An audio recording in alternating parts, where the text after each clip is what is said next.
Good morning, grade 12. Welcome to my channel, and let us have a look at this paper as promised, and hopefully this finds you within time during your preparation for tomorrow. I hoped to do this yesterday. Unfortunately, I was too damn tired. I couldn't do it. So let's have a look at this. Now, I read all the instructions.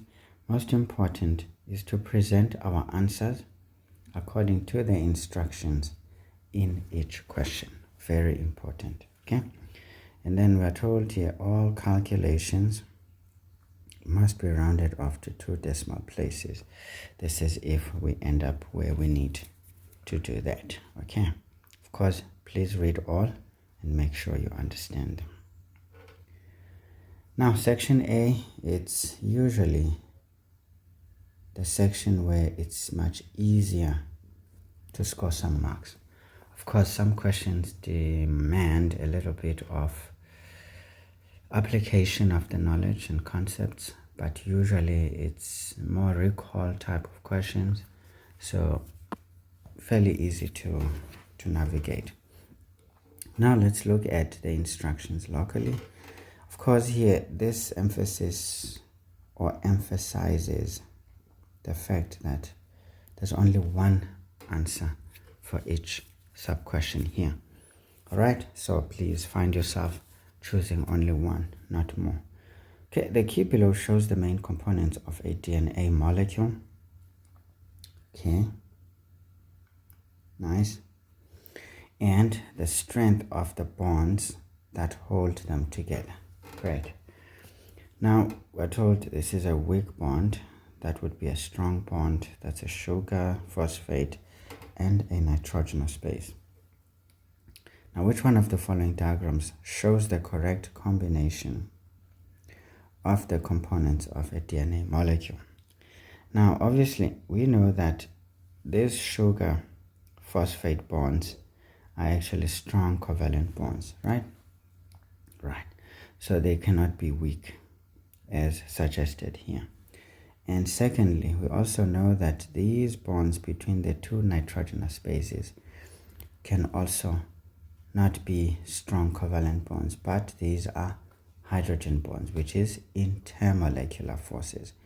Now, these ones within the sugar, phosphate, and the nitrogenous base, these are covalent bonds because these are intramolecular forces. So essentially, this is wrong. This is wrong, and that means the structure is incorrect. We look at B. We see that the sugar phosphate and the sugar nitrogenous base bonds are those strong covalent bonds. So this is good.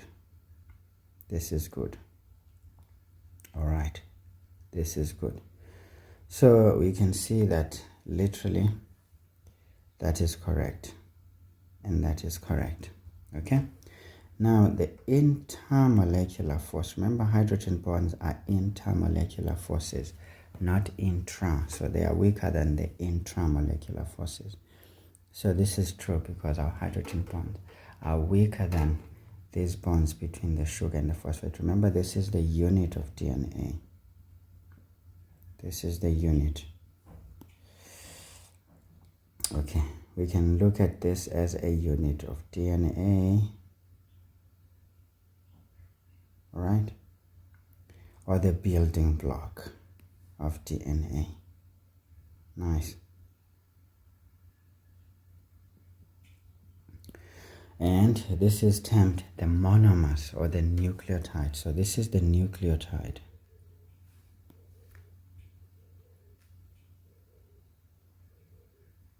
Okay, which is the building block of DNA. And so the bonds within the nucleotide should be stronger than the bonds between two strands because those are nothing but intermolecular forces. Nice. So B looks correct for now. Let's look at C. C is already telling a very wrong story. The phosphate does not bond with the phosphate does not bond with the nitrogenous base. It links the sugar or the nucleotide to the next nucleotide in the strand. So it does not have anything to do with that. So this is already wrong. Although the bond type is correct, but the intramolecular bonds, yes, they're of the right strength, but incorrect organization. Right? D, also trying to marshal a similar story, but wrong, inverted. Okay, the bonds are weak. This is wrong.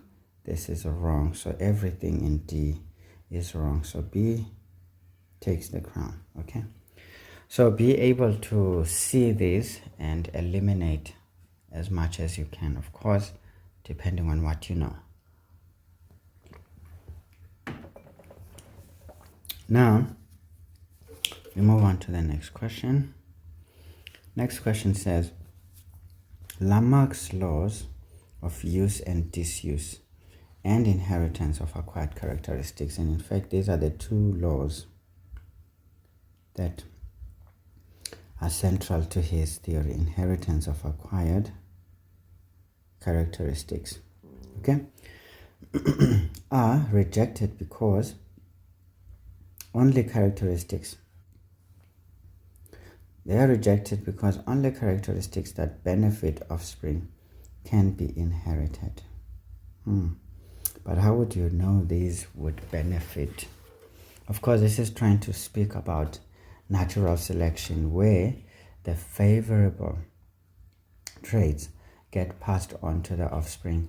Obviously, because that offspring, those parents which are passing this favorable, genetic trait, they have survived some different conditions than certain others within the same species that did not make it because of unfavorable genetic traits.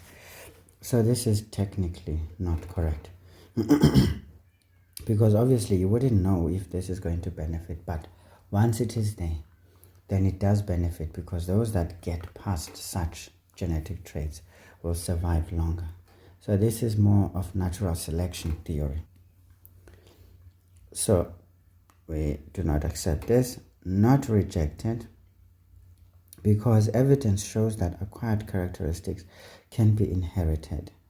Well, this is true, but that's not the reason it's not rejected. It's actually rejected because of that. Okay? Because as much as it talked about inheritance of acquired characteristics, but it is clear that even those characteristics can also be inherited, because if they're coded in the DNA, therefore they can be passed on to the offspring. So it's actually rejected because of such evidence. So not exactly correct, but the message itself is true, because there is evidence that such is the case. But that's not why it's not rejected. In fact, that's why it is rejected. Okay. Now, rejected because only characteristics that are coded for in the DNA can be inherited. Yes. Because remember, for anything to be passed on to the offspring, it has to be coded in the DNA. If it is not in the DNA, then it cannot be passed on. Okay. So that's great. And it's not rejected because Darwin's theory supports Lamarck's ideas. Not at all. Not at all. So that is absolute wrong. This one is absolutely correct. Right. Not a problem. So again, guys, do revise these dudes and what they said. Learn Lamarck's laws, learn Darwin's or Darwinism, which is that of natural selection, and learn, especially those two. Very, very, very commonly asked in your exams. Okay, now we're told a trait that has a range of phenotypes. Remember, a trait, it's more like a genetic makeup that has a range of phenotypes is an example of. So how is it possible that we can even get a range of phenotypes for a particular trait? Well, these are issues of variation. Remember, certain genes express themselves in a certain way in a certain environment. But now when we change environments, because of emigration and migration and you name all these reasons, there is a change in how those genes will express themselves, again depending on how that organism has adapted to that new environment. Also things like meiosis, where there is random organization of chromosomes in the equatorial regions, and that also provides for some variations. Okay, crossing over during meiosis, also another issue that is responsible for these variations. So so this trait, having a range of phenotypes, is an example of continuous variation. Yes, that sounds right, because organisms continually change over time. However slow this is, it does happen. And also there are some periods where there's like rapid changes.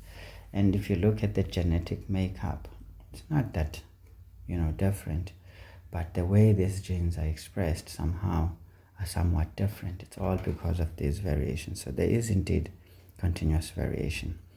And then discontinuous variations, well, not really, because this is not essentially a range of phenotypes per se, but discontinuous variation is what we see in blood groups, isn't it?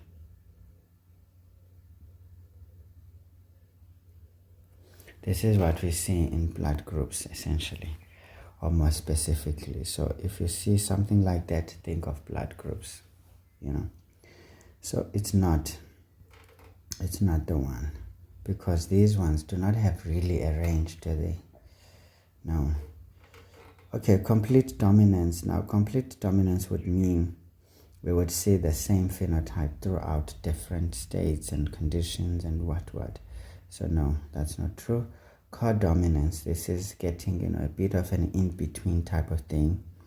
So it's not like a range in a way, so not quite correct. So the best answer would be A. Okay, but please do revise these concepts and make sure you understand them well. As you can see, sometimes these become quite a nice piece of knowledge to keep, because you score some marks easily with them. Now, Down syndrome is the result of, obviously those of you who really study well, they would know that this is also termed trisomy 21. Tri means 3. Okay, I suppose this means somy. Usually when we talk of a soma, we're talking of a cell. Okay, like a cell, a body cell. Somi. Okay, now this means cells have 3 copies of chromosome 21. Okay, now how does this happen? This is because of the so-called non-disjunction during meiosis. So this is due to non-disjunction. Okay, so what happens is, when those chromosomes do not separate at the equatorial region, now during anaphase, when they move to the poles, now the ones that did not separate, that means it will have 2 copies of chromosome 21, right? And it means the gamete, which is going to take part during fertilization, one gamete will have 2 copies of the chromosome because of the non-disjuncture. And when this meets the haploid, meaning the gamete with just 1 copy as it's supposed to be, then we end up with cells that have 3 copies of chromosome 21. And that translates to some malformations or deformations on the offspring. Okay, so it's a very important syndrome to know. Now it says a gamete with no chromosome 21. So no, it does not contain, if there's such a way of putting things. This one, essentially, it's not the case where there is no, but it does have, in fact, 2 copies with a normal, is fusing with a normal gamete, and that's indeed true, but now this one cannot be without chromosome 21. So as a result, that statement is not correct. A normal gamete fusing with a gamete with an extra chromosome 21, that sounds right, because a normal gamete from, a normal process of meiosis from whichever participant in a fertilization will bring in 1 copy, whereas the other gamete has an extra because of non-disjunction. That already sounds like indeed the truth. 2 gametes, each with an extra chromosome 21 fusing together, not at all. There are 3 chromosomes, yes, 21s, in the gamete. The issue is it a gamete? No, in a cell. In a cell, not a gamete. Now remember, gametes are cells for sure, but the difference is that this is a normal cell, which is supposed to have a diploid number of chromosomes, meaning 46 chromosomes. All right, so this statement could catch you out if you're not so sure, because it's almost correct except for this one. Okay, so that is not correct, because gamete means sex cells, so to speak, but now we're talking about body cells here. Okay, not a problem. So that's why D could be an issue for those who don't know so well. But again, this already says you need to understand even a little bit of application of the concepts or the topics that you learn, because if you understand this cleanly, you will know when you are being taken for a ride. So 1.1.5 says the graph below shows the breeding times for different species of frog. Okay, now the graph below shows the, I'm reading it for the second time. Now we've got the mating activity here increasing to its max for each of the 3 different species, but what we will notice is that when one species is at its max, then other species, it's relatively not at all breeding. And we see also that when the next species is at its max, the one that was there is no longer breeding, and the next one is not breeding at all. And so this is the trend that we see here. Now it says the above graph shows an example of, is it biogeography? Not necessarily. Is it natural selection? Not true. Speciation? Not really. Not really, because we can see that these are in different, places if we think about it. But okay, that's not in different places.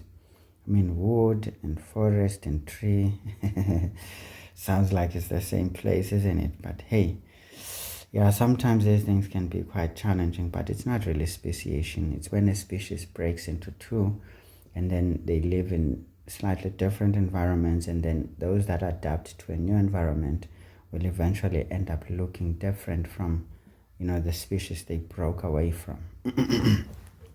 Okay, great. So that's essentially what we can gather here. And this would also, speak some truth, if at all we believe it, that we all came from Africa, but you can see we look different to white people in a way, although we look similar in terms of the overall look, but color-wise, language-wise, many other things. This is probably the results of speciation, if you think about it. So not really. This is a reproductive isolation. This would sound correct. Okay. this would sound correct, because we can see that as this wood frog reproduces, the other ones are actually not at all sexually active. And as they stop being sexually active, and then it comes up, and then the other one, and then the next one. So in Xhosa we say zisina zidedelana. Okay, so you see there were some words already from long ago in different languages that would actually speak the same sense. It's just that we never cared to insert them into science. Anyway, so that's what this is. And in fact, just paying attention to the graph gives you a better clue of what is going on. Now, let's have a look here. 1.1.6 says, which species of hominin spent the longest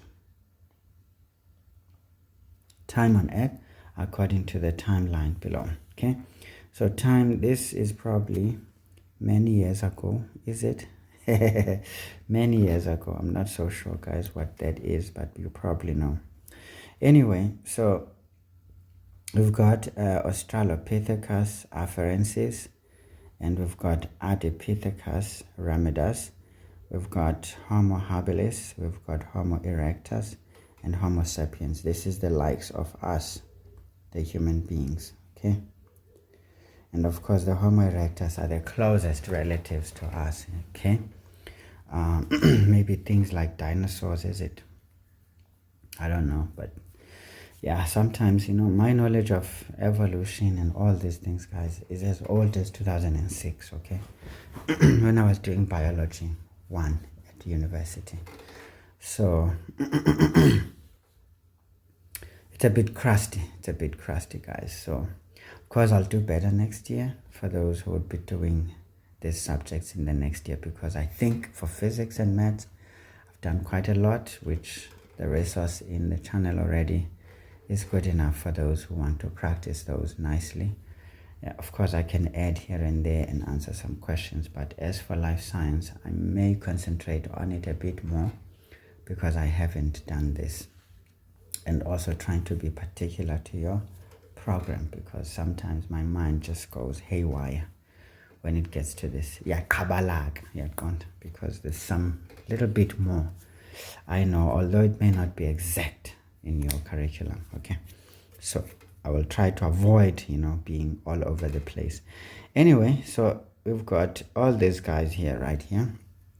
Now, which one spent the longest time? Now, if we look at this, now we need to analyze information that we are given, guys, because just answering is not good enough. You could be caught out easily. Now we can see this is from 1 to 4 and then 4 to 3. So we can just say this is a unit of, you know, many years in time. Now we can just say 1 unit. If we think about it, I would probably just say that 1 unit of many years ago, if that's what this is. Now we want to know which one came in. I mean, this one may have come in a long time ago, this Ardipithecus ramidus, but it only lasted just 1 unit of many years ago in terms of time, 1 unit of that time. And then came in the Australopithecus afarensis. It took slightly more, because if we look at this, let me do this. If we look at this, sometimes take a ruler on your page and mark the ends of this and then move it around and see which one spent the longest. Of course, try to find the longest like this one. Maybe find the longest like this one. So what I'm going to do, I'll just show you what I normally do. So can you see this is, can you see this one is much, I mean this Homo erectus is essentially longer than the afarensis, it's longer than the ramidus, longer than the habilis, and essentially longer than the Homo sapiens. That means we've just been here for a while, okay? Hardly even a unit of time of many years ago. And this one is probably the one that also did not really stay for that much longer. As we can see, the Homo erectus is essentially longer in terms of many unit in time, okay? And as you can see, the afarensis is much longer than the Ramidas and the Habilis and what. So this one takes the crown. All right, so that is essentially how I look at these things. So it's not about exactly the exact time, but it's all about the duration, time duration of its existence on planet Earth.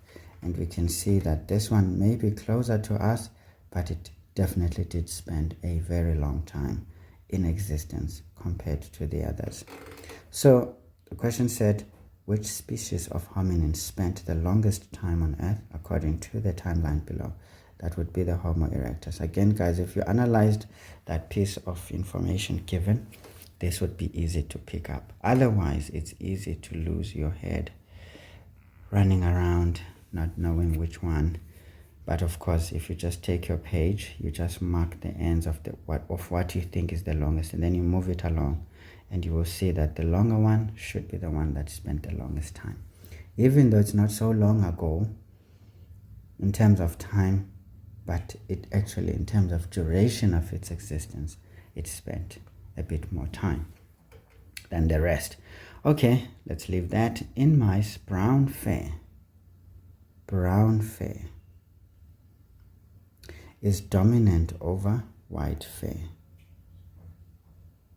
Okay, now in a heterozygous brown, hear that? In a heterozygous brown mouse, if a heterozygous, now heterozygous means the genetic makeup, if we're going to use B for example, and say B is the dominant for brown, and then say small letter b is recessive, because when we say heterozygous, we mean it will carry both the dominant and the non-dominant trait. Okay, is mated several times with a white mouse. Okay, now we will say that the B is for white mouse. Okay, so now let's separate these nicely. Please guys, know how to do these genetic crosses. Very nice, very nice, very nice. It's not such a difficult thing to do. Then of course, this white, meaning it's the recessive, so this one should be homozygous for the recessive gene. Great. So this is what we know is going to happen. So basically what happens is that when this meets that gamete, you see these are gametes right now, that gamete carrying the dominant gene meets the gamete which carries the recessive gene, we will not see it. It will result in a carrier of this gene right there. And then of course this one is just going to be a brown fur because it's dominant. But now when this meets the recessive, so we get the recessive. So can you see those ones are going to be white. These ones are going to become white. But now remember, this is just one fertilization at a go. It has 4 possibilities, meaning how many possibilities are there of getting a white one? It's basically 2 out of 4 chances, which gives us a half. Okay, so literally it means out of 4 we've got 2 chances of getting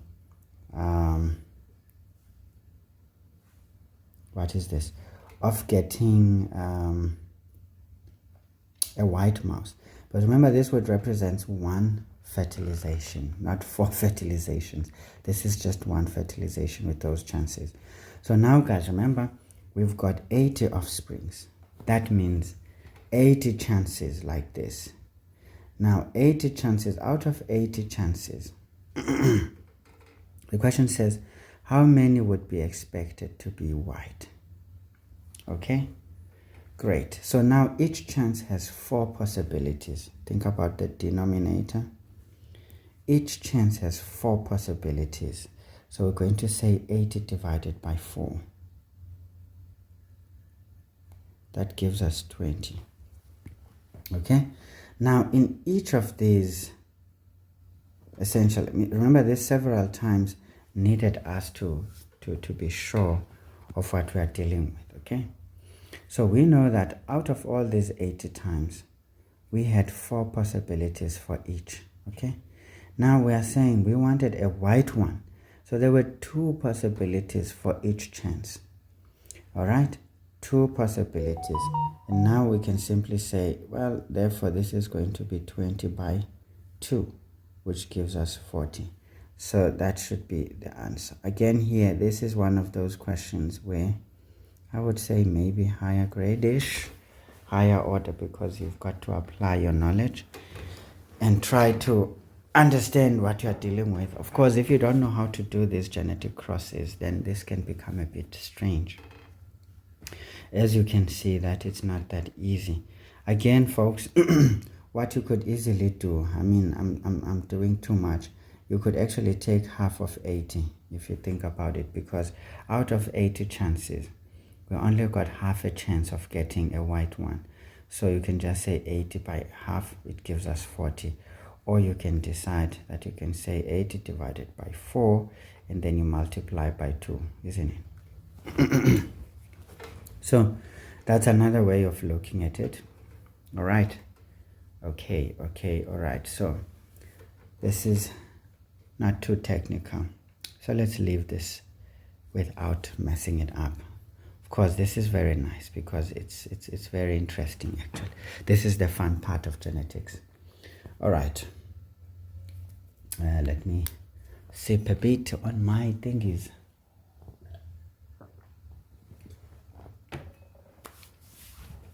My throat just dries up easily. I don't know, when I'm talking, maybe I get too nervous.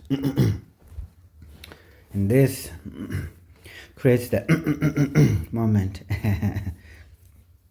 Apologies for that noise though. It's quite irritating, I know. Okay, questions 1.1.8 and 1.1.9 refer to the following pedigree. Okay. Now, we have here, albinism is a skin disorder caused by a recessive allele. Okay, now remember, recessive, it means it's not dominant. So you need 2 copies of the recessive allele before we can see the phenotype, okay? Otherwise, if we've got 1 copy and the other one is the normal copy, then we will not see the color. All right, so it says, yeah, this word, actually I wanted to say this word, autosome, meaning body cell. Autosome. Now this comes back to say here, we should not have the word gamete, but the word autosome. So that word can be used in the next exam, so you need to know. Can you see there's always clues for MCQs? And in fact, if you look at MCQs, guys, again, even in biology, MCQs tend to give you an intel of what's coming in the long questions. Believe me, you will see this in action. I would be disappointed if it is not there, but this is how exams have been. Remember, there's lots of things to consider, but the examiners tend to look at a certain angle. But to try and rescue someone who is probably trying to miss the plot, they try to repeat this in the long questions, but in a more intense way. Sometimes it can help you to answer an MCQ question if you remember by the time you get to it. So this is why the rule is not to panic when you don't seem to find an answer to a question. Just chill. You will find clues along the question paper somewhere. And be very attentive, because the clue may have been given in the prior questions, or it may still come in the next few questions. So always keep your eyes open. I promise you will never be disappointed this way. Anyway, it says now the pedigree diagram below represents the inheritance of albinism in a family. So first of all, if this is a recessive gene, it means for the parents to even have a child with that, it means they must both be carriers. They must both be carriers, or at least one of them has to be a carrier. Okay, and while the other one is definitely affected, I mean, technically one has to be affected and one has to be a carrier, but technically if you look at this, you see, these ones are not affected because that is an unaffected female, unaffected male. But for them to even have a child with the disease, it means they are both carriers. Otherwise, it's not possible, right? Otherwise, it's not possible because we should have an affected mother or an affected father while the other one is a carrier. But now these are normal, but then they end up with this child. It means they are both carriers. Again, this is an application type of thing. So you need to know recessive versus dominant so that you can assign some genetic makeup or trait for the persons, because then the gametes will separate into the dominant, the less dominant, and then however these mix together will end up with a child like that who's affected. Now, of course, this is the generation 1. This is the first generation. Okay?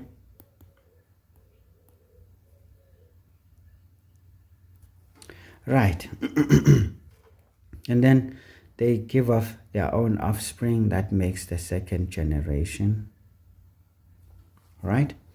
Right. And these ones marry as well and have their own children. That becomes the third generation.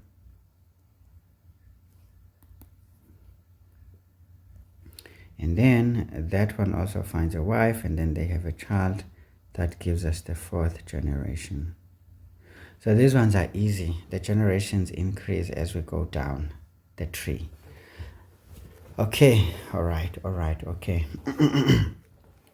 Or in fact, you could also consider this one as going up, this being the stem, and then these are the branches of the tree. So you can also consider this as going up. It doesn't really have to be considered as down, because as much as we put it down on paper, but this may actually suggest some expansion, meaning a growth of a family or a clan. Anyway, so this is cool. Now, what are the questions? It says, how many generations, see, easy questions, are represented by the above pedigree diagram? Obviously, this is 4. There's no questions about it. This is an easy question, one not to waste time on. Now, the probability of individuals Y and Z having a child with albinism, meaning this particular child right here. So again, for these to ever have a possibility like that, it means they are both carriers, meaning they are heterozygous for the trait. Nice. So this is easy because we just use a cross as well. So this is A, B,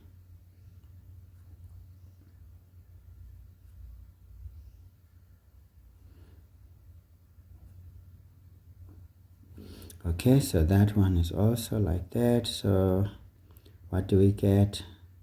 Normal individual homozygous, normal individual heterozygous, normal individual heterozygous, and then we get an affected child, because that combination then says we will express the allele.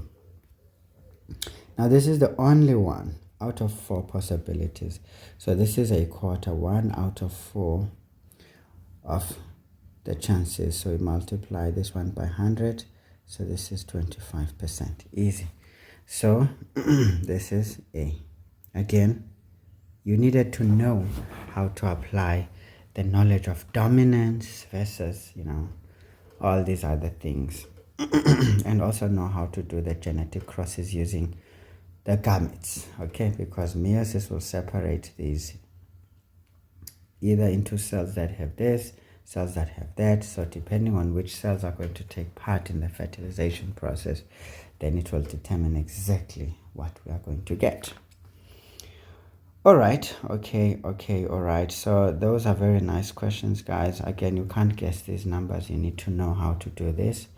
And also you need to know how to assign the genetic traits, because not knowing that can be very dangerous.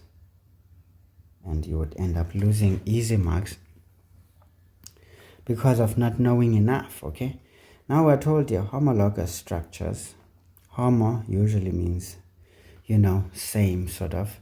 Homologous structures indicate that the structures are found in both chromatids, not necessarily Not necessarily. Organisms received the same allele from both parents? Not really. Organisms have a common ancestor. That sounds interesting. Organisms use the structure for the same function? Not really. It's not necessarily that. So usually when I'm in doubt, the one that I'm in doubt of, I often choose it. Of course, guys, this is going to depend on whether you read with understanding or you just read bulk so that you can go through some scope, and at the end of the day, when questions of this nature come, you end up wondering, what exactly did I read? What did it say? Is it true? Is it right? Sometimes the technique of elimination, or at least I think the technique of elimination sometimes helps. It has saved me a lot of times. I would just know maybe one thing about a particular topic, and I remember this in pharmacology in my third year. That subject was crazy, man. And then you realize that I don't remember half of the other options, what is said about them and what. So I'll just look anything that has perhaps maybe description 1. If it is there, I know it is correct. Then I have to dance with what is going on. Sometimes go a little bit into my depth of thought to try and remember. But if I get a clue that something is definitely out of the way, then I would know, okay, if I eliminate all those other options, then I'm left with this one, which I'm not so sure. If I'm not so sure about it, it's most likely the answer. The other ones, I'm sure they're not true. Then I know I don't have to worry about them. But of course, you could be mistaken. Guard against being too confident. Be cautious in everything you do. So the one that I'm not so sure about, usually I just choose it because homologous. Remember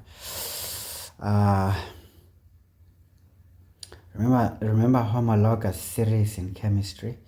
We talk of homologous series, which is a group of compounds that can be described by a single general formula. Think of this one the same way. I mean, if we have homologous structures, it means we have a common ancestor, isn't it? More like that. But again, I could be wrong. You may want to double check here. Of course, guys, try to find the memo to this paper and see if I'm not lying to you, because it's so easy to tell lies. But I like these questions. They are really nice, guys, and you can already appreciate that you can score a whole lot of marks here if you understand your work and you have studied. As you can see, the questions that truly wanted an application is this one, which I could call a higher grade question in a way. Which one else? Maybe this one, yeah. Maybe this one, just maybe, in case somebody doesn't know how to read things. I mean, the rest was fairly easy, fairly straightforward. Can you see, out of 10 questions, maybe 3 were truly picking your brain in a way. All right, let's move on. Give the correct biological term for each of the following descriptions. Write only the term next to the question numbers. Again, this is very straightforward, so we just do as we are told. Structures found in the nucleus that are made up of a DNA molecule and proteins. So now, what are these structures that are found in the nucleus and they're made up of DNA? These are chromosomes.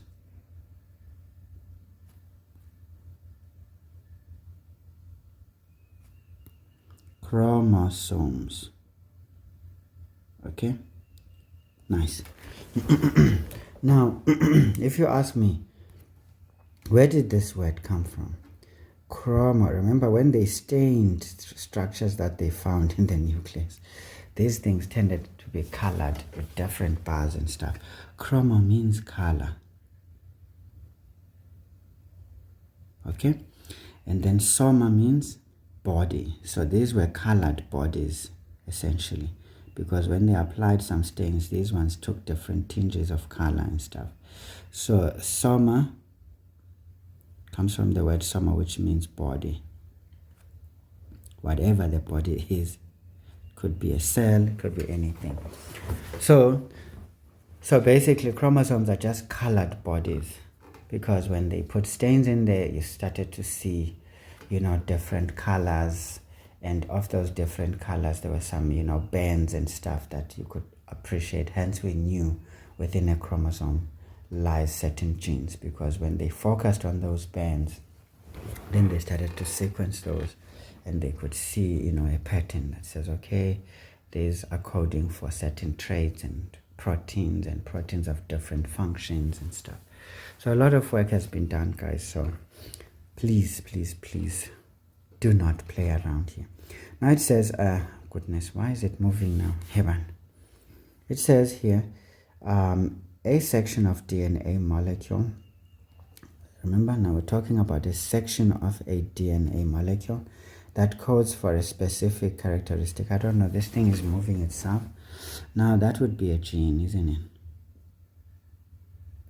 That's a gene. Again, this we would see as a band in the chromosome. In that colored body there, you would see certain bands. Those bands represent areas where certain genes are found. So you would know that this could be a band in the chromosome.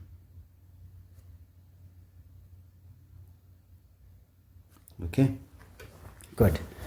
Or an area. Sometimes we talk of areas. You will see that when you study medicine, if you will, or even if you're not studying medicine, but anything that has to do with genetics, I suppose, you will see that we talk of a long arm, a short arm.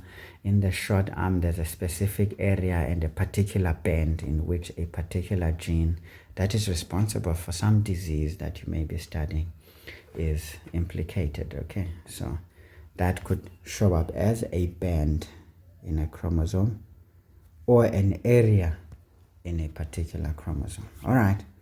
Now it says the scientist who proposed the principle of independent assortment. Of course, this is Sir Gregor Mendel.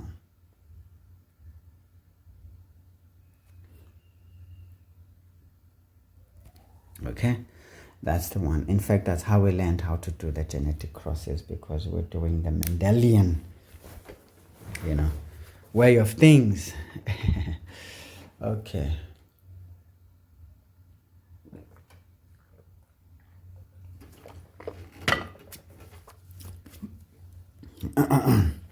Now, it says the bond that forms between two amino acids. So that's a peptide bond.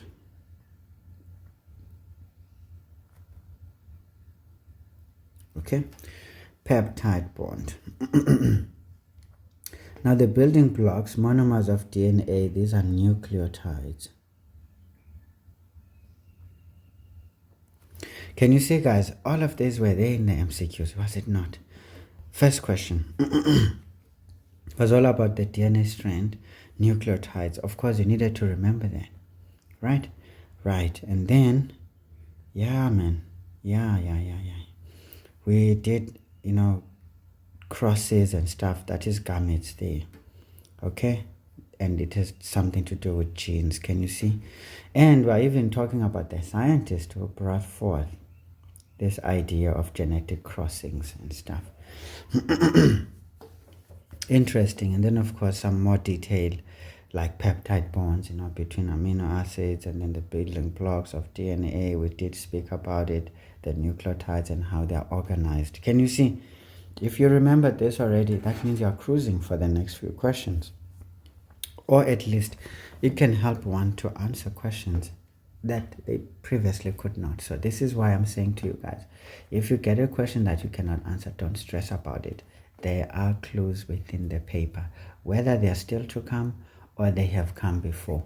Just look around. But of course, in the interest of time, just move along. Then you will find time to look around in the same paper. There's clues everywhere. Okay, 1.2.6 says, undifferentiated animal cells that have the ability to change. Now, undifferentiated, These are precursor cells, isn't it? Now, you would be caught between some words like that, because now you look at the question, undifferentiated animal cells. For me, that already speaks about precursors. Now, but precursors are non-specific, isn't it? Now it says that have the ability to change into any type of cell.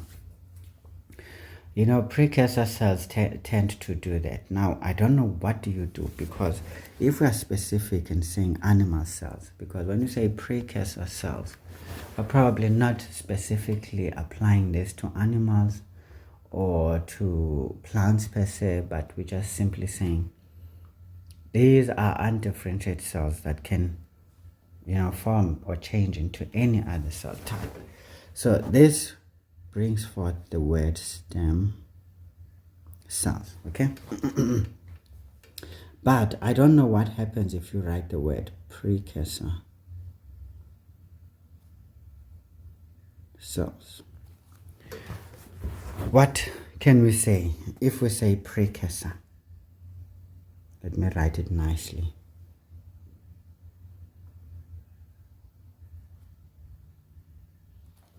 What happens when you write that instead of stem cells? I think precursor is rather non-specific, but stem cells are being specific. But do we not talk about plant stem cells? I have not heard about it that way. So again, this is, you know, tapping into your knowledge and saying, look, you need to know enough for some questions to survive. But I would think stem cells would be the best, but I don't know what happens to a student who writes precursor cells, because stem cells are nothing but precursor cells. Okay, let's think about it. I don't know. At this point in time, I'm bringing you into disrepute in a way, but probably I'm being crazy. Maybe this has been settled in your textbooks, your study guides, whatever. This is why those things need to be your friend, folks. Study guides need to be used effectively, because they will take you very far. But use your textbooks for the concepts, because this is where in the textbook this is expanded with examples, you know, more in-depth knowledge. A study guide just gives you an overview, so don't use the study guide as the sole material, but use it to summarize what is on the textbook so that you have an overall picture of what is going, okay? And each one may be unique by providing some nicer examples, to drive this home. So be in that position to integrate things, okay? Having an upper or a lower jaw that projects abnormally forward, that is prognathism. This is prognathism.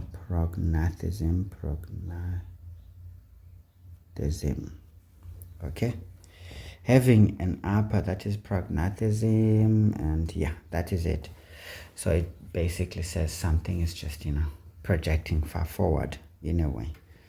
And we get this with gigantism, you know, with people who have acromegaly and things like that, when there's overproduction of growth hormone. So you may see that the forehead is bossing forward, or the jaw is, especially the mandible, it tends to be bigger and more protruding.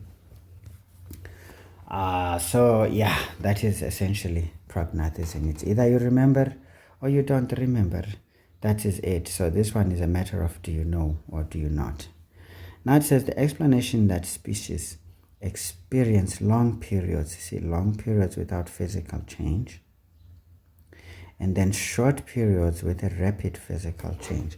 This is what we call equilibrium, right? But now with this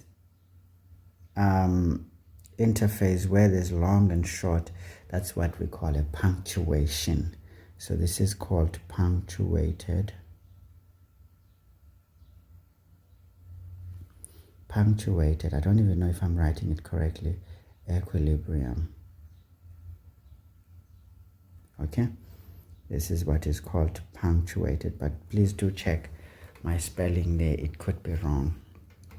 Okay, so can you see, guys, again, very easy things to go through. Out of these questions, please, you cannot find yourself getting less than 5. As you can see, it's not too hectic, okay? Let's get to this one now. Indicate whether each of the following each of the descriptions in column 1 applies to A only, B only, both A and B, none of the items in column 1, column 2. Write A only, B only, both A and B, or none. Again, remember guys, the instructions. If you start writing your own way, it means you're not adhering to the instructions, okay? Great. Now, this is caused by gene mutation. Now, remember, we're being specific. Gene mutation. Now, a gene is found in the chromosome. So this is not like an issue of chromosomal abnormalities, but genetic abnormalities, those bands within the chromosome. There's some changes there. Is it hemophilia? Yes, we know that this is a sex-linked disease, but because of certain genes in the X chromosome. So this is definitely X-linked, and that means genes in the X chromosome.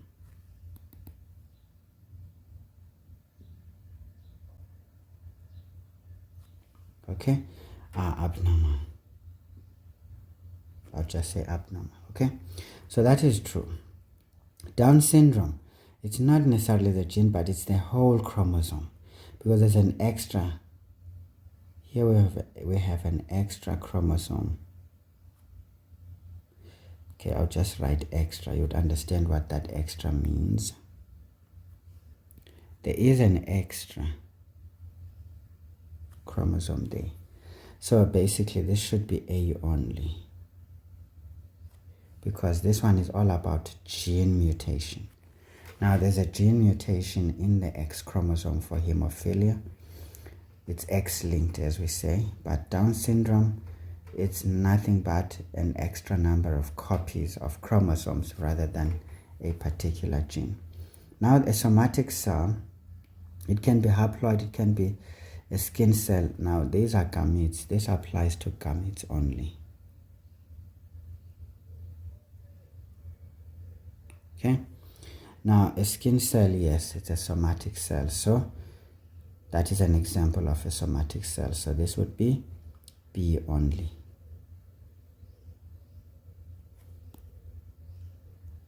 Okay, then alleles that are expressed only when 2 copies.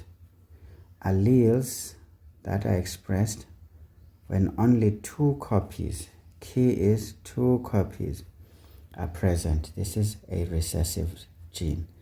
Heterozygous, remember the other one is masked by the other, so not true. So this would mean it's A only. For that one. Can you see, guys, what did we talk about? Recessive. And this very concept was given to us here. That albinism, where was that question on albinism? There was a question on albinism being a recessive gene and all that. And we can see we talked about heterozygous and what. So all of these things are just nothing but expansions of what you have already been asked about. But now it's starting to get into more and more detail. So folks, be on the lookout. These things can be very nice, can be very easy, but you can lose badly if you're not careful. So let's go on to 1.4. Maybe let's start writing here.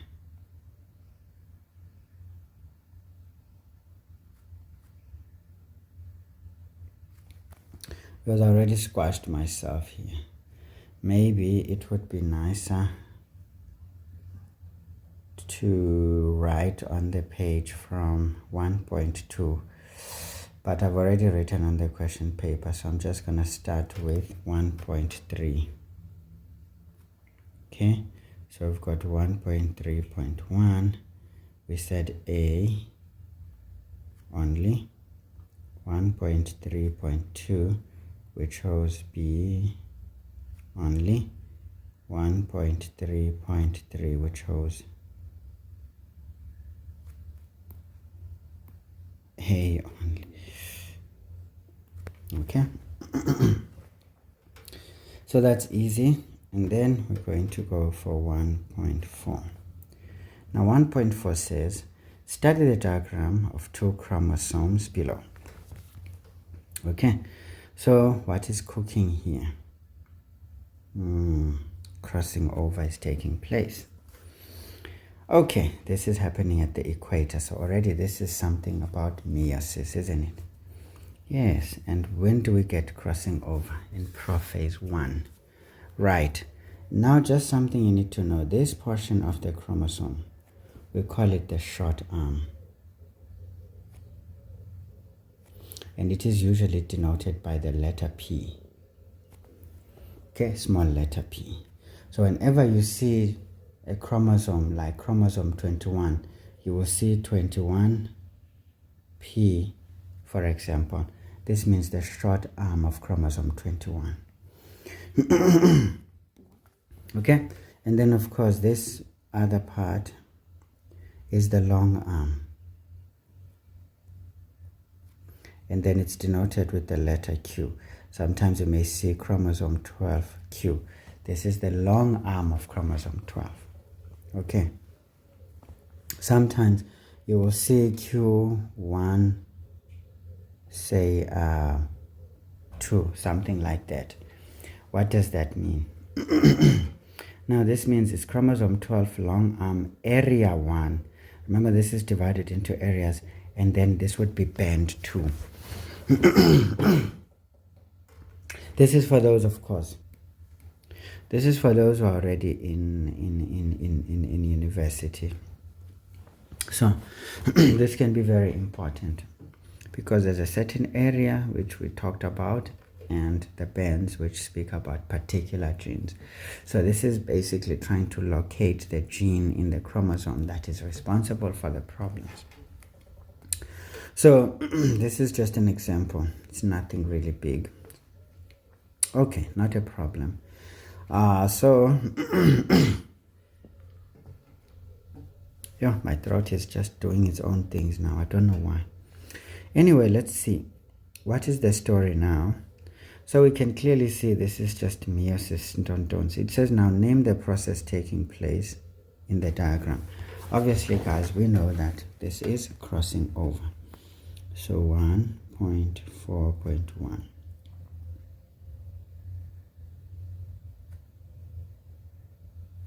This is crossing over. All right, Obacho. It's Obacho. Now, so let's have a look at this story. It says now during which phase? Can you see the specific question says during which phase? So don't find yourself writing meiosis 1 there. But now the phase of meiosis, can you see it's being volunteered? Does this process? Okay, this happens in prophase 1. Okay, so this is 1.4.2. This is prophase 1. Okay, so we've got 1.4.3. Now this one has A, B, and C. Okay, so now question says provide labels for the following parts. What is A? Now we know that that is a centromere, right? Right.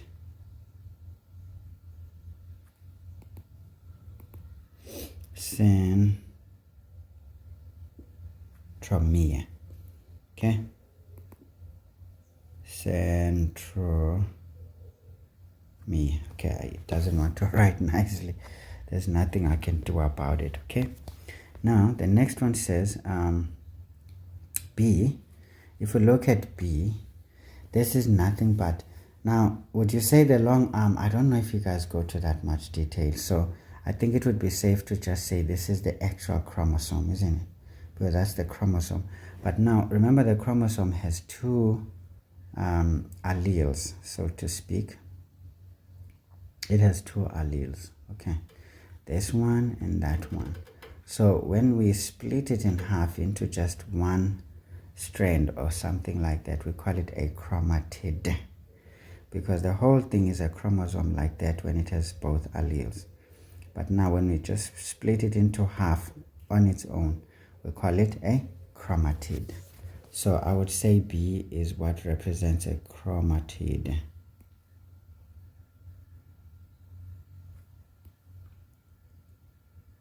Chromatid, ne? Yeah. So that is what I would say.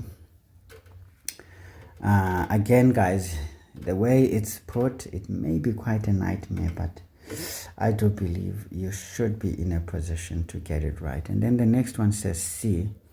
Now, what is C? Can you see C? Hey, imaki. Tengathi ufuna ukundiconfuse ngo. Why ngathi ufuna undiconfuse? Okay. By the way, hey guys, my knowledge is a bit rusty on this thing, so bear with me. Now let me think again. How do we split kanene as this whole thing? The whole thing is a chromosome, right? It's a chromosome, and a chromosome is made up of 2 chromatids. Now remember, when this chromosome comes together with this one, they form what we call the homologous pair, isn't it? So these are homologous chromosomes, essentially. Okay, so that is the story.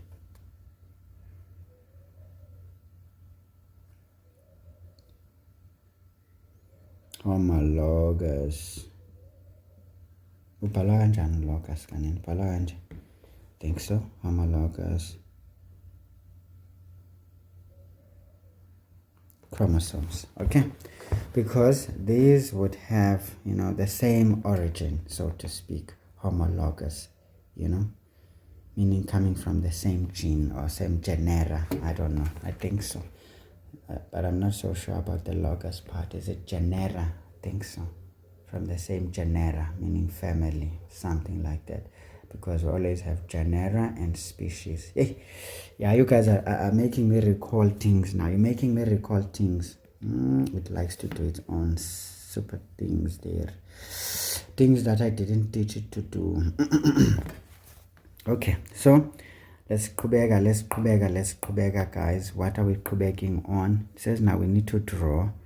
Okay, now guys, you see drawings, you must do a pencil. Remember, there was an instruction as to how the drawing must happen here. Excuse me for the back forth. It says draw diagrams, tables, or flowcharts when only asked to do so.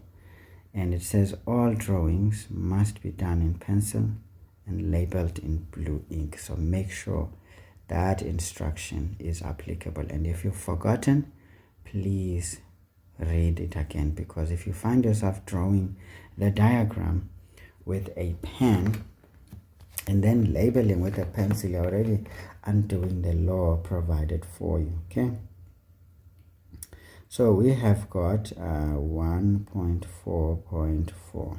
okay, now I don't have a pencil, so I'm gonna use my pen. All right, so we need to draw chromatid. Can you see? Nice. D. Can you see? The question was, what is area B? Can you see? This is chromatid. Did we say? Yes, we said it's a chromatid. All right. Okay. All right. And then we are told now to do chromatid D, meaning this one. Can you see? They gave us a clue already what this is, but now they just decided to place the label elsewhere just to confuse you and I.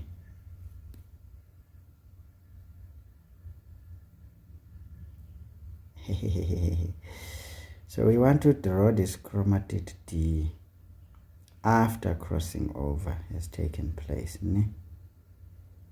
What is the story there? What is cooking there? Now, at the end of meiosis, this is after all of these things have taken place. So what's going to happen, guys? Remember, there was crossing over here, so these genes from here are going to come in and do their own thing there, and the genes that were here are gonna come in and do their own thing on the other one as well. Okay, so let's see, there's an exchange of genes, so to speak, if we think about it. So So let's do chromatid D. Now chromatid D, we have to do everything, guys. There's gonna be a piece of that centromere.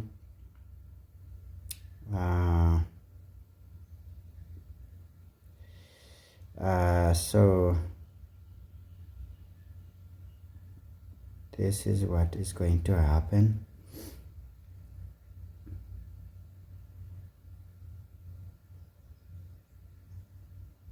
Okay, so stuff like this, of course, guys, it's not exactly as nice as I want it to be, but yeah, I've got tools here. They help me to do my own thing. Okay, now we can see there's nothing at the top, so nobody did anything there. But now all we know is that from this point of crossover, right, these are the genes that are going to be transferred. This is what will transfer up there. And of course, these are the genes that will remain in that chromosome. Okay, those ones will remain, because what gets transferred is what is below the cross. Always remember that. So what gets transferred is what is below the cross. So literally we will have our P and Q still, and then we get this part now, which is going to be the R. Remember, that is capital letter R, and then this is capital letter S, and then capital letter T. And of course we can shade it. I don't know what color must I choose. Maybe let's use blue, but I can still use black here. It won't hurt. It becomes gray. Nice. Come on. Scantina.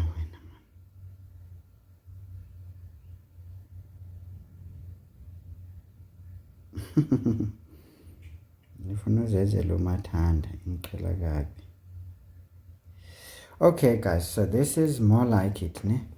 Because we just know what is below the cross is what will transfer. Anything above the cross does not transfer. Okay, so that's just the knowledge.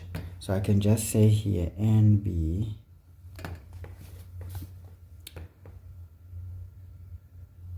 what is above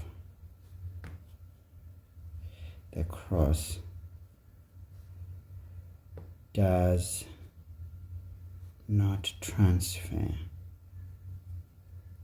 Okay, I just think, I'm not sure, guys, if this is clearly stated in your books, but that's what you should know. Of course, do double check in case I'm lying to you, because it's easy for me to lie, folks. Sometimes I just use my logic than even any form of knowledge. So what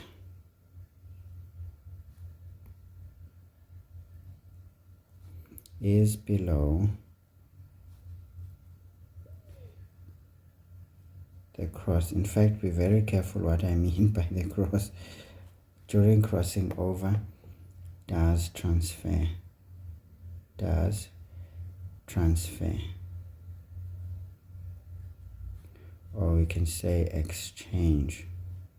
Okay, so these are the things, folks, to make sure you are clear and you really understand. So I suppose that should be 3 marks. I don't know how these 3 marks are scored. Maybe for the whole structure we get a mark, and for these genes that crossed over, and maybe for goodness, and maybe for the ones that remained. I suppose that should be, you know, part of the 3 marks there. I don't know how it's marked, but again, you will check the formal guidelines and perhaps ensure that that is done correctly. Okay, great stuff. So folks, this could be something meaningful if you don't know about it, but probably you do know.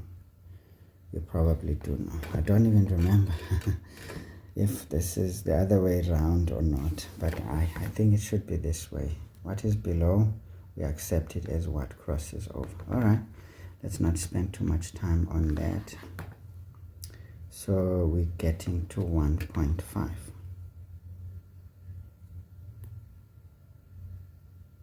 Okay, so 1.5 says in rabbits, inheritance of two characteristics. Can you see this is now talking about two things were studied: hair color and eye color. Can you see two things now? All right, now each of these characteristics have two variations, right?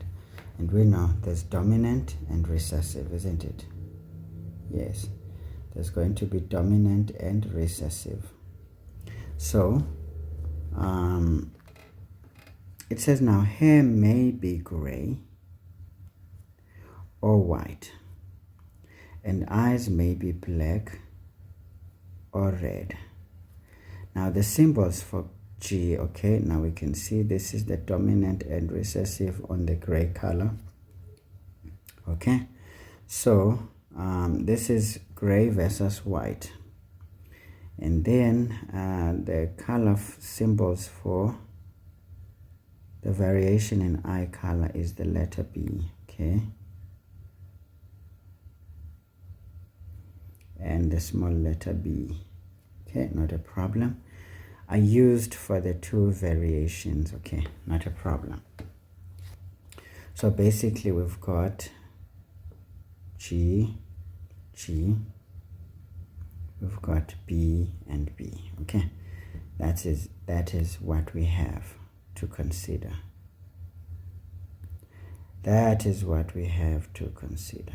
Okay, now what is the story here?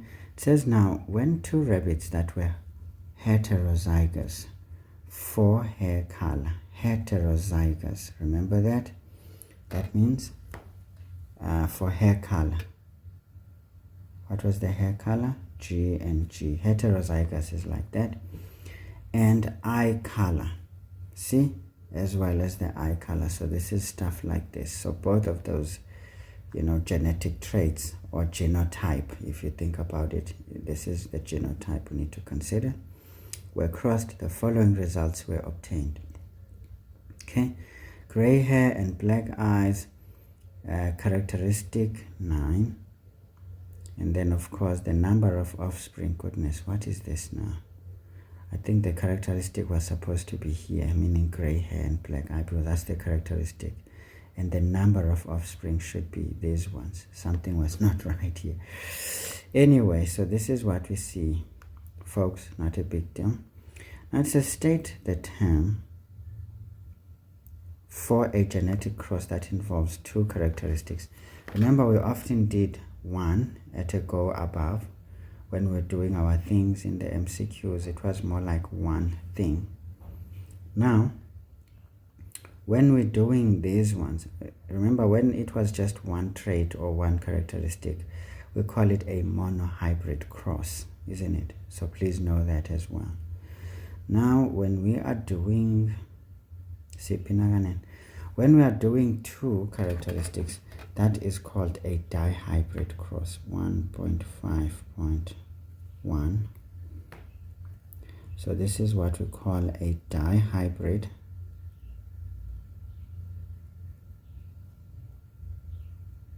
cross. Okay, so that's very easy. 1.5.2.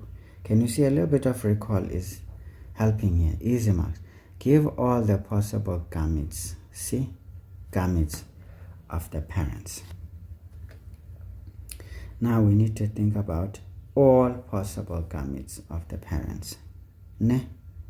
Right. Now we have to think about it. Remember, what are we saying? Each parent will have two copies of G and G and G and B. Right. So basically they are both heterozygous for each trait. So this means if we can just focus on the one parent can have a G and a B, right? The one parent can have it could be a G and a B.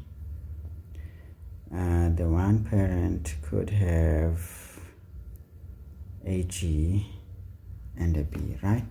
So this is what could happen, because you just think about it. Remember, this is one characteristic, this is one characteristic. So in the gamete we could have this matching with that, that matching with that. So essentially those are the three possibilities here that we can get. Ne? Great. Is it just three? Did I miss something? So that was, oh, I spoke about the G.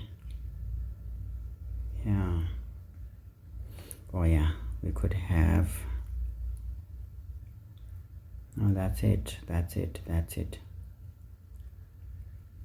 Those are the three ones that I can see, guys. So I am thinking now. I am thinking. But this is 2 marks, folks, and there's like 3 things. So aren't we supposed to have more? Sometimes this thing can get to you as a person. You see, it can get to you as a person. It can get to me also. It can get to me also. But I don't have the big G going with the small b, did I? So it should be a big G with a small b. So this could be the genotype that we could get, right? Because essentially this, I'm looking at the marks. Sometimes look at the marks, folks, to get a clue. If you're getting 3 things, how could you mark 3 things for 2? But if we have 4, then it means 2 could be 1 mark, 2 could be another mark, and therefore that could amount to 2 marks. So we can say, well, this could be like this, ne? And this could be like this. This could be like this. And that could be like this. Okay, so that is the genotype, the possible, give all the possible gametes. Yes, it's literally going to be all about genotype, because gametes do not have color, they don't have the characteristic, they only have the genes. So this is the genotype. That's another way of saying the genotype. Okay, so be very careful, be particular. Sometimes certain questions are vague, they can cause you a bit of pain if you're not a very careful individual. 1.5.3, so we've got A. So A, okay, B and C. Okay, not a problem. It says now give the dominant allele for hair color. Now what did we say? Hair color was gray. So the dominant allele for hair color. Ish, itinalento. Give the dominant allele for hair color. Emanyana. But now remember, what was the story that we were given? Guys, you see these questions sometimes, they cause me problems. The dominant allele for hair color is what? G. Remember, alleles have something to do with genes. We're talking about genes. Alleles are part and parcel of the genes. Okay. Now I'm trying to see, guys, what are they trying to say?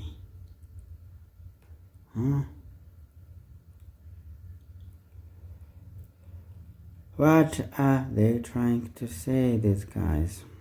Yeah, sometimes this genetics language sometimes gets me haywire. Allele. Give the dominant allele, and evaluate question, guys, because we were told these 2 things are heterozygous, right?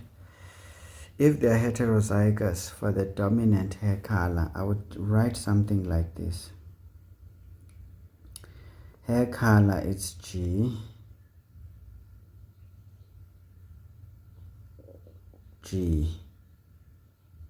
Is it GG? Do we write like this? Or if we write like this, is that correct? I'm thinking konje alili ntoni kanene. You see now, I'm getting a bit confused myself now. Konje alleles, what are we talking about when we talk of alleles? These are chromatids. Alleles, it's usually when we have this and that. These are alleles, right? Yeah, these are the alleles. The parts of the genes that are actually doing the crosses, isn't it? Now, yeah, doch, this question. This could also be just G alone, because remember alleles. Okay, how do we deal with this, Kanin? Okay, guys, so I am thinking now this one is getting me a bit of a situation. It says give the dominant allele. This is homozygous, this is heterozygous. This is just a single allele, isn't it? Because homozygous, it means you've got two from each parent. They are the same. Homo means same. If you got a recessive one from the other parent and then a dominant one, that would be the dominant. But now it says give the dominant allele. I'm not too sure here, but guys, I'll just choose G because that would be the allele. Because I mean, we've got a pair of alleles, isn't it? We say homozygous when it is the same, heterozygous when they're not the same. So I think G is what we need to write here. Okay. So be very careful of what you write, okay? Be very careful, guys. Now it says the genotype for a white-haired, red-eyed rabbit. Now for the hair to be white, it means we've got GG. Okay, that should be GG. And then a red-eyed rabbit. Now the red is also recessive in there, so it's going to be B. Okay, but remember these are dihybrid crosses that we're doing. And then C says the phenotype of a rabbit, that is heterozygous for hair color and homozygous dominant for eye color. So obviously for eye color it's going to be B. B is homozygous dominant, but it's going to be heterozygous for hair color. Obviously if it is heterozygous, it's going to be gray, isn't it? It has to be gray. So, oh my lord, phenotype, goodness, not genotype. Okay, phenotype. Great, so I'm almost making a mistake. Again, pay attention to the question. Now this says phenotype for a rabbit that is heterozygous for hair color. It's going to be brown, isn't it? It's gray, sorry. It's going to be gray hair. Oops, palagagbi, guys. Kingwala hampi, man. It's going to be gray hair, and but don't write like that. Okay, write properly, guys. Hey, I know you guys will learn the bad habits here. And it's dominant for eye color, so the dominant one was black, so it has to be black eyes.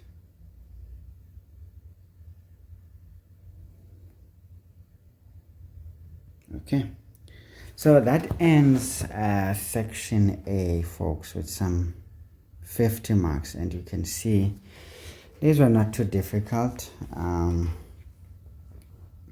They were not too difficult. Okay,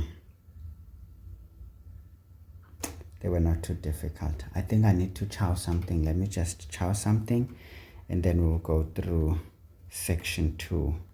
And section 2 is pretty interesting if you look at it. Now this is when we tend to apply most of the knowledge that we learned and see if it is internalized. So it's quite heavy. It's quite heavy. There's usually an investigation question which I propose to you folks. Go and watch the Department of the UOSCAP UOSCAP's Department of Education's YouTube channel. They have some ideas on how to handle questions on investigations. Okay, I will see you in a bit. Okay, folks, let's move on quickly and see how far we can go.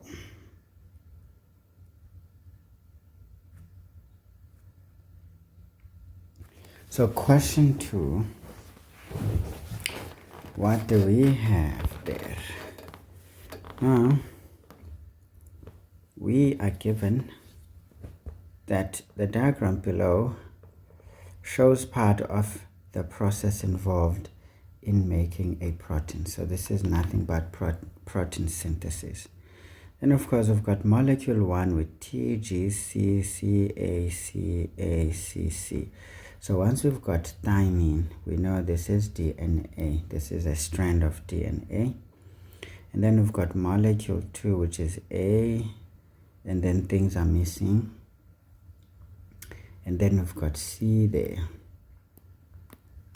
Okay. And things are going on and on and on. And then, of course, we see that this is a mutation. Once you see this, it means this is a mutation.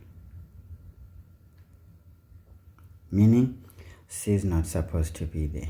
So if C is not supposed to be here, this is to suggest that this is not another DNA molecule, another strand. So this should be things like messenger RNA. Okay? Because what could match a DNA molecule when we don't see a C there going with the A? Right. So wait a minute.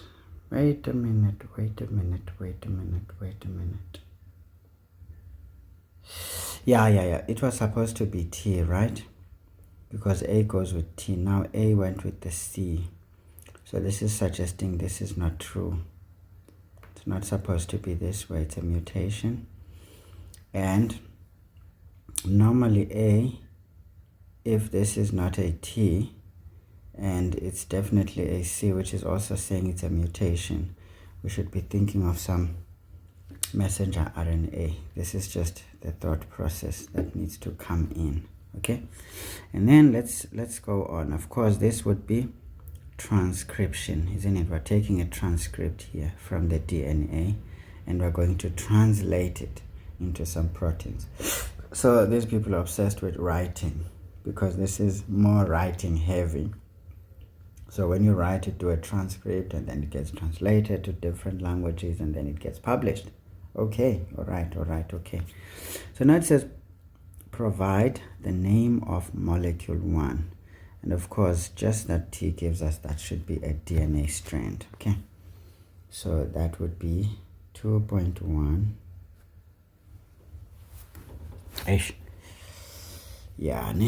With 2.1.1. There's so many numberings here taking place. So molecule 1 is basically a DNA,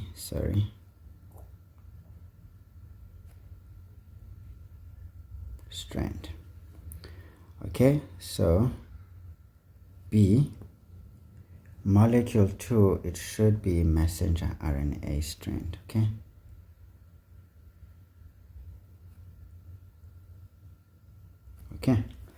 good. And then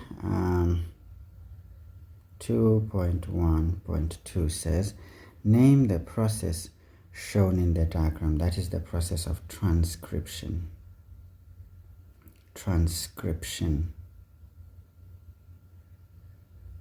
Okay, easy stuff. See, a lot of recall here is important. 2.1.2 says no. Actually, I don't need to separate these at all. I can separate the major sub questions. So this is 2.1.2. What did we say here? The process was transcription.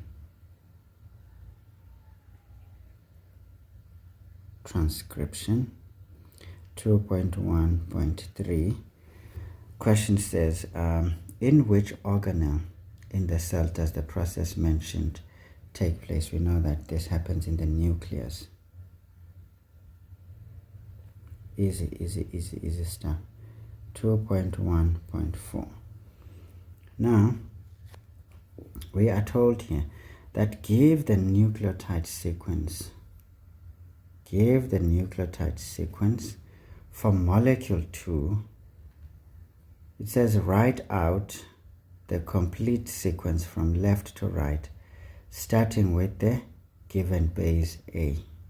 Okay? So we want to give the nucleotide sequence for molecule 2. And now this is exactly what we have here. And we're going to have to present it as it is given, all right? Right, so we know that A, remember this one goes in threes. Remember with messenger RNA, the code or the codon, isn't it? We talk of the codon. So,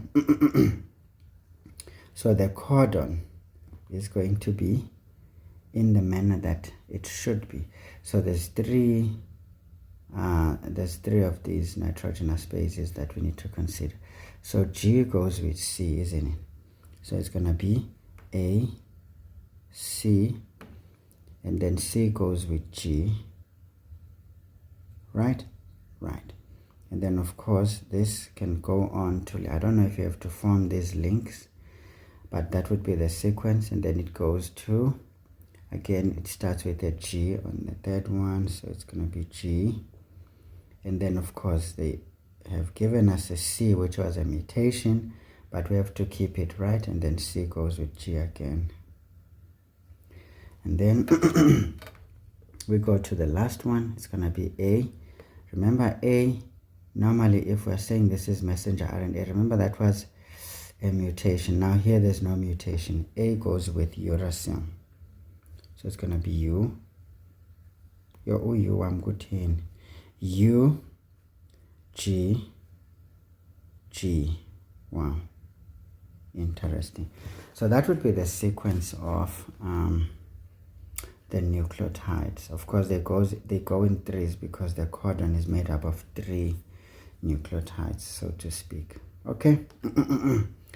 Not too sure about this one, if you guys separate them like this or not, but you just check your marking guidelines, the formal ones, and see how the answers are presented.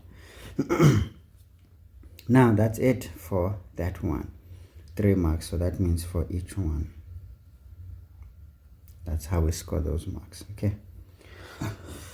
But just make sure the sequence is written properly. Is it the correct notation or not? I'm not too sure. Now the table below shows the amino acids coded for by each transfer RNA. Okay, now transfer RNA is all about translation. Okay, wait. The table below shows the amino acids coded for by each transfer RNA anticodon. Okay. Now we can see the transfer RNA anticodon, that is that, and then we see the amino acid that comes with it. Okay. Great. So technically on the messenger RNA we call it a codon, codon, and then on the transfer RNA is called an anticodon. Is that so, Ganen? You guys revise these kind of things, because these are the areas where marks can be, given and some spices put. So know the codon versus the anticodon. Of course, you don't need to memorize this thing. So this thing does not need to be memorized.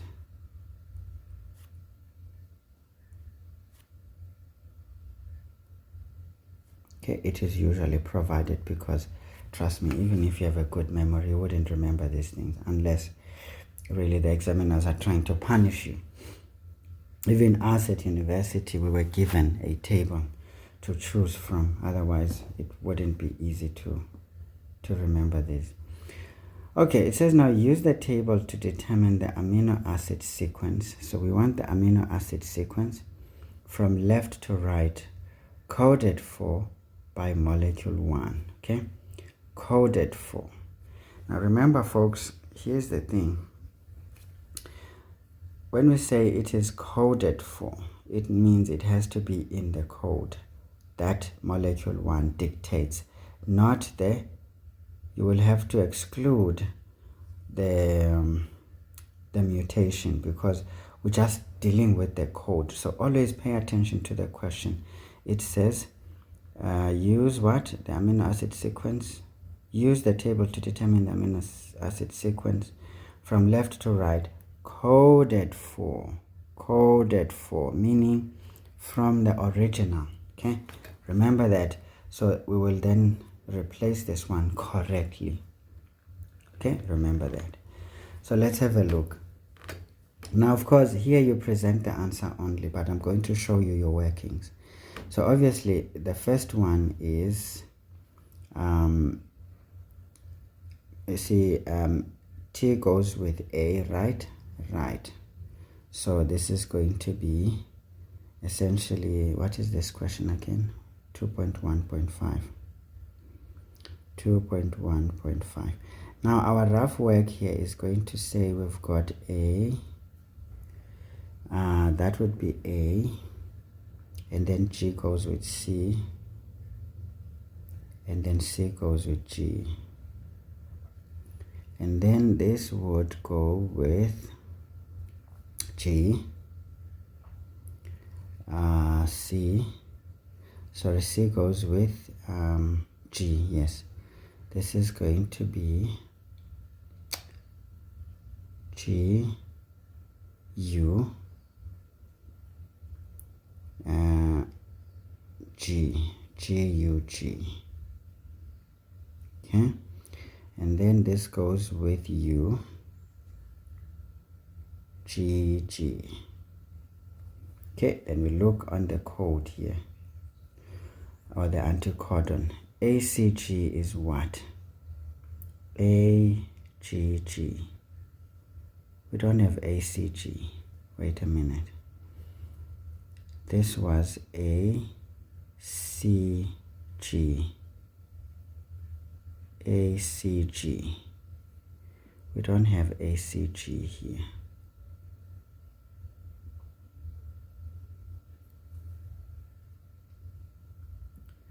So what is cooking here? We don't have ACG, guys, do we?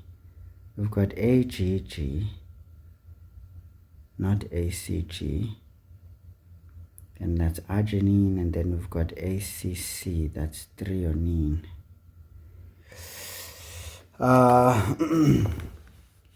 Hayi, ithe ngathi ifuna ukungibhida manje. Why ngathi ifuna ukungibhida? Kinale bothata. Wait a minute, what is going on here? Wait a minute, I'm making a meal of a situation. Actually, what I just wrote, I forgot that this is not what we look for. This is the messenger RNA. Sorry. So please, guys, be careful. So some situations, now we need to do the codons now according to the transfer RNA. Now we know that G goes with U, G, C, yes. And then this would go with C, A, C. And then this would go with A, C, C. Okay, so this would be the transfer RNA. And now we can read our proteins from there. Okay, can you see? It's a 3-step process, but of course you do this on your rough work and you then give it. Now UGC is what? UGC is cysteine. Okay, and then CAC, it's valine.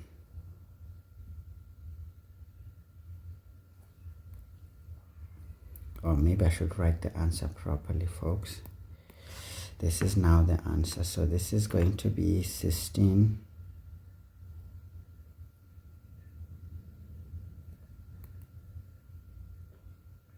How do I write that cysteine? Yeah, cysteine. Is it cysteine or cysteine? Is it cysteine or cysteine? I think it's cysteine. This is wrong. It's not cysteine. I saw cysteine, Alend. Go cysteine, Lord. Cysteine. Cysteine. Cysteine.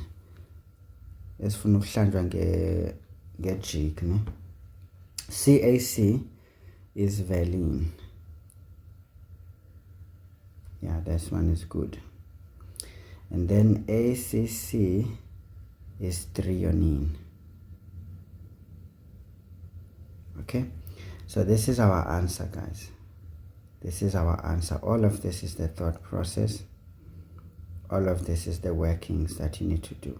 Of course, don't make the mistake I almost did, because it's easy to not do the right thing. Remember, we have to translate our messenger RNA. So very careful here. Very careful here. So this is nice otherwise. So know the base pairings as well.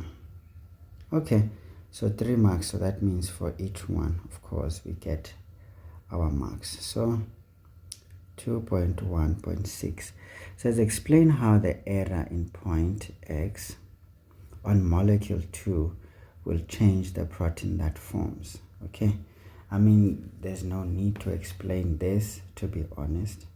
So that change will obviously say it will give us a different sequence, right, of our transfer RNA. And obviously we need to identify, if that is a C, that would be a G.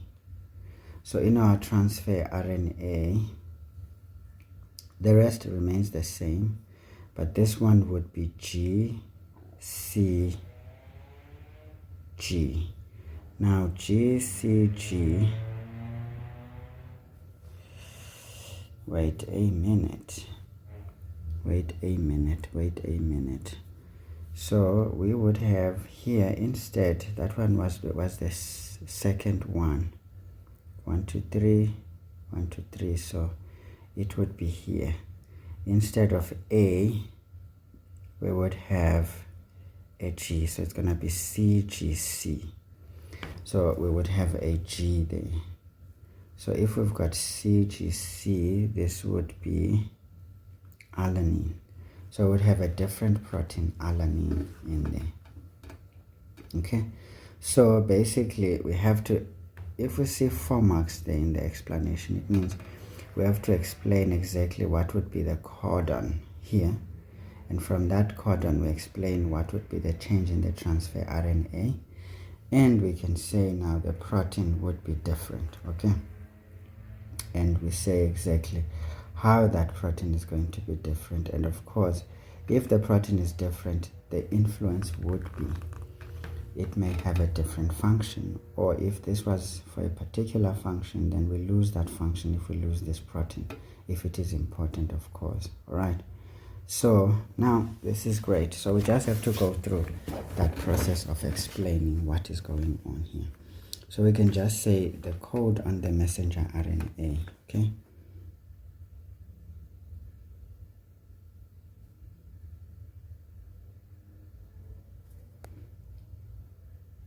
Will be, I don't know guys how you answer this. So it would be it would be A, C, G, and then going on to G, G, C, G, right? And going on to U, G, G. Okay, so here you can just say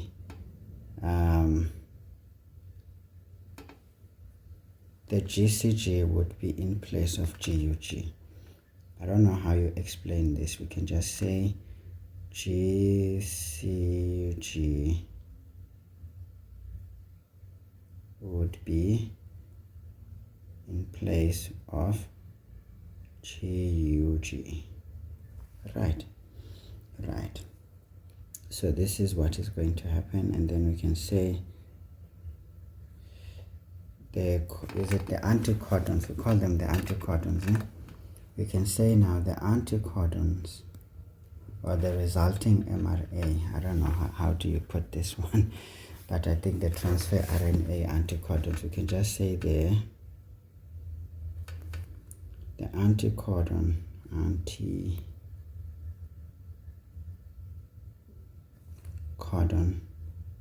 on transfer RNA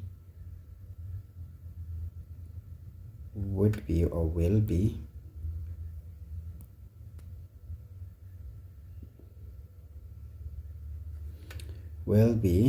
now we write what we saw there. It's going to be UGC followed by, instead now this is going to be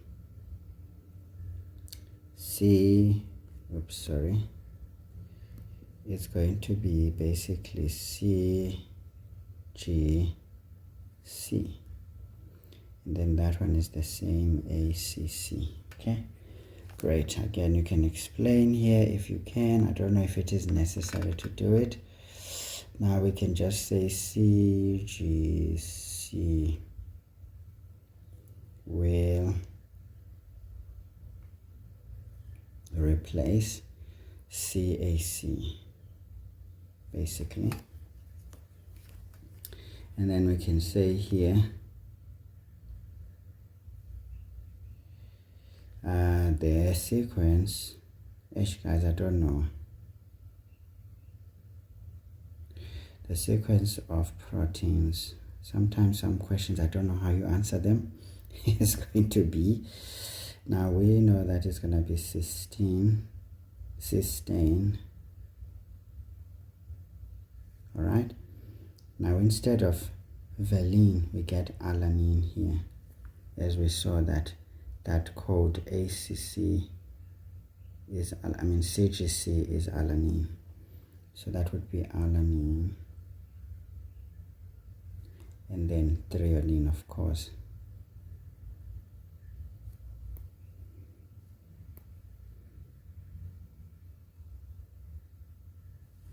So meaning alanine will replace valine.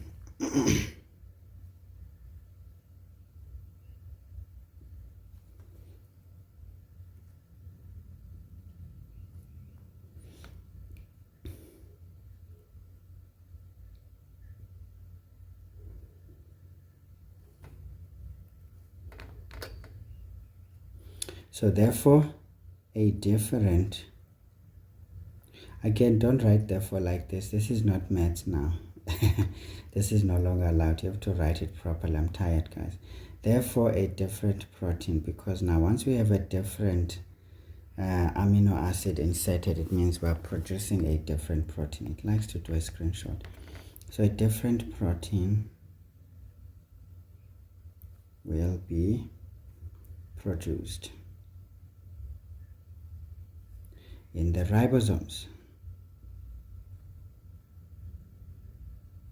Okay, and of course this may lead to either a disease, if this is a disease now, because a different protein may actually be underlying a different disease, or we may lose function of a particular protein. If this protein, say it was a hemoglobin molecule, now we end up creating something that cannot carry oxygen, and therefore we end up suffering. Okay, so those are some of the things. So the consequence would be a change of function or change of structure, shape, depends on all of what these proteins are. If this is collagen, for example, we end up with a different type of collagen. Then we may end up with issues like Ehlers-Danlos syndrome, where the skin is stretchy instead of, being, nice and normal. So there's a whole lot of things, guys, to consider. I like these questions, honestly. I do, because here one has to really do. You see, once the question says explain, guys, that means you need to trace every single thing till the end. Okay, so I think that is the best I can do there. At least I've done at least 4 points, because accounting for each one. You may even not say that. You can just say in the code you can just say this is what is going to happen instead of writing it out. And then you say on the anticodon, this is what will happen instead of writing that code out. And then you can say alanine will replace valine in the sequence, and therefore a different protein. So there's many ways of really saying this thing. So you could easily just pick these little explanations and the conclusion becomes important. All right, folks, so that's it about that particular question. So the race is hotting up. Let me just pause here for maybe some 5 minutes. There's about 8 laps left for Moto 3. I don't want to miss the entire race. I'm a MotoGP fan, so a little bit of apologies there. I'll try though to speed up when we get through the next questions so that we can finish this as early as possible, and to ensure that you guys get to this video early. I hope it helps, but again, it's one of my first few videos, so it hasn't reached its maturity because I'm still trying to recall a lot of things, a little bit of nuances that have been coated with dust at the moment because I hardly tapped into those. So yeah, but we'll polish it up and it will be better next time. All right, so that was a nice question, a bit of application of DNA and protein synthesis. And I mean, guys, these are questions you're going to come across. They may be slightly changed, but the concepts and the idea should be the same. So please go and kill that paper. Get a very good mark, maybe late 80s to mid 90s and more, depending on your SBA, of course. All right, guys, I'm just going to take a bit of a pause right here. Of course, you won't even notice I did. All right, guys, let's carry on. So the race ended with some history-making moment. See, there's a young man there, David Alonso. Yeah, that boy is doing the things there. He's won 17 races this season. He broke the record of the old maestro, Valentino Rossi. Anyway, let's move on, folks. You are not learning about racing, but I don't know why I didn't know about this. To know that MotoGP used to come and, cut the soil on the, is it Oudendaalsrus town in the Free State. That is a town near Velkom at Pagisa. I mean, 2004, I was doing my grade 11. They were here also in 2003. In fact, the last time they were here, according to what is being said, was 2004. Man, we missed out. I wish SABC was showing this sport at least, because I would have watched for sure and seen those moments, because 2004 was one of the turning points in the MotoGP history when Valentino Rossi, left the ever successful Honda machine, which I own. I have a Honda Superbike, the SP from 2014 when it first came. So Rossi jumped off that bike in end of 2003 and took the Yamaha, which was not really a big winner at the time, but he took it straight to win the first race at Pagisa in Oudendaalsrus in the Free State, South Africa. So South Africa has been part of history and of many things. It's a pity our land is just falling apart because of mismanagement of things and no pride at all in the people in charge of things, but just greed and destruction infiltrating like a cancer in the body. Obviously, if you leave these things to multiply, then you cannot control them. And that's where we are right now, because we let a few of those crooked people get away with it. Now we've got a lot of wrath from every sphere, including our academic higher learning institutions. There's lots of nonsense going on in there. Anyway, leave it at that, folks. This is something we cannot defeat, and we better not even waste our breath speaking about it. Now, 2.2 reads as the congenital night blindness, meaning you are born with it. you don't acquire it later in life. So this means it's from the parentals. Okay, is a sex-linked disorder, meaning it's from the X chromosome, right? And we always get the X chromosome from the mother. Okay, all of us have an X chromosome from the mother. So if something is sex-linked, okay, when we say sex-linked, it could be from the Y chromosome, could be from the X chromosome, but usually most of the sex-linked disorders are from the X chromosome. I've hardly heard of any from the Y chromosome. So it's usually the mummies. See, the mummies are trying to destroy the very babies that they bring, you see, especially if they are boys, because these ones tend to affect boys than girls. Okay, now it is caused by a recessive gene on the X chromosome. Now we can say safely this is from the mommy. It's X-linked. We say X-linked. Okay, people with this disorder struggle to see clearly. They struggle to see clearly at night. All right, and they experience other visual problems like short-sightedness and a loss of visual sharpness. Okay, so remember guys, read provided pieces of information, because sometimes you find that these pieces of information assist you in identifying, you know, what principles that you have learned about apply in here. Again, we can see that we're going to be doing genetic crosses here, essentially.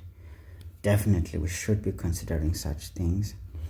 And, you know, dominant alleles versus, you know, recessive alleles, you know, heterozygous versus homozygous and stuff like that.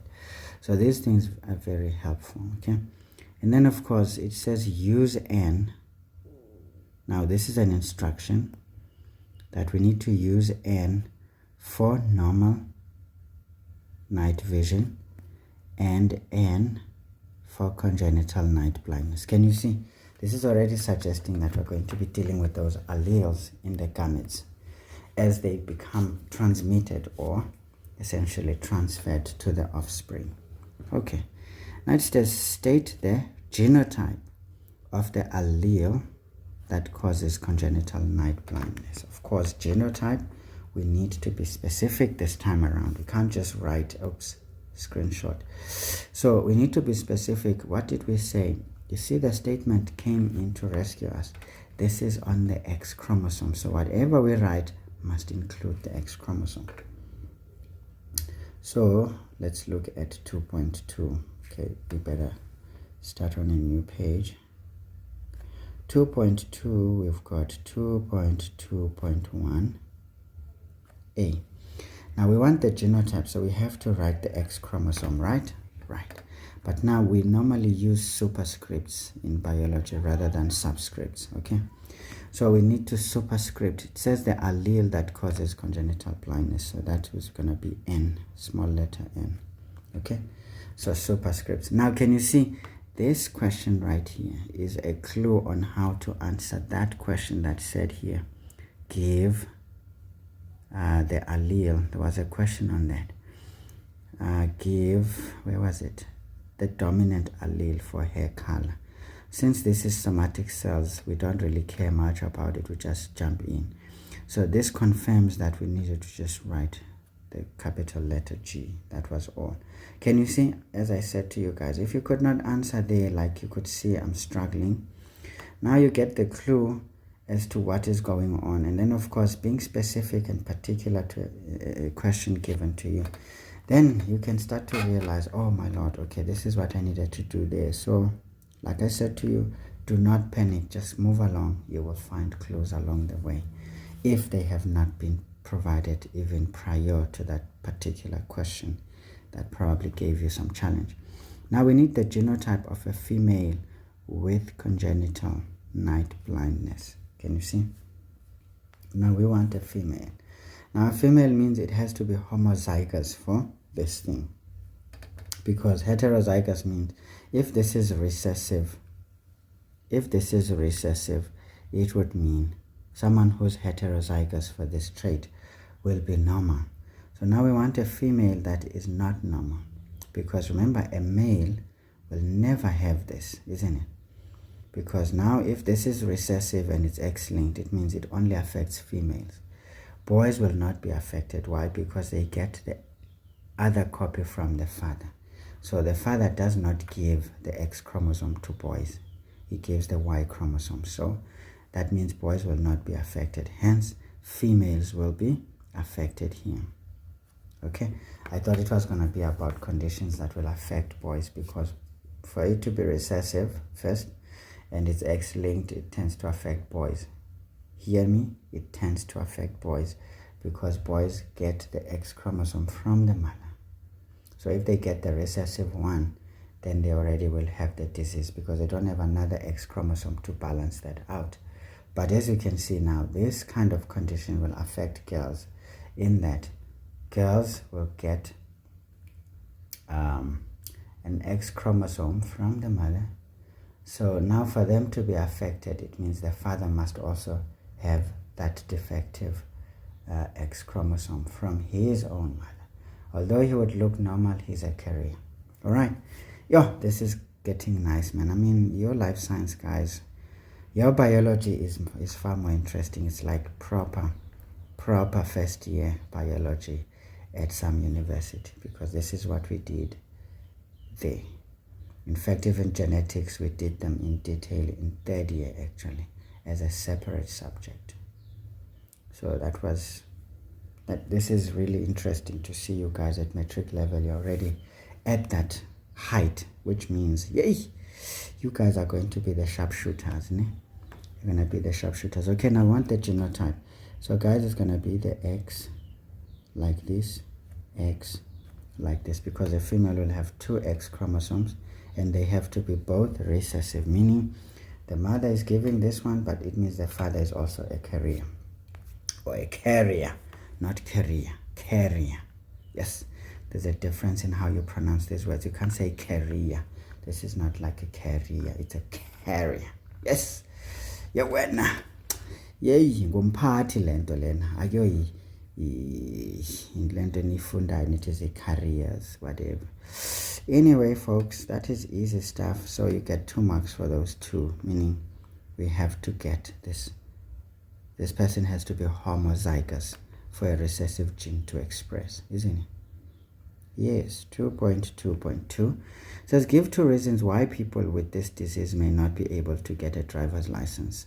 Well, guys, the answers are right in there. What were we told? These people struggle to see clearly at night, so they cannot drive. So how many reasons must we give? 2.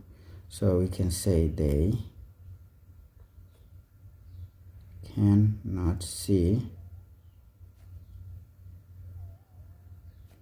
clearly at night. This is like writing comprehension in English, isn't it?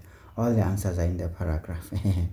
Think about it. So the second one, what is this? They have a loss of visual sharpness. I think that is also important. Loss of visual sharpness. Or maybe we can say they have. We need to answer properly in full. They have, or yeah, they have loss of visual sharpness. Okay, great stuff. I mean, we were told 2, so that's it. Of course, there's more here. They are short-sighted, or they have short-sightedness, you know, things like that. So you can also include that, because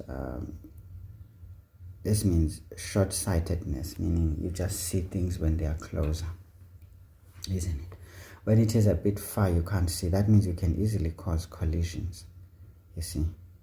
And if you don't see clearly at night, again, you can cause collisions or turn where you're not supposed to turn. So this is dangerous, okay? So I do believe any one of these mentioned ones, they should be good enough to pick. But remember, you only write 2. 2.2.3. Okay. Now it says a man with congenital night blindness. Now this time a man, not a woman.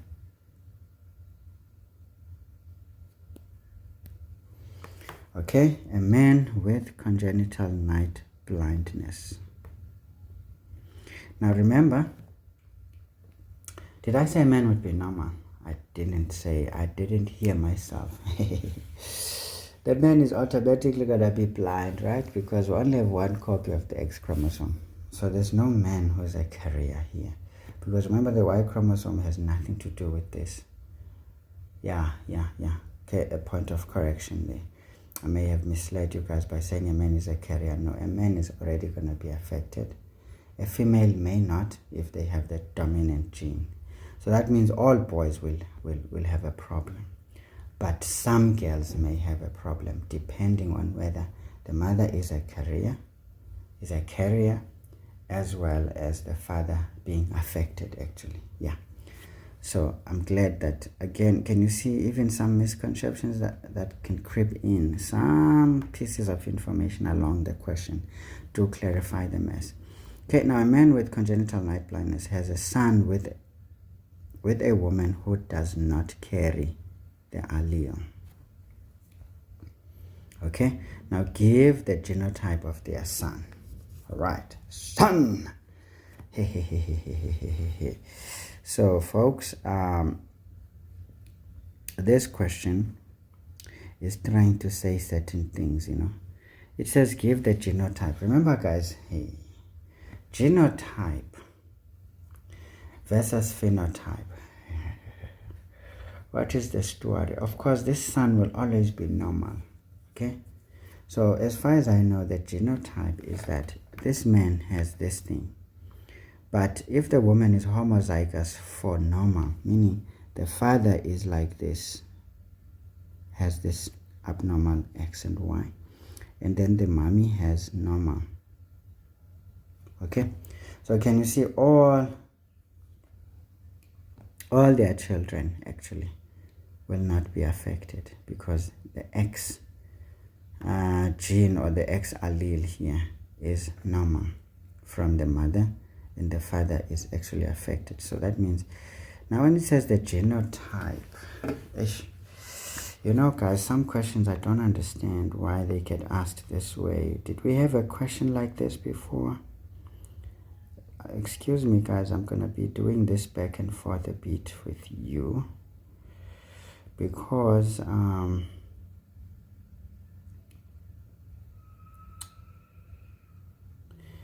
yeah, you see genotype. When we said genotype, we put in some genes there, right? We put in some genes in 1.5.3 so you can get some ideas as to how to answer, because sometimes these terminologies have a tendency to cause problems. Okay, they have a tendency to cause problems. So it says now we need to give the, goodness, did I say genotype? Why do I always say genotype? Phenotype. Okay guys, just a moment. Alright folks, so that's one of my students that I sometimes help or teach. A very bright dude. Anyway, let's continue. Actually, this question was about phenotype. Can you see? Sometimes I don't know what I read. Yo, guys. It's a reality that sometimes you just read something that is not stated. The question says phenotype of their son. The son will be normal, okay? Because this son will have normal vision. They will not have blindness because this is the dominant gene or allele. So irrespective of whether the father gives this one, I mean, remember their son, to be honest, the father only contributes the Y. So it's not even a question of, maybe the daughters, some could be normal. In fact, all of their children will be normal, to be honest.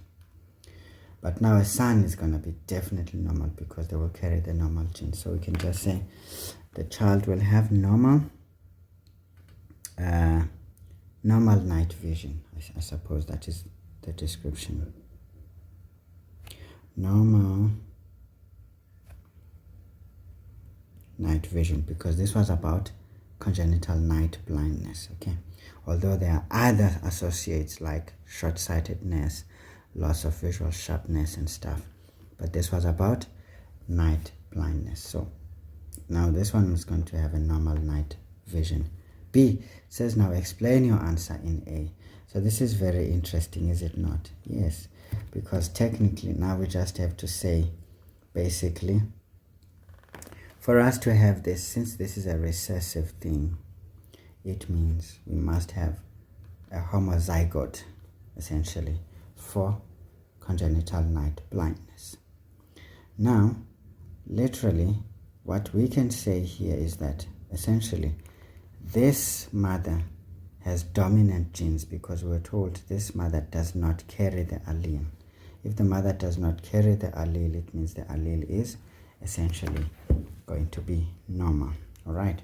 So now how do we make our arguments? Okay.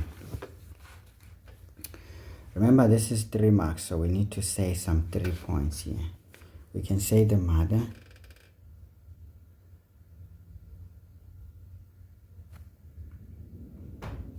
is homozygous. Maybe let's use biological terms now.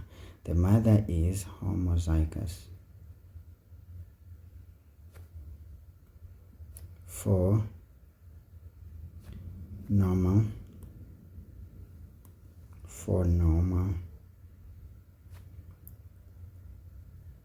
night vision. Hey, come on, man. For normal night vision. Okay, so this is very important, and so we can even explain and say, and so will always contribute the dominant normal allele. Okay. Okay, to all her children. Maybe let's say to all her children or offspring, right? But the father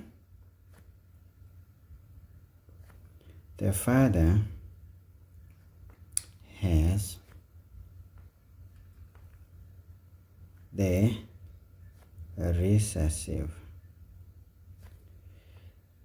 gene and only contributes that to all his children.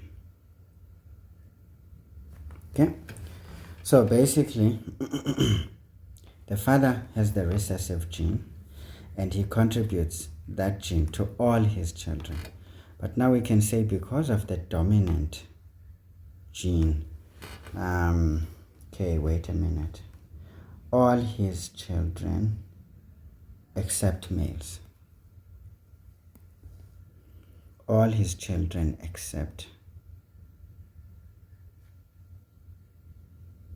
males, okay, because he does not contribute an X chromosome, okay, except males. Maybe we can even explain a bit there. Remember, guys, when something says explain, you say as much as is necessary.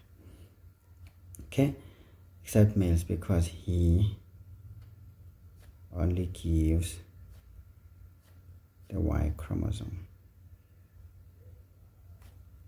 to males. All right?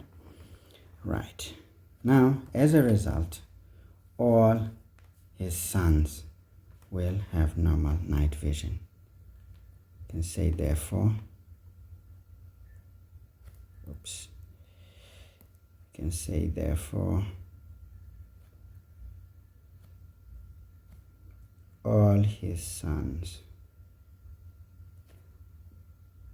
will have normal night vision, since the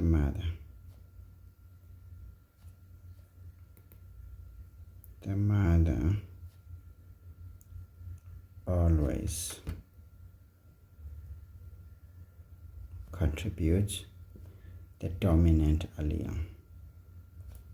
Okay, my writing just goes sometimes. I start off nicely. You see here I was writing a bit better, but it then disappears on me as time passes.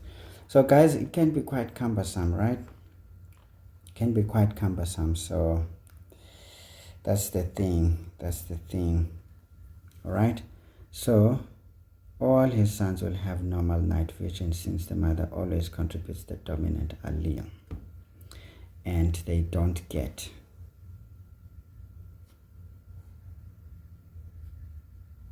do not get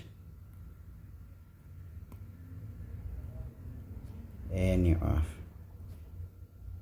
the recessive allele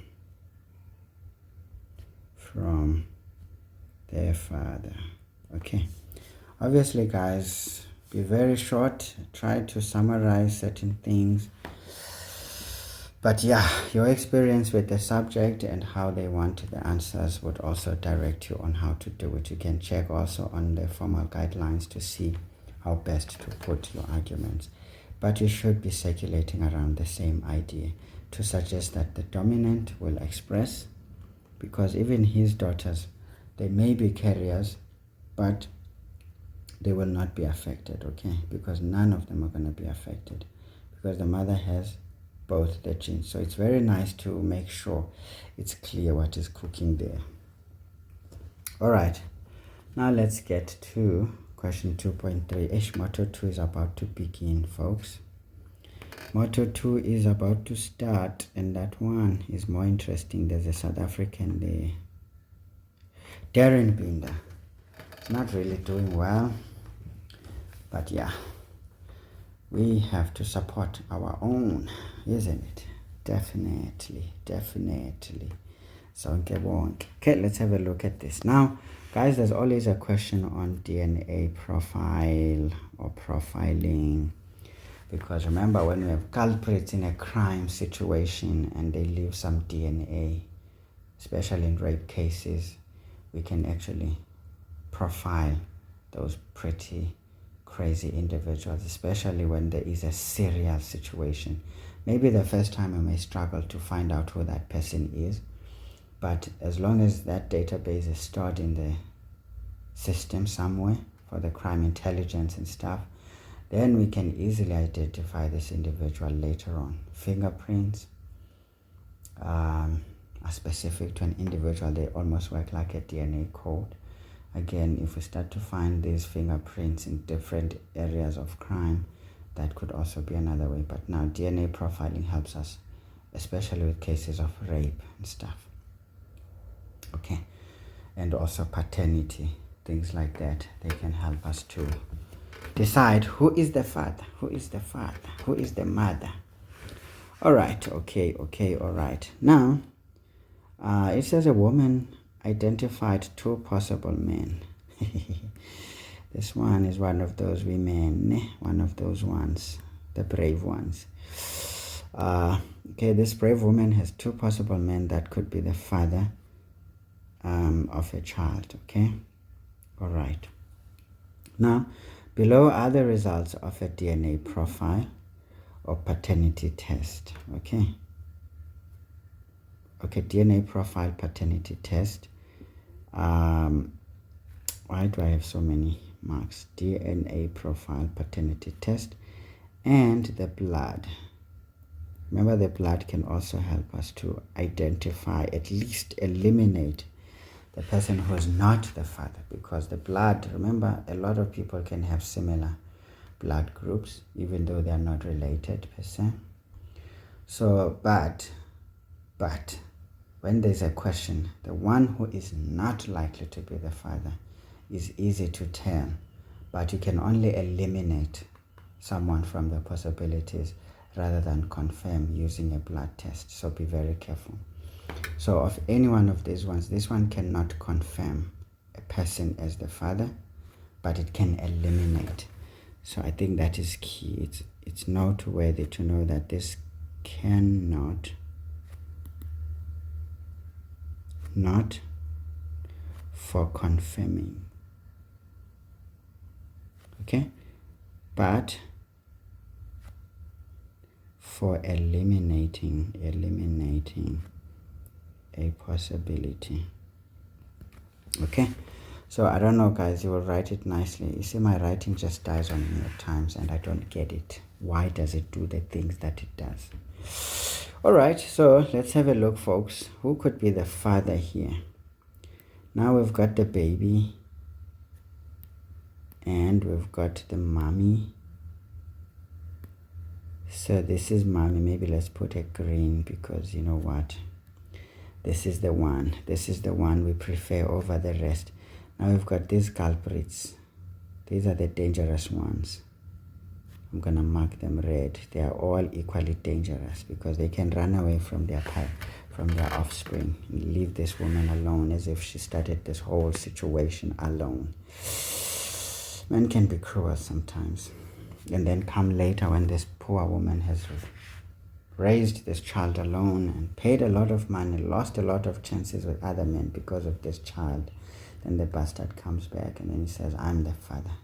I want to do a traditional ceremony for my child.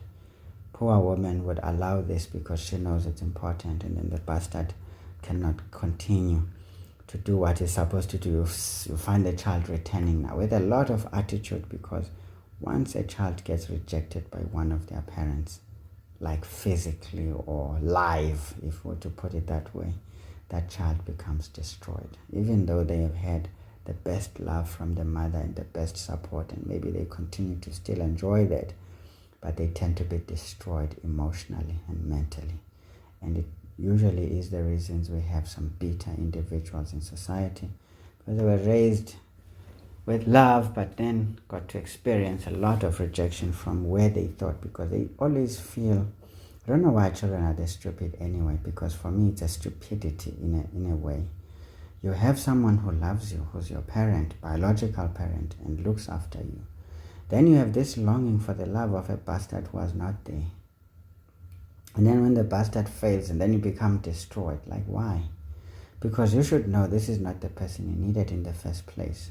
Yes, it's normal to give people a chance because there are many circumstances that lead to them running away or not being present. You have to be open-minded, as in give them a chance, but I don't think you should put your trust in them so that if they fail, you feel like you're not loved, you don't exist, and things like that. If there's already someone you can look up to, why not focus on that individual, especially when this other one fails after being given a chance, you know? But anyway, children are very stupid. They will go and look for the absent, nonsensical individual. And when that nonsense brings nonsense indeed, like the nonsense they are, and then you find them wandering around crying as if that was the end of the world. They already have the world created for them with the other parent who's present. Anyway, let's leave that talking, guys, but I always wonder why people always get so angry. Where were you? I suffered. Who cares? Come on, folks. In the world, we are going to suffer one way or another.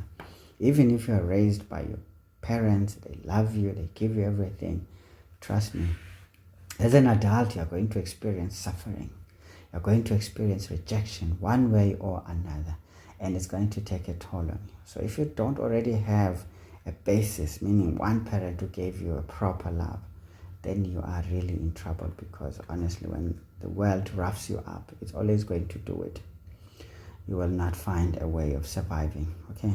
So please, stop being fragile, folks. Natural selection. I know there are some genetically weak individuals when it comes to surviving circumstances in this life, but hey, if you're going to try and sit on that, you're already eliminating yourself from a chance for some serious, yeah. Anyway, let me not talk too much. So now let's see. The guy is blood group O. By the way, my blood group is O. I am the universal donor. Is it donor or donor? Donor. Maybe we can say donor, but hey, when you write it down, man, it's like donor. This one. I'm the universal donor, and I donor everyone. So I can donate my blood to anyone, but guys, I'm a small size body, so I can't take blood out. I would die. I actually get dizzy. I tried to do it. The dizziness that I got was heavy, boss. Because you see, I have this blood stream that is, I don't know, the peripheral vascular tone is quite high for me. So if you drop the pressure, It gives me symptoms that are crazy. So I don't do it anymore, but I actually can give blood to almost anyone. I'm the type O. I tested it in my second year university. So we did these blood groups under the same topic. You know. But I think we're doing human physiology. So this was part of human physiology. You see, very important stuff. Anyway, the mother is type B. So how is it possible that this boy is type O? Remember, for blood groups, we are either heterozygous, meaning we carry the dominant and the recessive, or we are homozygous, maybe not homozygous, but codominant, right? We are either heterozygous in a dominant versus recessive fashion, maybe let me put it that way, or we are heterozygous dominant, sort of like codominant, because this is codominant. So when we talk of codominance, think of the ABO blood grouping, because both A and B are there equally expressing. And essentially, if you are type A, it means there's an O here, which is recessive, right? There's an O there, which is recessive. Okay. So maybe let me put it small. But I don't know what notations you guys use. So I will try and revise these also with time, so that I can give you something exact. But you will know what you need to do here to show this. So this means if you're type B, you still have some O in you. If you are type A, you have some O in you. But if you are AB, there is no O at all. Okay. Now, can you see why that is unlikely? We can eliminate this dude. This one, unfortunately, this could be the husband to this one. Because women think the person you do the things with regularly is the one. What if you stole me somewhere? I'm your long lost love from high school. And then we get that moment. Or perhaps you were weak at that moment because you had an argument with your husband. And then we meet somewhere, and then I'm so nice because I'm a nice guy. I'm too nice. So, and now you think, oh, this dude is so nice. And then you end up falling weak. And things start falling from you. Yay, things happen. And then you go back to your husband. And then you do the things with the husband later on when you forgive him. And you are so sorry you did this with me. And then now you have a child. Remember, you're likely to think that child is for your husband. Remember, the first one, the early bird catches the fattest worm, isn't it? So the first guy that you did the thing with is the one actually that makes you pregnant, because the second one, his guns are already, his bullets are already late, folks.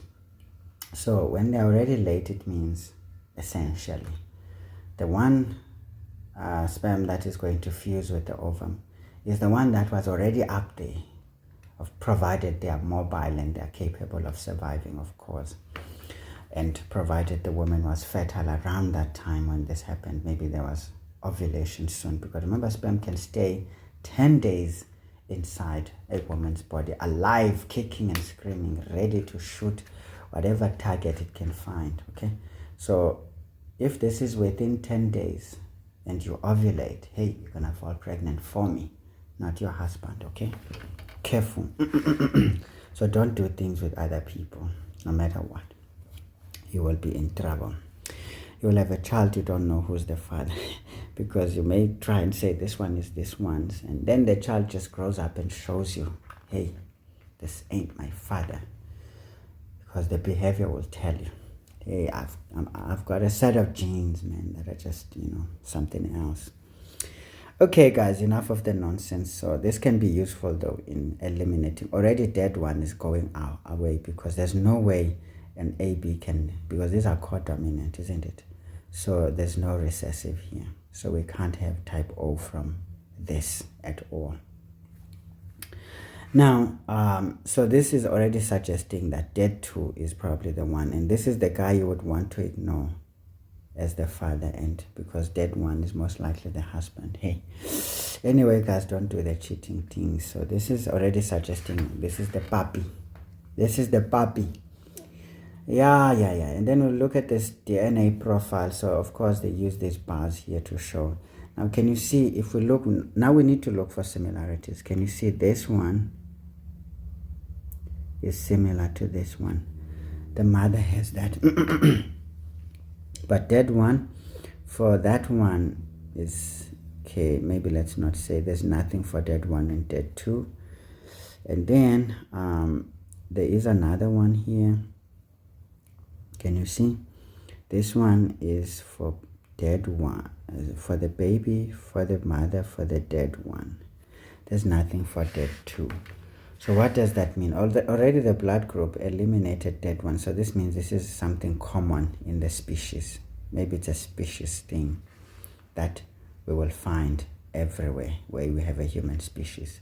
Probably it's saying something like that. And then we've got some other things. Dead one is different from, and mother is different from the baby. Now we look at the baby again. We see here that technically there is something about the baby. It looks to be on the same line with the dead one. So maybe this is all about this being a boy or a girl or whatever. Now this is suggesting if it is not on the mother, it's on the dead. Okay, this could be some species related or sex related if the baby is a boy or whatever. Because this one is, guys, but sometimes you need to be careful. These things, they may look like they're on the same line, but sometimes they are not. So try to use your ruler here. Try to use your ruler, because now I'm spotting something. Can you see this is more in line with this one? Because if we draw a line from the top of that one and go like this, can you see we miss that? So this one is more in line with so be very careful, guys. This is more in line with dead two. Can you see what the mother doesn't have, the baby has, matches that one? So this could essentially mean, but you can see this is not so far away, but this is close. Maybe a boy thing, but this one is more exact, because you can see if you draw a line that intersects that, it intersects this one. So sometimes these things can be quite a nightmare. Okay, of course they do this deliberately so that they're not exactly in line, so that you have to use approximations here. And then let's have a look again. Here's another one. So if we draw ourselves a line through this one and go, can you see we intersect that one? Although this is, yeah, whatever, but this is the best we can find. So this is similar. So the baby has, dead two has, and the mother doesn't have. And then here's another one. Okay, of course they're not exactly in line, but because remember there's variation, isn't it? We talk of variations. So think about these things sometimes to explain why would you want to choose this, why would you reject that. Remember there's variations, but again you look about proximity and probability. And that is that. Can you see this child matches this dead two by 3 genes, which all of them that he matches this dude with, the mother does not have, to show that this is not something probably in the general, human race, so to speak. Okay, and he completely misses dead two. You only matched him once here. You only matched him once, but this still intersected this one to suggest that this might be some variation in the human species, so to speak. Because what the mother has and the child has and this one has, if it is the same, then it's unlikely to be specific. It's something that probably is a race thing, or fair skin versus dark skin and all that, tall versus short. There can be a lot. But what we can safely say on this gene profile, this baby, definitely this should be his mother, so to speak, because there's a lot of matching between the baby and the mother, in a way, 2 times at least here. And he matches this guy 3 times when he does not match his mother. So these two should truly be related. Okay, So there's that thing there. So that means indeed, you sir, whether you are the husband or not, maybe this one is the husband. Yeah, anyway. Using the DNA profiling results, explain why Dad2 is the father of the baby. Yes. So we can just simply say the baby's what profiles that the mother does not have, he has for Dad2. Right? Yeah, basically. But now 3 marks. How do we explain this thing? Oops, sorry. How do we explain this thing? 3 marks. We can't just say one thing. So this means we need to be strategic now in how we answer that question. Okay, let's start. 2.3.1. So we're told to use the DNA profiling results. So meaning not the blood results, because now I'm thinking, how are we going to get the 3 marks? Because I actually wanted to slot that one in. So what do we say now? What do we say? Okay, now let's try. Sometimes it's a matter of keywords rather than maybe lines, because it means you have to say something about what is the nature of these. So we can say the baby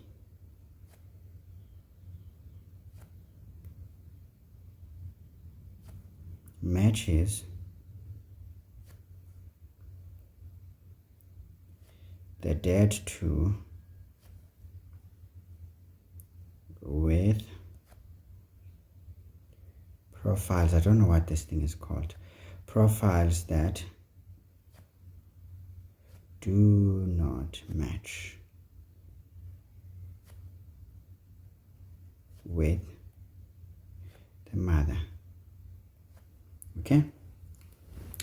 He, however, does match the mother with profiles that do not match Dad2. Maybe we can say that he, or the child, let's just not say he because we don't know what sex this is. We can just say the child, the baby, also matches the mother with but is it correct to say profiles? Maybe let's just say bars. Let's just use bars, because with bars, I think we can safely say bars, because the whole thing is a profile. This is not quite exact. Matches the mother with bars that do not match to the Dad2. Okay, however, we can see that the child only matched Dad1 with profiles that also match the father, which becomes insignificant. Could we say that? Lord, we can say, however, the baby matched Dad1 with a bar that also matched the mother. And so you can say this one is non-specific.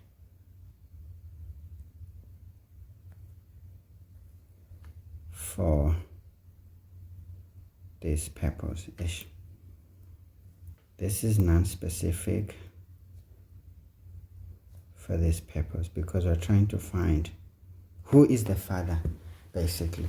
So if the baby matched Dad1 with a bar that also matched the mother, this could be some species specific thing, but not specific for determining who's the father, because we expect the baby to, yes, match the mother, but to match the father when they don't match with the mother, because the mother and the father are assumed not to be related also, except for things like incest, where you may find that this Dad1 is also the uncle. Yes, it happens sometimes, you know. Yeah, this could be a case of incest if at all we want to think about it, but again, it would not be, because there's also 3 counts of matching with a stranger, so that stranger should be the father. Incest is not that common, but yeah, in the past. Wa tseba Basotho na ba re kgomo ha di tswe sakeng, go tjho hore wena mosadi wa hao tlo ba your cousin or something. Hana le re ke cousin ka Sesotho. Yeah, something like that. They would choose your cousin, just like in the old European. Can you see there's a bit of commonalities? If you look at our history as black people, I mean, I grew up in the villages in Mount Fletcher. We did see some things, find that a cousin will impregnate his cousin. And that was okay. It was accepted, because especially the Sotho. The Sothos did that. Not so much with the Xhosas, because we tended to be particular about our clan name, so that we can not marry the same people, because we felt right? Because we would say the ancestors are angry as a result, because we would see abnormal children. This explains this recessive versus this. So if you've got people who are related and they are probably heterozygous for a particular trait, now when they intermarry together, there's a chance that they can give the recessive gene, and that's how we saw abnormal children coming through. Although this could also be random in its nature, but it is more common among families, because people who are related actually tend to bring these abnormal children, because they have these recessive genes that they give to their children. So Xhosas actually frowned upon this, although it's clear though that they actually did practice it at some point. But then they realized they're having a lot more abnormal babies that come, and then they translated this as the anger of the ancestors, and they stopped the nonsense. But yeah, Sothos still pretty much carried this on for a while. But now when these tribes came together, you started to see now that even the Sothos started keeping these clan names, and also they decided now against this thing. So we improve each other as a human race. It's very nice actually. But I could be wrong about who started this and who started that, but this is what I grew up seeing. I saw that with the Sotho groups, Southern Sothos, of course. I'm not sure about the Northern and the Western ones, if there's such, but Bashweshwe, they liked to do that a lot. Even in my village, I have some proof on this, but this is proof I would not speak about generally, I mean specifically, but I can say it generally that I've seen it. It's there, it happened in my village even. Anyway, guys, now so yeah, technically this is you see now I'm losing the plot because I talk too much, folks. Sometimes I do this, sometimes I do this, and I didn't want this video to be long actually. So we can say therefore dead. So therefore I think we do need to conclude. Therefore dead 2 is the likely one to be the father of the baby. I don't know, guys. Sometimes, you look at the memo and see how they say things, and because these ones match the most, isn't it? They match more. All right, so of course, whatever you say, folks, make a conclusion. Always have that habit. Even if you say more, it's okay, but they will look again on the strength of your arguments. Of course, the first 3 would be the ones to mark, but the conclusion usually may or may not get a mark. Remember, the final answer in these kinds of sciences, it may or may not carry the mark, because it's already something that is being concluded here. So it's not really a strong point, to be honest. It's more of a final point if you think about it. Okay, so let's go 2.3.2. This one says no can't win zakalan manje. What is going on here now? Yeah. It says now explain why dead one cannot be the father. Oops. Okay. I think dead one should not come in here. I think dead one should then be eliminated from here. I don't know. Because now we need to explain why, or using the blood test. Okay, maybe we can leave it. Hey, sometimes be careful, guys. I don't know why I'm a bit distracted, because my MotoGP races are progressing, guys, and I'm watching. You see, Moto2 is on fire. Moto2 is on fire. Hey, but our boy is in 15th position. Not quite doing well. Okay, so now we need to explain why dead 2 cannot be the father using the blood test. Okay, now this is good. Now we looked at it and we saw that technically he does not carry the recessive gene here. So we can just say dead 1 by being AB. Dead 1 has no recessive gene for the blood type, has no recessive allele because remember type O is the recessive one, basically has no recessive allele for the blood group, for recessive allele of blood groups.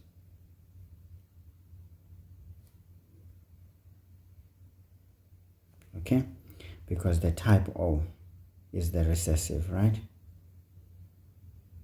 Type O is recessive. Now, and then he cannot possibly, and okay, we can say dead 2 has no recessive, while the baby has the recessive trait, which is type O. Okay, great. As well as the mother can actually transmit this, right? Okay, dead 1 has the recessive, okay? No, it doesn't have the recessive. Actually has the dominant, the codominant ones. And while the baby has the recessive trait type O. So the baby can only receive the 2 recessive, hey guys, my writing, the 2 recessive alleles from both parents. And this could only be the mother and dead 2. Nice. Okay, I don't know, guys. I mean, sometimes you have to say what you have to say, but again, you have the luxury of looking at the marking guidelines, because remember, learn to answer the way you want to when you're practicing. Remember, you're still practicing right now. Answer the way that you see things, but trying to organize your thought process and how you phrase things and how you relate things. Then you look at the formal guidelines so that you can see how best to put your argument, because that way you tend to become better and better at this, and you can get as very close as to an official memo that can be written by any subject expert as possible, because you will be dancing with the very sharks, the experts. All right, but again, for you to develop that technique, you must, I mean, this is good for those who will be doing this next year, because then if you see this video and you take my suggestion, obviously you cannot do it now because it's already the exam, but still you can take a paper and simulate. Then you look at this. Trust me, you will be surprised how much improvement you can gain in just a short space of time. All right, okay, all right. Now, so we need to do this one, okay. maybe let's try to do this one, so that this one is a higher grade question essentially, because it needs a lot. Now it says use a genetic cross to show the percentage chance for the mother and dad to have a baby with this blood group. Okay, easy. So we need to do the genetic crosses. Now guys, I don't think I remember the rules. I don't think I remember the rules that much, because this type O, unfortunately, is the less dominant. Now we can't write O if we're saying this would give us type O. I don't know, but I'm just using what I'm using. But I saw in some of your guidelines, when something is not dominant, the allele, you use the small letter I, isn't it? Yes. And then of course you qualify it, right? And then of course the capital letter like this shows that this is dominant, right? And then of course if it is A, you put A. If it is B, you put B. Then the less dominant one, which is the recessive one, you do this. So I think this is the notation that is acceptable to separate these things, because to write what I wrote there, you might be put out. Okay, but remember, this is 6 marks now, folks. Remember, the cross can be worth just 2 marks, because I mean, if you're doing the Mendelian thing, this could be worth just 2 marks. So essentially, we need to be strategic here when we do things. So we can do the cross like that, but would we really get 6 marks? I think we also need to consider some descriptions, because remember, these kind of things, guys, you need to describe what is happening, descriptions as to where this is, because remember, when we are breeding, it's only gametes that fuse to make the offspring. So we need to consider issues of fertilization, as well as we also consider things of generations, isn't it? Because how far is the offspring from the first generation, which would be the parentals? Remember, all the first generations are the parentals, isn't it? And then of course we talk about phenotypes versus genotypes and stuff. So if we're saying blood group type O, this is a phenotype. It's not a genotype. This is a phenotype. Okay, so remember, as much as I tried to use this as a genotype in a way, but that is actually a phenotype. It's not a genotype. Again, please know these things, folks. What is the difference between a phenotype and a genotype? Yeah, guys, there's 6 laps to go here. I'm feeling like yo. The things are just doing their own things. Alright, guys, let's just pause for a moment. Just finish these last 6 laps, and then we'll carry on. I'll try to speed up before the big race, the MotoGP race. Okay, guys, so the race is over. So the boys did their own thing. In fact, our boy was taken for the very last point. He finished 16th. So yeah, it didn't go so well for us South Africans, but hey, we will have better luck next time. So let's do this 2.3.3. So now we need to do the genetic cross. So obviously, guys, probably in your guidelines or whatever, you have a particular way in which you look at this, because what is the question again? It says to show the percentage chance. So we will have to give that chance. And did you see, we did have a question where in the MCQs we had to do that, right? So if you think about it, we did some situation here. It's coming back. It's not here actually, it's here. So we did this question. Can you see it's coming back again, but this time in more detail, because there we were applying it, but now we have to pay attention to the format in which we present our answer here. So obviously, guys, you all know that the organization is that of P1, meaning the phenotype 1, isn't it? Yes, which is the parentals, the phenotype of the parentals. So of course you write here phenotype, right? and this is going to be blood groups, isn't it? So we could have the mother here. We are told exactly who is who, so we know that dad is AB. No. Dad 2 was A. So this one is going to be blood group A, or we can just say blood.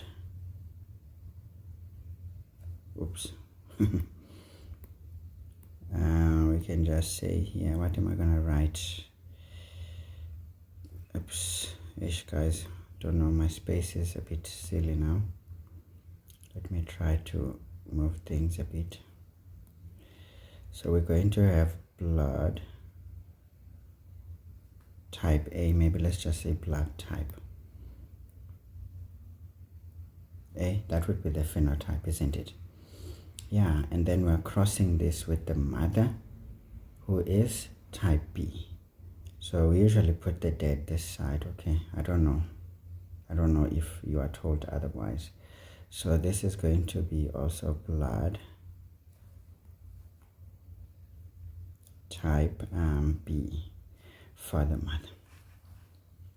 Now we will have to look at the genotype, isn't it? Because when we do the crossing, we do the crosses on the genotype, okay? Now we said we put this one as the dominant, and then the recessive one, it's a small letter I, so to speak. So that would be the genotype of the father, and we are crossing it with the genotype of the mother, like that. Okay, so obviously I use my table because I just don't do well with this one. Now remember folks, when we are doing the crosses, we are doing fertilization, isn't it? Yes, this is when fertilization is taking place. So we're going to say this is the F1, isn't it? So which means fertilization basically. So now I'm just going to use my table. So this is this one and that one. For daddy, dearest. Okay, maybe let's move it down a bit.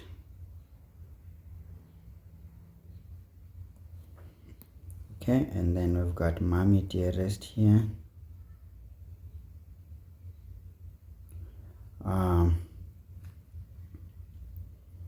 You know what? There's something I think I may have done. Okay, I think this is mommy, dearest here. It's fine.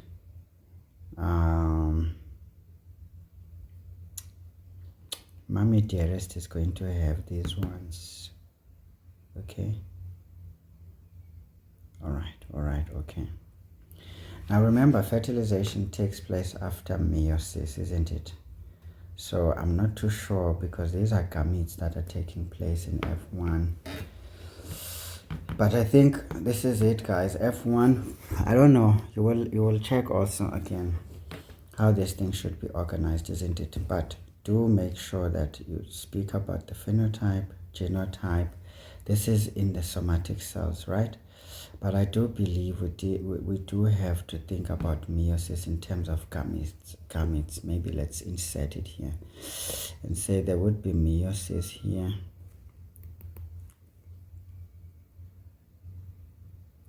Where we can talk about the gametes. Right? Now the gametes is going to be either this one or that one. Same applies here with the mommy. Dearest is going to be either this one, the dominant allele, or the recessive allele that can be given. And then of course fertilization will take place after meiosis. Now we can do our table nicely. I like the table, it makes life easy for me because sometimes this thing is horrible at times. So be systematic, guys, and make sure you give what is expected of you. Make sure you give what is expected of you. Don't know why this one is starting to have a shape to it. It's irritating me. Okay, so we know that this could be this one.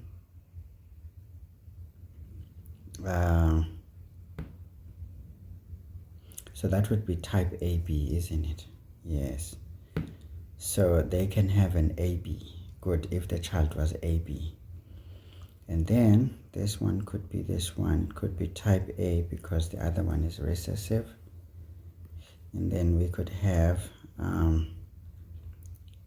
type B. Okay, I don't know why I'm changing. Remember the dominant one we put first, then the recessive one. And then these ones could be both recessive ones, which is type O. Can you see this one becomes 1 out of how many? It is just 1 out of 4. So basically we can say therefore the percentage chance, what did they say was that?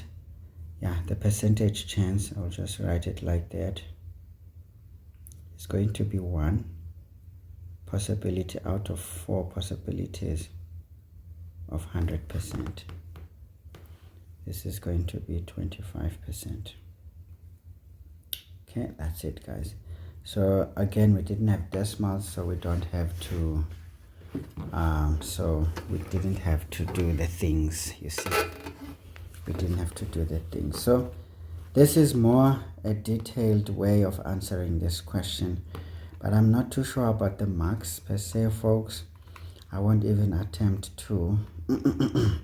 Maybe we can say the B1, it's a mark. The genotype, it's a mark. The gametes, it's a mark. Doing the crosses, it's a mark. 1, 2, 3, 4. We can say now doing that 5, and then the final answer 6. I don't know. Please guys, do double check the notation on how you do this thing. I am not too sure if I'm giving you what is correct or what is right or what you need or what you don't need. So I literally just skimmed across your guidelines just to get an idea. So I don't have a full experience in doing your biology for a while. In fact, I'm impressed with these kinds of things. But I mean, this is the stuff we did in first year. So sometimes I may be teaching you things the way I was taught, but not necessarily the way you're supposed to. So stay watchful. Don't believe everything you see I do. It can be wrong, so make sure. But as long as it answers the question, so even if I don't get 6 marks, sorry guys, my throat. Even if I don't get 6 marks, of course, this is just me proposing a way of answering. But even if I don't get 6 marks, but I'll still get marks for most of the things, right? But please, it seems like these guys, when we talk of the phenotype of the parentals, and it seems like when we speak about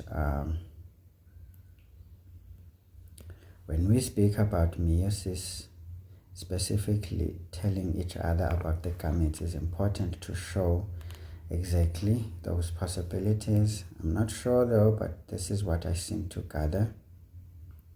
Tlakwana man. Wampaliya jwala hatamela mona. F1, maybe when you talk about fertilization, this is when you're doing the actual crossing. You can use that thing. And of course, the percentage chance was the question. So this answers the question, but you can't just go through here for only 6 marks. So you need to show a bit of organization there. All right, folks, not a problem. So now we are 3 hours in. Let's just finish off this thing. So we've got 2.3.4. So 2.3.4 says, explain why blood tests are not reliable to determine the paternity. Well, just 2 marks. I think it's fair to say, look, we know for a fact that, can you see sometimes a bit of brainstorming can assist you? Remember, we did speak about the fact that these things can actually not confirm. They may not necessarily confirm, but they can eliminate. So now we need to be very careful on how we answer. It says, explain why blood tests. You can say they cannot confirm who the father is, but can eliminate a possible father. We can say they, because I said a blood test, okay, we can say it cannot confirm who the father is. Okay, you can even explain and say, since many people can have the same blood type even when not related. Okay, it cannot confirm who the father is, since many people may have the same. Maybe we can say that may have, not necessarily can. May have the same blood type, even, maybe let's put it nicely, even when not necessarily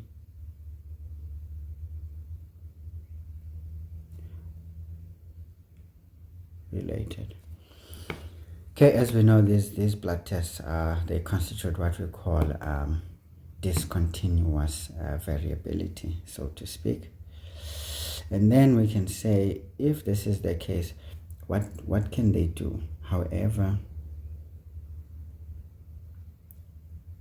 they can eliminate a possible culprit.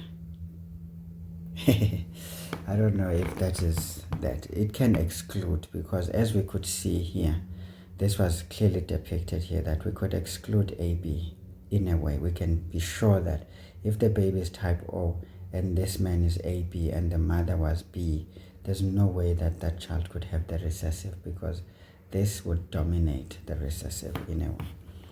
So it can exclude. They're not very reliable, but they can be used for the elimination part, because there could be some people suspected. I think for 2 marks that should be enough, folks. So that was 2.3.4. Now let's do 2.3.5. Okay, it says, now name 2 uses of DNA profiling besides paternity tests. They could be used for, investigations, crime investigations, where DNA samples are taken. We can use it for medical diseases as well, to decide whether you have a risk of bringing forth a baby that has a problem, or in making a diagnosis of a particular disease. Of course, I'm going to use examples, near my field, because this is what I do.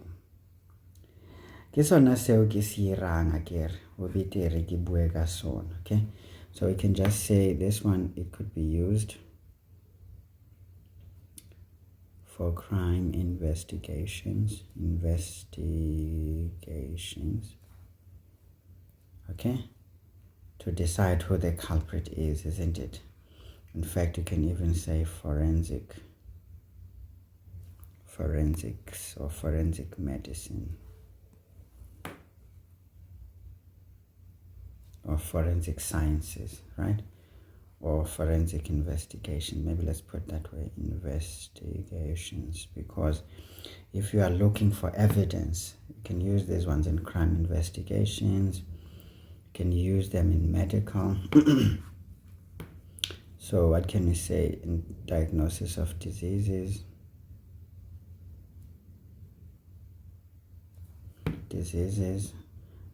By finding out the genes that are commonly associated. I mean, for example, maybe say diagnostic of genetic diseases,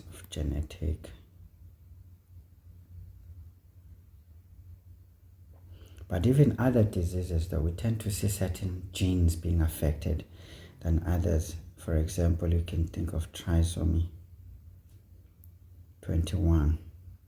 Of course, it's not necessarily a genetic disease, but maybe there are some diseases, that have some issues with certain genes.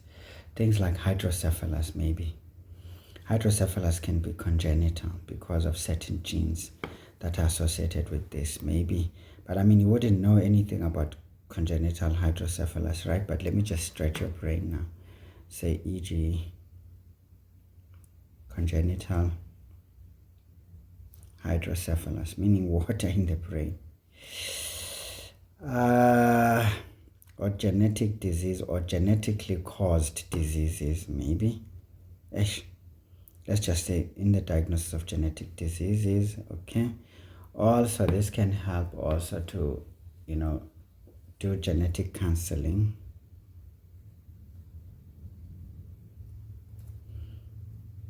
For possibility. Yeah, guys, in genetic counseling for possibly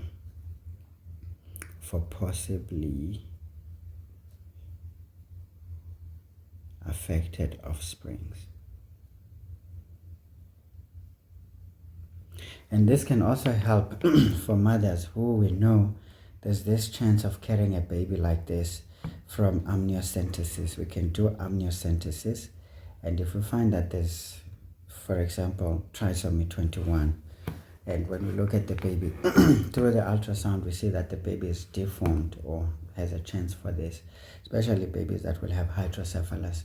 We know that their mental function may be a nightmare. Then we can even tell them to terminate. Although many people don't like this, but unfortunately, if God provides the knowledge, guys, we have to apply it, even if it hurts, because God already says in his book that no man or anyone will ever understand his ways, the way that he does himself. We can only align ourselves with his precepts, that's all. But remember, we tend to create rules and use God to make people afraid. For example, abortions. People keep saying people are playing God if you're doing an abortion, so you are wrong. Yeah. Well, on the moral ground, maybe we can make an argument, but does God care about what we think is right or wrong? He doesn't.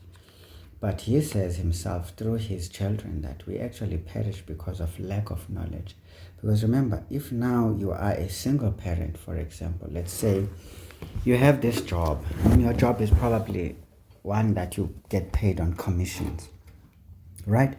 And you are still trying to build up your resume so that you can have, maybe a more stable job, or even within the same frame of work, you want to be hired permanently and maybe get some promotion by proving yourself. Now, your doctor tells you that you're pregnant, your boyfriend made you pregnant, then you get a doctor telling you that, hey, this child is going to be abnormal. Maybe this child is going to have what we call neural tube defects. There's spinal dysraphism going on, meaning your baby may never walk. There's a meningomyelocele there. Of course, it depends on the way it looks. If we can see the baby is kicking and everything looks all right, it means the nerves are working. So you can actually be given a chance to be operated. And basically we just perform a cesarean section, get the baby out, we repair the defect, and then we replace the baby back into the mother. And then the pregnancy continues until term. But now that is a very risky surgery because the baby can be lost. I don't think we have done it here in the country so far, but it has been done before.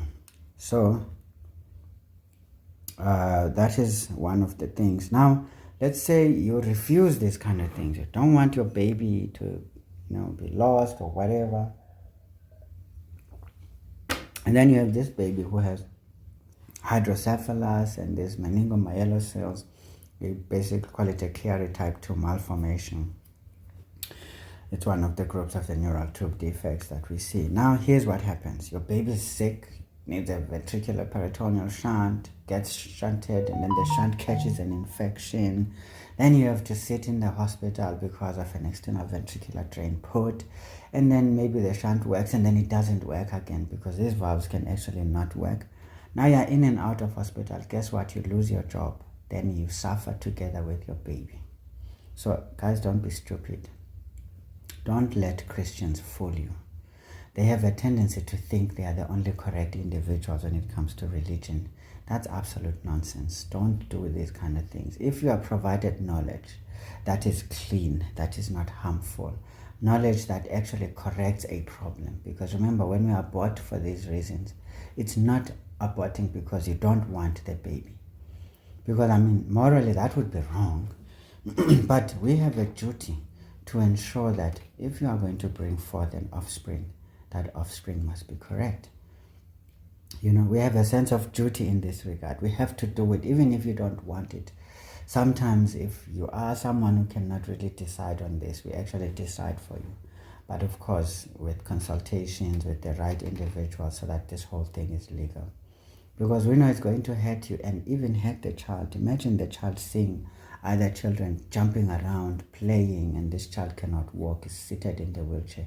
Yes, you are right to save yourself from the shame that you probably did an abortion and our society speaks against it. But guess what? Your child is going to be sad. It's going to suffer depression because the moment they are aware that, hey, I cannot do what others can do. Remember, as we grow, it hits us. Some of our weaknesses, whether we grew up with them or not, they tend to affect how we go on. You see, as a child, it's easy to forget because children accommodate each other. They don't discriminate each other per se. Even when they laugh about how they differ and what, sometimes you would have a big head. That didn't hurt. But imagine the very same young person esikhule simbiza ngosiqhezema. Awusazombiza ngosiqhezema sekemdala ube ungamazi. But xa ngabe ngumuntu okhule nayo, obviously abantu abakhule kunye niyazi bananithelekiswa ninqubana. Nokuthelekisa ke, you guys have a problem. You call it bullyism and what. Hey, sometimes certain things are learned that way. People learn to respect each other from yonke laa nto yokuthelekisa. But anyway, weak people will always speak against it and you wonder why your children are such a disaster. They get involved in shenanigans. Look, we grew up being, besiqhathwa thina sithelekiswa. Look at us now. We are peaceful individuals because we know the consequences of fighting. We learned it from when we were small. Some things need to be instilled early so that as you grow up, you are principled because you know that, look, if I fought with the neighbor's child, the mother would come here, the parentals would actually argue over this and end up fighting and hating each other. So you can see that it goes beyond just a physical fight. It goes and separates families and communities. So how will you know this if you don't learn it? Now remember, when you're older, you think you're strong, you can take on anybody. This is when you get crushed. Okay? So folks, I don't know where I was, but I lost my way. In a way, this was all about abortion. So when there's a need for this, because sometimes certain pregnancies can be even a danger to the mother. You end up with the mother dying and then they go around blaming the hospital. This hospital is problematic. Where? Here's the thing. Where is the better one? Show me. Show me a hospital where there was no loss of anyone. It happens, okay? Show me a hospital where there was no mistake. It happens. But it doesn't mean we have to accept this as a status quo. Of course, these are things to try and punish and to try and minimize by trying to find ways to solve these problems. But here's the thing. Genetic counseling, guys, is such a big thing, and people are against this thing. I've seen a mother in our hospital who got an early ultrasound that detected that the baby would have hydrocephalus. The head was big and the baby was congenitally malformed. And the mother was someone who could decide. I mean, she's an adult. She could decide to actually do this abortion, but she didn't choose to. Of course, the family blackmailed her morally, which I wonder if these are morals at all, or is it just a way of hiding ourselves? Because for me, morals is for common good. That's what it is. So what damage can that do? Especially if you're not going to walk around saying, I aborted, because of course, when you do this, you're not going to go around saying, I aborted my baby, because that's not something that is sightly or something that you can speak about. This is private business. This is why you have to keep some secrets as well. Say, no, the baby was lost. Because that's what the community needs to know. They don't need to know the detail as to why the baby was aborted. Because we don't want to promote this. So how you project this is another thing, okay? But you have to do it, guys, when it has to be done. Unfortunately, you guys get fooled by these crazy religions which have been distorted in a way, because Christianity is not what it is being said to be today. Everyone going around talking nonsense, they're not speaking the word of God. The word of God is for common good. And common good does not choose a particular environment, doesn't choose a particular group of individuals. It depends on the situation at hand. For example, if you're going to carry an abnormal child, I mean, you can save yourself, think you're doing the right thing, but you are hurting that kid, because as soon as that kid gets born, that kid is alive. That kid is going to start to experience these things as an adult. And that is not nice. It's really not nice. And doing it, it's not all too bad, because again, you can save your job, then you get a normal child again, then you can have the right child that you can actually see grow and become functional. So rather than a child who's going to be forever a burden even to you, and you can't cope, you lose your job, you lose your income, you have no support, everyone around you has died. Now what do you do? So be careful, guys. Hey, I don't know how long I've been talking, but hey, I have a tendency to talk, folks. I have a tendency to talk because this guy, this guy is a talker. But only when you know me. If you don't know me, you wouldn't know I talk, actually. You think I'm Mr. Serious, because I actually can show up as such. If I don't know you, except you guys, because you don't know me, and yet you don't see me.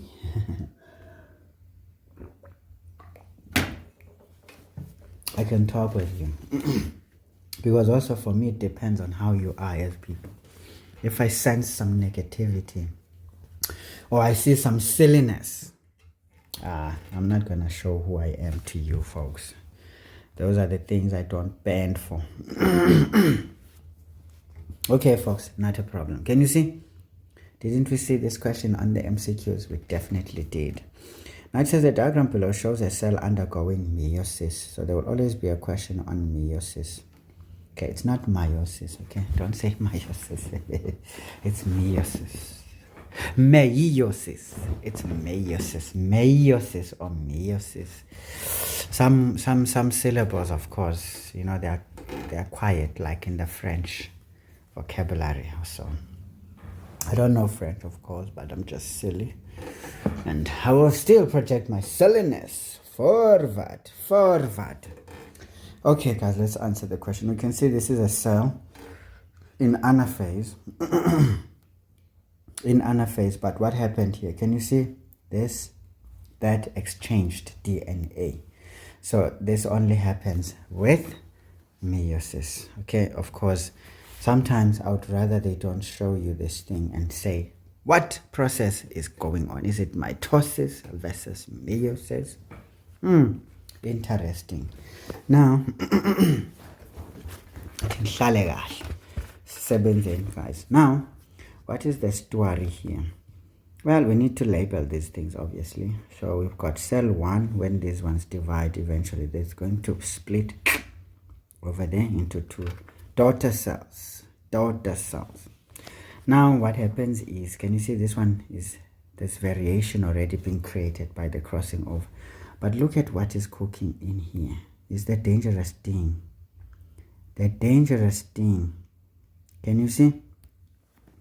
Non-disjunction, meaning these chromosomes didn't separate, because this one was supposed to be running up there. Now it's running back there. So this is non-disjunction. This is another way of genetic variation that takes place. Can you see? There's evidence of things right here. And also trisomy 21, of course, if this was chromosome 21, is trying to create it, okay? Great. And then, of course, guys, we can see here, can you see that this one went that way? That one is going that way, instead of this one also going that way. This is what we call the independent assortment across the equator.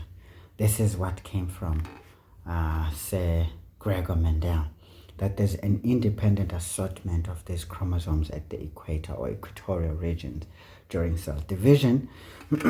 And this, in essence, is suggesting that this is another way we actually can show some variability. Not a problem. Now it says, give a phase of meiosis shown in the diagram above. Yana, this one is an easy question, man. Why are you asking such this one?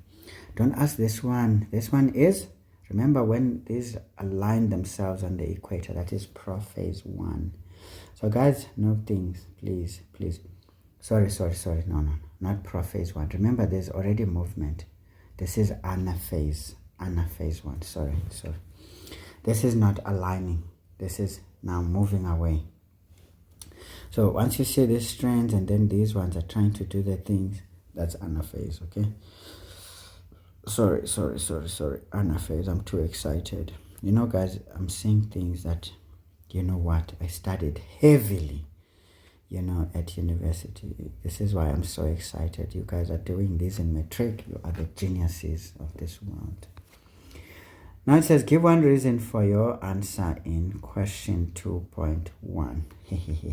So what are you going to say? So we can say there's these chromatids. Okay, the chromatids, but we call them the homologous chromosomes, right? So we can say the homologous chromosomes are separating into the poles, or they are moving towards the poles, right? Right. That is basically how we see this. Once we see these ones going apart like that, not together, then it means they are separating, they are moving away, and this is after crossing over has taken place. So essentially, we can say the chromosomes, or maybe let's put the correct word, the homologous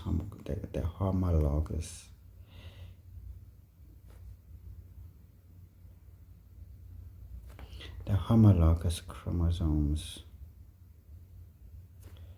move to the poles. By the way, what is this thing? Because we call this one the centromere. This one is a centriole. This is what provides that scaffolding for these to move around. Okay, great stuff. Oops. Yeah, guys, I'm a bit distracted. I don't know. I feel like this is overwhelming me now. I wish I could stop, but hey, Miss Abrahams will not be very happy with me because she asked specifically for me to take this to the end. So I'm gonna do it, guys, however long that it takes. I just hope it finds you while you still have enough time to learn. It's a pity now I'm behind the time I was supposed to do this. Okay, so great. That's it, because they said just one reason, so we don't want to say more than we are supposed to.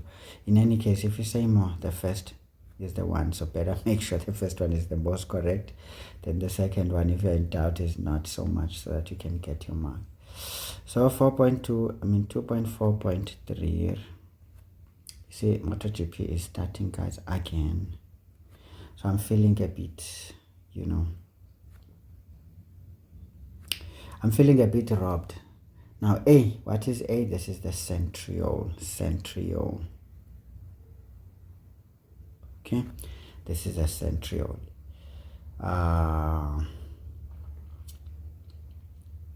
Yeah, have you ever broken an egg? When you broke an egg, but I doubt if this is the thing I see, but there's always something smallish that I see, which is roundish.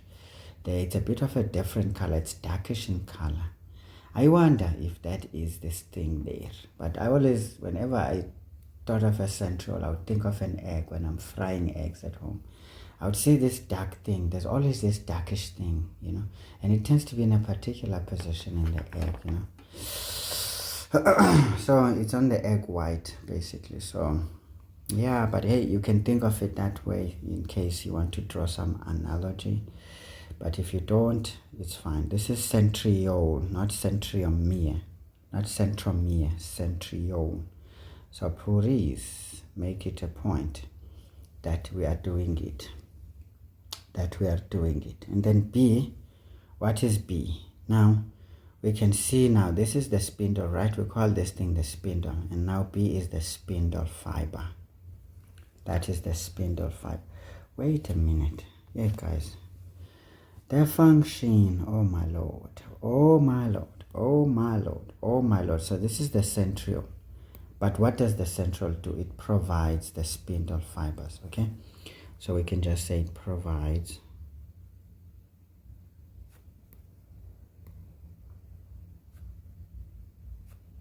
the spindle fibers. Okay. And then now what does the spindle fiber do? This is what, when it shortens, remember this thing shortens, sort of like elastic stuff. When it shortens, what happens? It pulls the chromosomes to the poles. So B is a spindle fiber, but what does it do? It pulls the chromosome to the pole. Okay, when it shortens.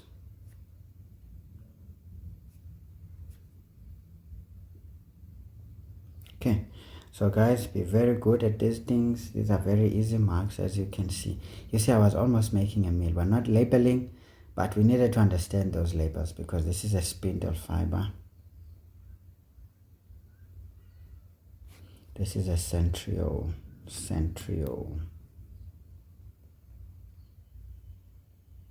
Okay, centriole, not centriole. All right, okay, all right. So can you see, it's easy to make a mistake here because you may answer thinking you're answering the question and find that you're not.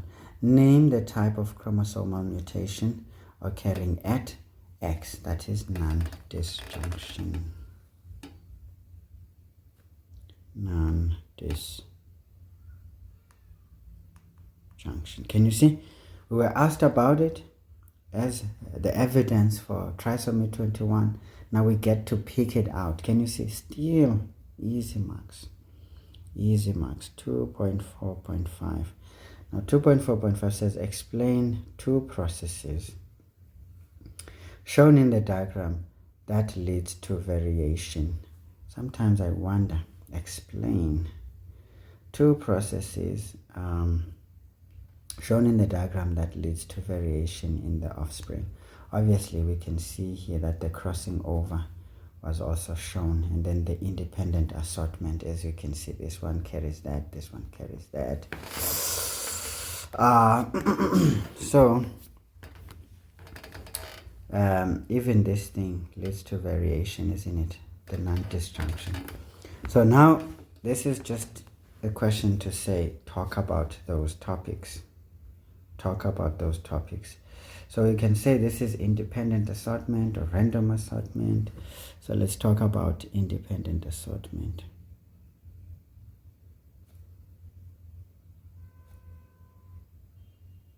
Okay, so we need to explain what happens there. What is going to happen? We can just say chromosomes randomly align or arrange themselves, okay, on the equator. Okay, now what happens? We know that that would lead to, okay, this leads to a mixture. Oops, my writing, guys. I don't know why I don't rest. Mixture of maternal. Remember, this is a mixture of, this can happen in the maternal. I mean, this could be a maternal cell, it could be a paternal cell. So we can just say it results in a mixture of information in the gamete, perhaps, just to avoid talking about who is who. It results to a mixture of information. We can even say genetic information. Maybe we can put it here and say genetic information. Okay, genetic information in the gametes. All right, so that could be the idea, and that would result in some variability. But now for 4 marks, we don't really need to say that because variability is the center of it all. We can put it as the final. Now let's talk about the crossing over, which we can see has occurred here.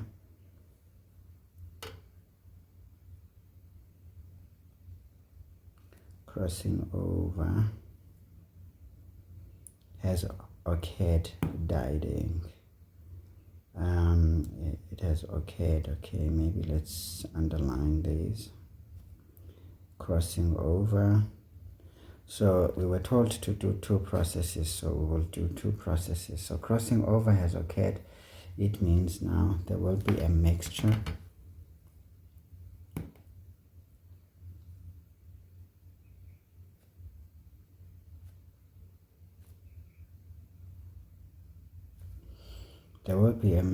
of genetic information. Maybe this is wrong, because this is not necessarily genetic. When we just independently assort, this is just chromosomes, mixture of information. Yeah, maybe let's leave it at a mixture of chromosomes in the gametes or whatever. But here, this definitely crossing over, it's actually genetic information. So this is going to be a mixture of genetic information in the gametes. Okay, and also this one leads to the same issues. It leads to the same issues. So this leads to variability. This, we can make this one as the final one. This therefore leads to variations in a species. All right. Okay, all right. So, folks, you can say a lot. There's also non-disjunction here. Non-disjunction will say certain gametes will have an extra chromosome, so to speak. Examples like that of chromosome 21. So there's more, but we were told to answer just two. You pick the ones that you're confident in explaining and you explain. But again, you just use the diagram more than you use too much theory, because it's all here. You can just explain what you see. And that's how this one goes. So let's do 2.4.6. Okay, last question here. I'm going to try to move quicker now. How many chromosomes will be found in cell 2 at the end of meiosis? How many chromosomes? Obviously, we'll just count the ones we see. See, we're missing one, so we'll end up with 3. This is in particular to this, so there will be just 3. Okay, so we can just say 3 chromosomes. So tend to answer fully. It's always nice. So again, this one was not a big deal. So this is easy, 50 marks. Okay, maybe not so easy in some questions, but I don't think it's something like physical science or maths, isn't it? Your brain is not really put on the dongas here, yabetekis and stuff. So it's usually doing its own thing. Okay. All right. Okay. Yeah, feeling a bit hungry and tired. Let's see how many questions are here. Yo, kusekuningi mas. It's another 50 marks. Yeah, when. O batla ho nkira biana bianong. Batla ho nkira biana bianong. So let's go. Now we can start this question here. But when you are answering your paper, start on a completely new page. Don't do things like you see me do here. Now it says, read the text, the extract below. So the quagga was a subspecies of plains zebra, okay, or zebra. They were hunted to extinction in the 19th century, okay. They had shorter and wider bodies than the plains zebra and had pale brown fur with black markings, okay. Now the plains zebra, okay, has white fur, Okay, this is what we see these days, right?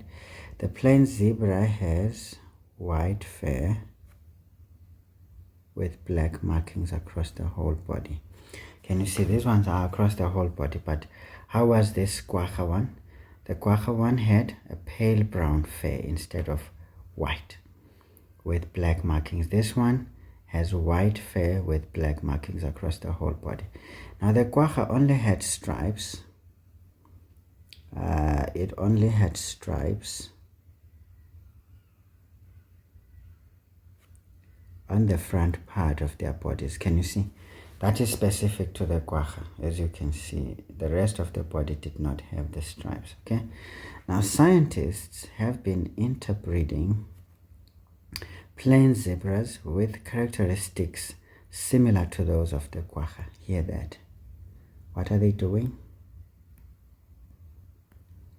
Scientists have been interbreeding zebras with characteristics similar to those of the quagga and have now produced about 200 animals that resembles the extinct quagga in South Africa. So why are they interbreeding them? This is more like an investigation kind of a question if you think about it. The reason is because we wanted those characteristics similar to those of a quagga, which is, you know, the stripes in the front part, and then these ones having those body types that are shorter and wider, you know, stuff like that, you know, stuff like that. Anyway, we don't need to say too much. We just go for it. So we've got 3.1 with 3.1.1. It says now name the process used by scientists to breed the quagga. Obviously, this is selective breeding because look, we selected certain characteristics that we want. So this is under the so-called selective breeding because we are choosing, we're not allowing nature to take its course, right? So that is it. Now 3.1.2 says, from the extract, give two characteristics that scientists are looking for in the plain zebra that they are interbreeding. Remember, what are we looking for? Those characteristics of the quagga, because we wanted this to look like the quagga, isn't it? So it has to be shorter and wider. They have to have those bodies. So it must be shorter. Ah man, come on. Yo. Kutheni nivele nibhale into engekho nje esithubeni, shorter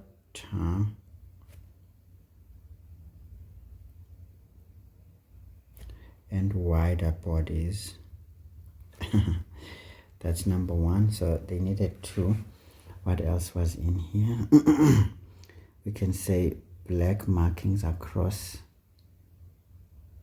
Okay, brown fur with black markings. Okay, we can say pale brown fur with black markings across only the front part of the body. Maybe we can put that. We can say pale brown fur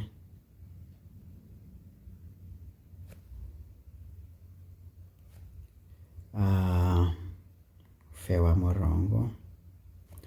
Pale brown fur with stripes or black stripes, black markings we can call it, but these are black with black stripes on the front part of body. Okay, I mean, we give 2 and we move on. 3.1.3. This says, how can scientists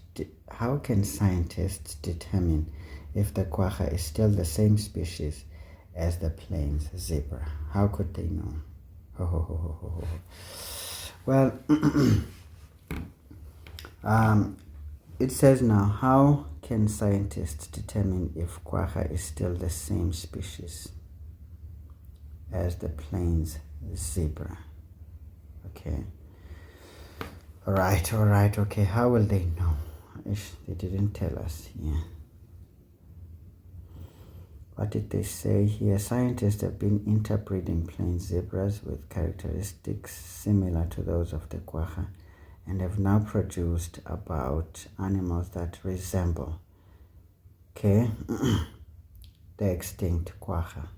So in a way, it means these things need to be fertile. I mean, what they interbreeded, if it can produce offsprings that look like it, then it means it's the same species, isn't it?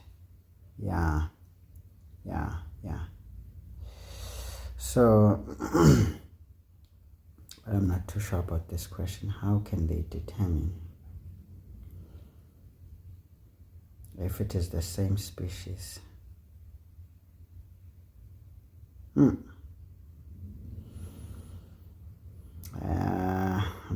not hearing it. How can they determine if this is still the same species as the plains zebra? If the quagga is still the same species as the plains zebra. Let's park the bus on that one. I'm not too sure if I hear the question. Well, it says now, explain how extinction can have positive effects on biodiversity. Of course, this would allow new species to come in, isn't it? So that there's lots more variation instead of propagating the same one, especially if this is dominant. So something that is dominant is not easy to eliminate, so it has to go out of existence so that we can have some new things, okay? So basically, we can say this leads to formation, it leads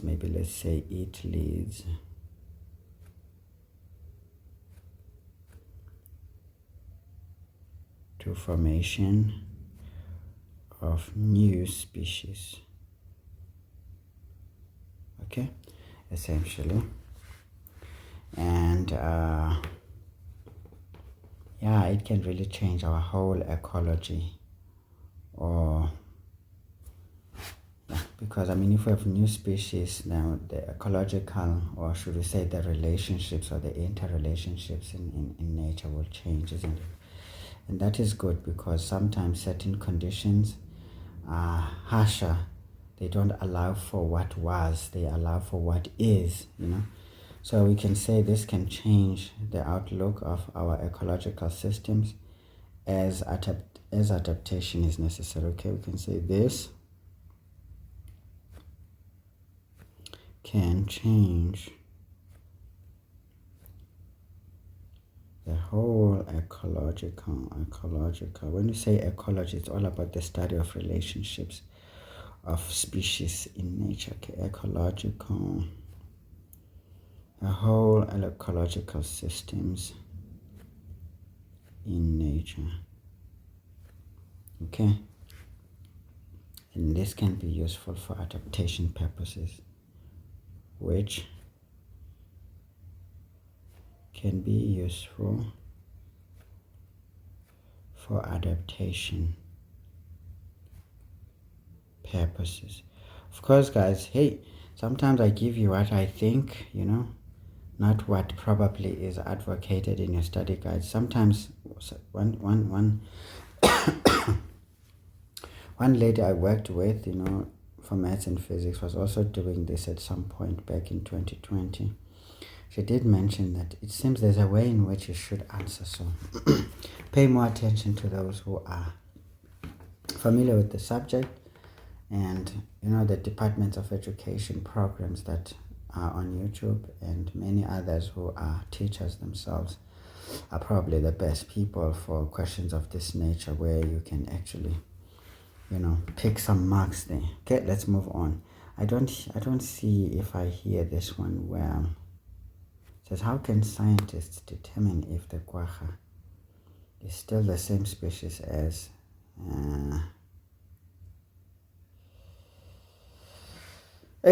I'm trying to think, folks, but do you think, I think here this is on the basis that different species do not intermarry. So if they can interbreed and produce fertile offsprings, meaning offsprings that themselves can produce their own offsprings, that could be something, because I mean, things of the same species, we may not be exactly the same, but if we belong in the same species, we can actually intermarry. Otherwise, we would not produce any offspring, isn't it? So maybe it's on those bases. See, now I even answered the wrong question here. So this one is 3.1.4, right? And those answers belong there. Okay, they belong here. So actually, yeah, I do believe that species can breed with, you know, similar species or so. So we can say here is that interbreeding results in offsprings that are fertile. Therefore, this means they are of the same species. We can say interbreeding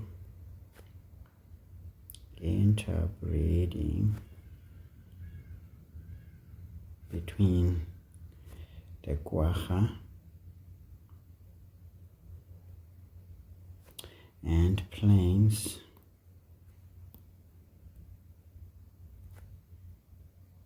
zebra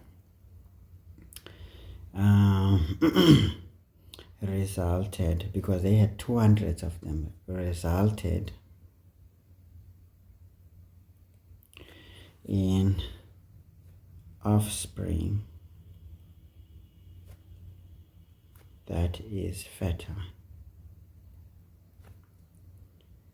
You can say over 200 animals produced.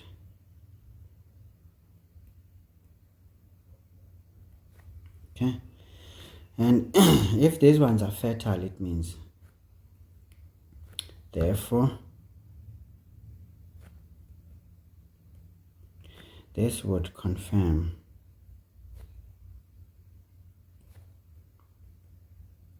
that they are of the same species. Okay, I do believe that if we can mate and produce offsprings that can themselves produce offsprings, it means we are of the same species, because I don't believe species that are different can do it, you know, unless of course I'm not getting this right. But again, these are questions you want to double check and triple check, because I'm not too sure if I hear the question well, and I'm not too sure if my response is exact. But I would rather species of the same order or of the same genera, if you think about it, so should be able to produce, you know, offsprings that can produce or reproduce themselves. Okay, yeah, let's leave it at that. That can reproduce. Maybe to say fertile, it's another story. Maybe say offspring that can reproduce, I'm sure.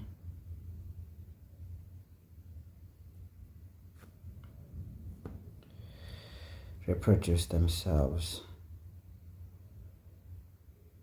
Okay, I don't know though.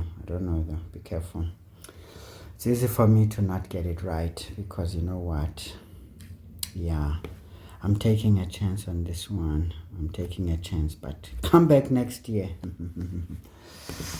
I will have revised some of the things that are still a bit fuzzy right now, and I'll be able to give you an exact, you know, piece of information that is properly applied. Okay, so yeah, hey guys, the race is about to begin, and I'm feeling like yo. There's so many questions to answer, guys. When this thing is chowing my time now. Yikes. Okay, let me just start the race quickly, and then we will carry on in the middle of it. I just want to see the race start. Okay, let me unmute my TV. Alright guys, let's finish up. Unfortunately the race just consumed me entirely. So a new world champion was crowned. Jorge, is it Jorge Martin from Spain? Okay. And the good news also for South Africans is that our motorcyclist of choice, Brad Binder, the brother to Darren, actually got 5th overall. So he's been striking those top 10s, if we think about it, or top 5s.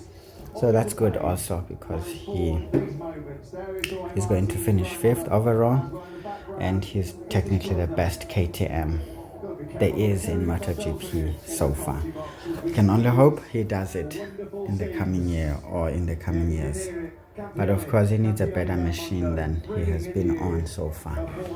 But hey, today is another person's time. The sinner's day Delan, isn't it? It's like that. We just learned on our biology lesson. Sorry guys, I forgot to mute the thingy. So that the TV is talking and I'm talking, so that's another thing. All right folks, let's try to finish this lovely piece of work here so that at least you guys can find it within reasonable time. Now in 2012, Professor Lee Berger discovered a new species of hominin, right, which was named Australopithecus sediba. This is a Sotho name for a well. Sediba, a well, or perhaps a fountain, or even a lake for that matter. Okay, now 3 years later in 2015, another new hominin species was discovered. Now this new species was named Homo naledi. Again, that's another Sotho name which simply means a star. Okay, Homo naledi. Naledi is a star. Okay, not a problem. Now fossils of both these hominin species were found in an area of South Africa known as the cradle of humankind. Okay, you see, South Africa has contributed a lot, guys. Spare that some of its contributions are not really so well spoken of, but hey, things like these make me excited to read about. Anyway, so we can see that the Australopithecus, or the Australopithecus sediba, can you see? Yeah, looks like us in terms of this calvarial part of the scalp. But if we look at this zygomatic arch, it's strange. It's not really like the one we have. See, our zygomatic arch is much better. And we can see here the eyes are a bit bigger and wider. The face is huge. But yeah, not too far. And we look at Homo naledi. And Homo naledi is more like us indeed. I mean, look at the teeth, the upper jaw, the lower jaw, the zygomatic arch. Except that the face is a bit bigger and wider. But it's really looking like us, hey? Nice. Into bezinamakopo, ne? Ditletse makopo tsena tsa gale. Ha rena makopo rona batho ba nako tsena, eh? Yeah. Which of the two fossils, okay, the Australopithecus sediba or the Homo naledi, is thought to be more closely related to modern humans? Obviously, this one should be the one because it looks more close to us. Okay, great stuff. So 3.2.1, it's going to be Homo naledi. Okay, that's easy. 3.2.2 says, give a reason for your answer. Obviously, guys, there's what we call the genus, which is the family name, like Makhamba. All Makhambas, you know, they are saying common ancestry, but we may have different species within these ones, right? When we talk about a specific individual per se. So Homo means the genus. So it belongs, we can just say it belongs to the human family, or we can say genus. When it's one, it's genus. When it's many, we say genera. So it belongs to the human family or genus Homo. Right? Right. That's why it would be close to us. Not a big deal there. 3.2.3. It says describe 3 anatomical features that Professor Berger would have looked for when he examined fossils to determine that Australopithecus sediba was bipedal. Okay, now bipedalism means a few other features. You see, technically the foramen magnum, it needs to be further forward as opposed to others with apes and others where it is further backward. So we can simply say the foramen magnum. Now this is the biggest hole or opening at the base of the skull where the spinal cord is transmitted into the brain, okay, or into the spinal cord. The brain stem into the spinal cord or the spinal cord into the brain. That's called foramen magnum. All right, now the foramen magnum is further forwards. Okay, if this is what he looks for and he finds it, therefore it's closer to us. Of course, we know that the spine is S-shaped.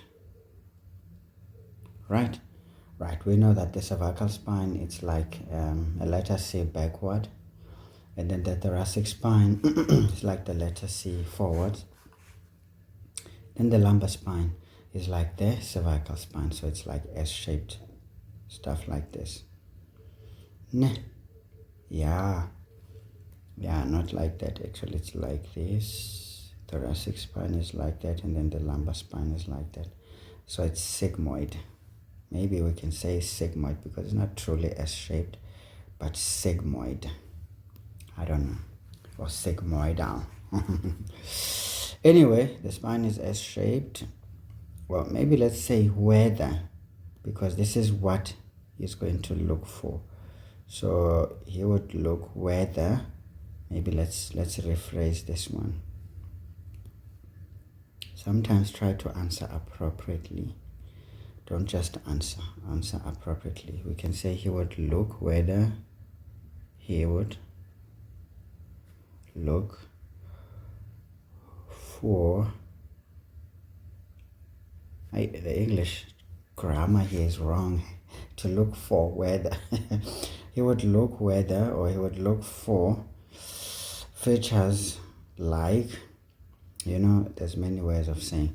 You can say he could look whether, okay, or find out whether. He would look to find out whether.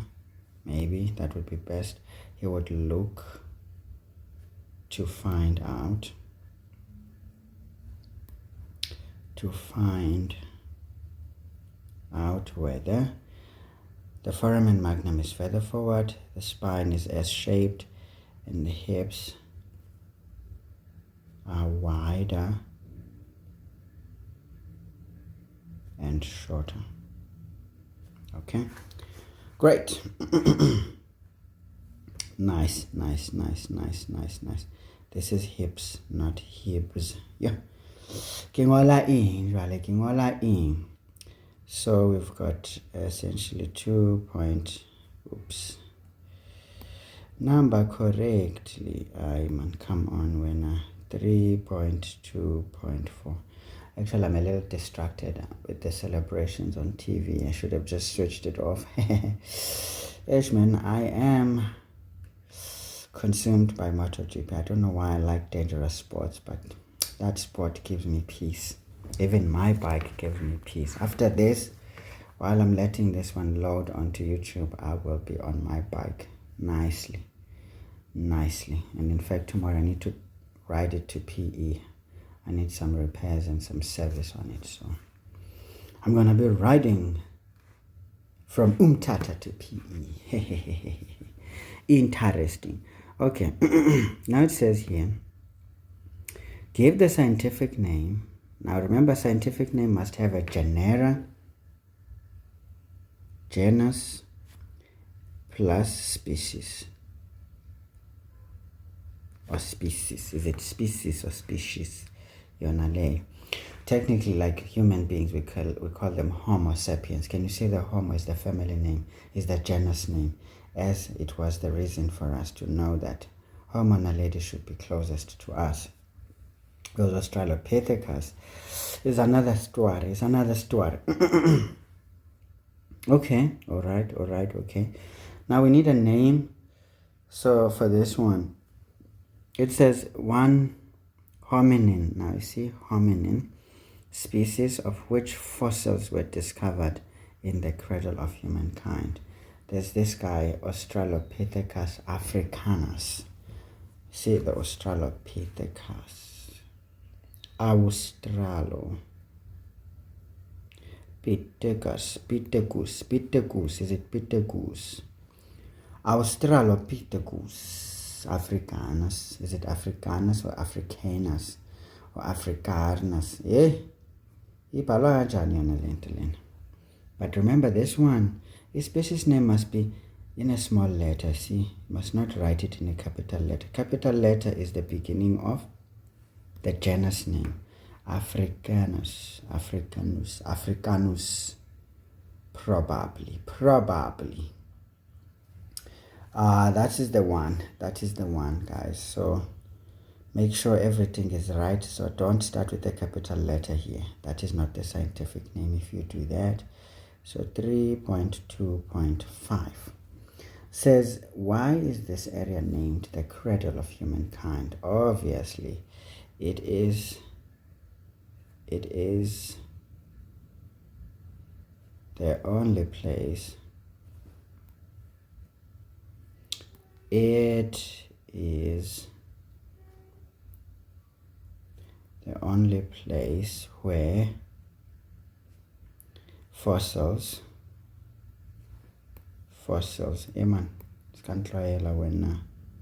fossils of human lineage, were found or are found. Let's just say where, because it was then. Okay. Great stories. But some people believe we came from East Africa somewhere.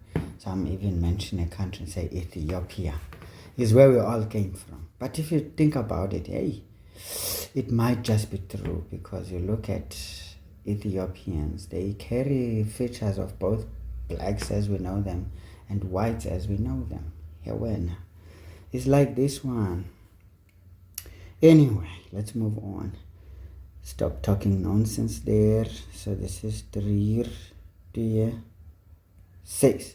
What is the story now? Explain how mitochondrial DNA is used to prove that modern humans originated in Africa. Yeah, we just spoke about Ethiopia. Yeah, in the Ethiopia. So how do we know this thing? Technically, it tells us more about our mother. It tells us about mothers, because technically our cells or mitochondria, they just get genetic modification, so to speak, when we get things from the father. But technically the mitochondria are those of the oocyte, which comes from the mother. So the mother gives us the mitochondria. So if we trace some genetic modifications, or should we say we trace some what are these things called when the genes are wrong? Mutations. Yes, if we trace some genetic mutations on the mitochondria, because we know that this is what we get from the mother, so it can tell us about Mother Africa. That's why people keep talking about our continent as Mother Africa. Essentially, it's the mother of all races. So if we trace some genetic mutations in the mitochondria and we place them somewhere, it means that is probably where we all come from, and they seem to be pointing in the direction of Africa.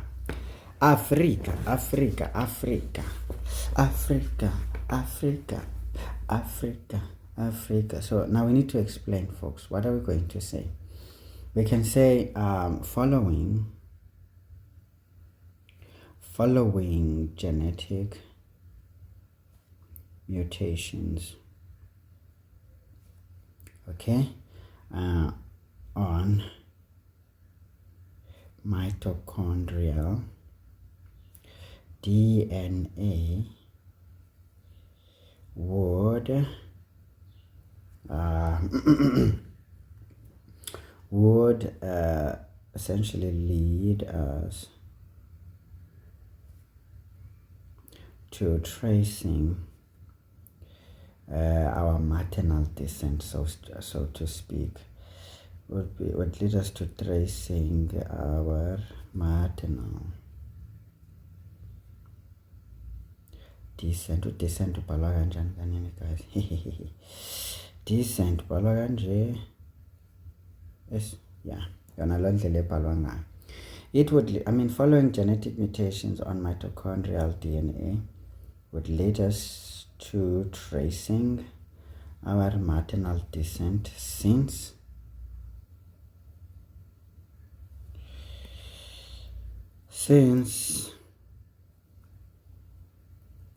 it is only passed to offspring by females only. Oh, we already said only. Okay. So, and essentially, now it is believed, I guess, I don't know if it is true, but we can say essentially, since it is believed, I don't know if it is found or so. Like I said, they said our country of origin, or where people came from, was Ethiopia or so. So since it is believed that our ancestral, our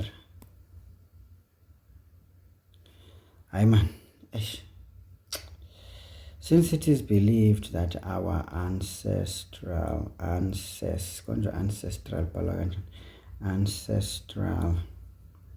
mother lived in Africa, this points to Africa being the origin. This points to Africa being the origin. Yeah guys, my writing, hey, angisazi manje, angisazi sekuvele kube nje being the ingxaki ke nihleli kabuhlungwana, being the origin of all humans. I don't know, did they say that? Yeah, or at least let's say of modern humans.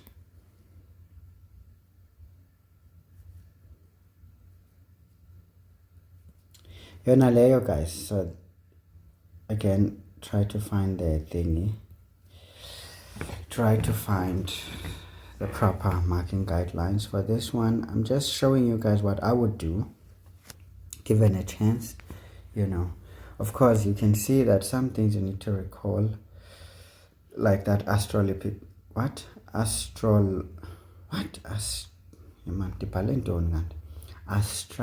yes, as Australo or Australopithecus africanus. If you don't remember it, you don't remember it. That's what it is. There's no logic in there. But here you can make your argument. Of course, make sure you cover at least 4 marks, maybe 2. These are fat arguments, so perhaps you can say 2 marks each. That would be enough. Because what else can you say? Sometimes you think about how much you need to say and how much you know, then try to find a way of projecting that knowledge in there. Okay, let's get to 3.3. Maybe let's start on a new page. Okay, so 3.3. What is the story about 3.3? It says the theory of evolution is based on many lines of evidence, right? Now we need to say and define what is biological evolution, okay?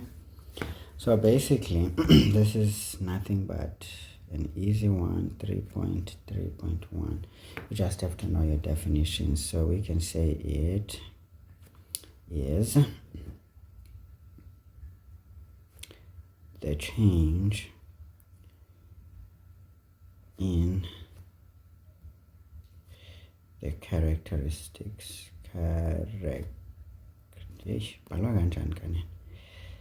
Character, it's character.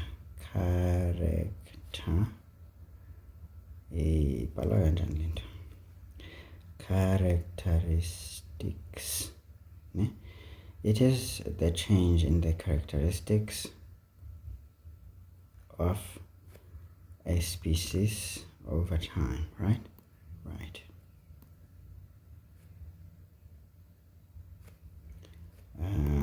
Of a species over time. Nice. Nice. Or maybe over a period of time. Maybe that is the best thing to put, over a period. Of course, make sure you're sending complete statements. Do not give us cryptic stories here. We will gladly take you down. Now it says here, why is the theory of evolution regarded as scientific theory? Ish, why vele? Why vele? Hayi ka. Ndingandizonibuza questions ezinzima. Why is the theory of evolution regarded as ish, guys, I ask you again, and yes, I don't know this one. Check memo, just say check memo. Lena hagiditse kaofela ne check memo. I don't know, folks. The knowledge of evolution, even for me, is too distant. I need to find my evolution manual and see if I still have it. Lest my nieces destroyed it a long time ago, because those ones have destroyed my books. Now, tablet the difference between a theory and a hypothesis. Okay, remember, when you're hypothesizing, you are just telling us about some predictions, right? But a theory, folks, is something that has been proven, or there's evidence, that speaks about it. So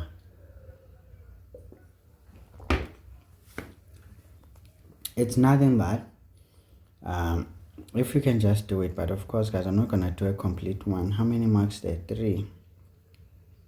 Okay, let us see. If we say this is hypothesis, theory and hypothesis. Okay, theory. Let's see, this is theory, and then hypothesis. All right. When the hypothesis is taken in a hypothetical situation, I mean, we don't have enough evidence, okay? So we can just say, basically, here, what we look at is things like, say, a prediction, maybe.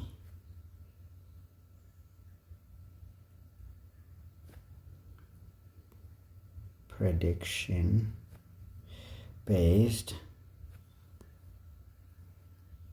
You can say it's a prediction based on limited evidence. This one is, I would say, it's knowledge based on supporting evidence. Perhaps we can just say this one is knowledge backed by lots of compelling evidence. Okay, I would say that, folks, but obviously you would say more. Maybe for 3 marks you need to say 3 things, maybe for each. I don't know, guys, but yeah, whatever. So For me, I would say maybe one each, and of course the instruction was for us to tabulate, so I guess for overall, I don't know, but you can say more than that. It's not a big deal. Let us leave it at that. Maybe let's not write ones there. Maybe just a bullet point is fine. Okay, all right, okay. So we can have 3.3.2. This one says name 2 sources where scientists find evidence for evolution. I mean, it's fossils, isn't it? Yeah, it's fossils, folks. To find evidence for evolution, and what else is that? Genetics. Yeah, that is what comes to mind, because if we trace our lineages through genetics, we can get it, and then fossils as they keep being found. I think that would be the best two for now to answer. Yo guys, can't you spell any these questions here when? You got so much. Okay, let's just not cry. 3.4, let's get to it.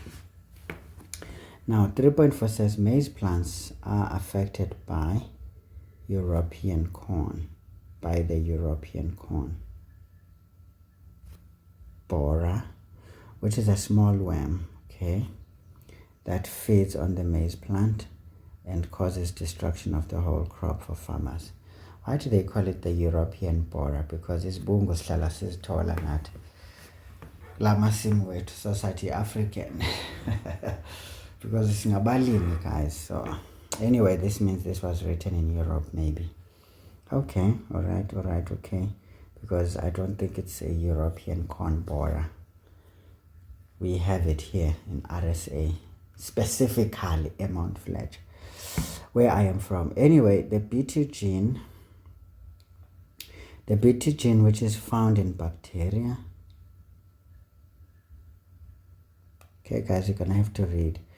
In bacteria, produces a poison which kills the European corn borer. So this is found in bacteria. It produces a poison which kills the European corn borer without harming humans. Okay, that's great.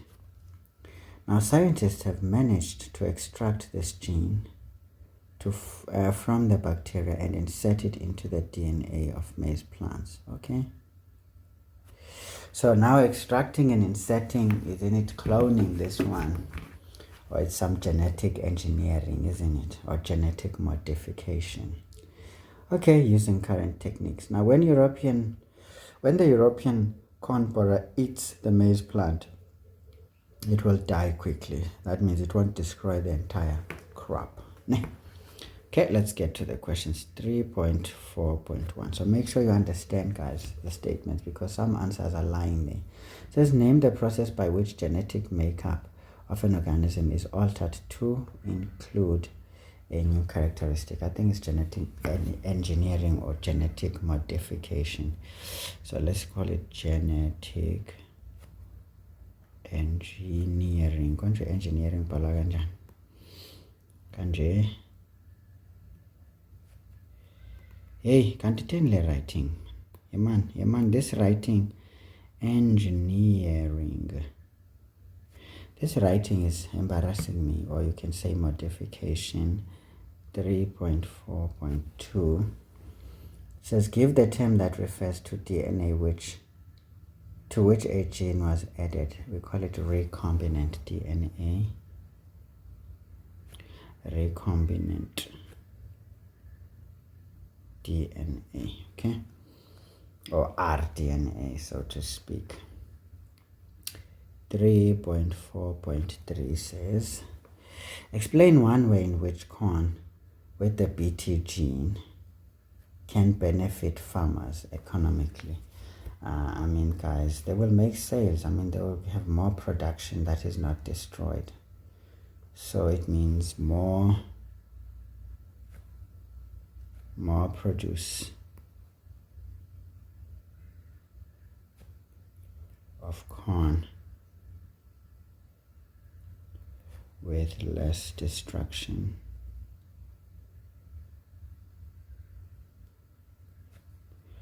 will improve maize sales of large amounts of corn to make profits. Yeah, ndiyakwazi ukucula ne, sometimes ndiyacula. Of course, more produce of corn, guys, my writing is just whatever it is.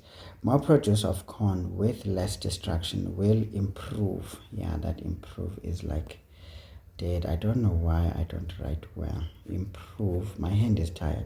Maize sales of large amounts of corn to make profits. I think that is one way this can do. 3.4.4 it says explain one reason why the Bt gene in maize plants may have a negative effect on the environment. Of course, it can destroy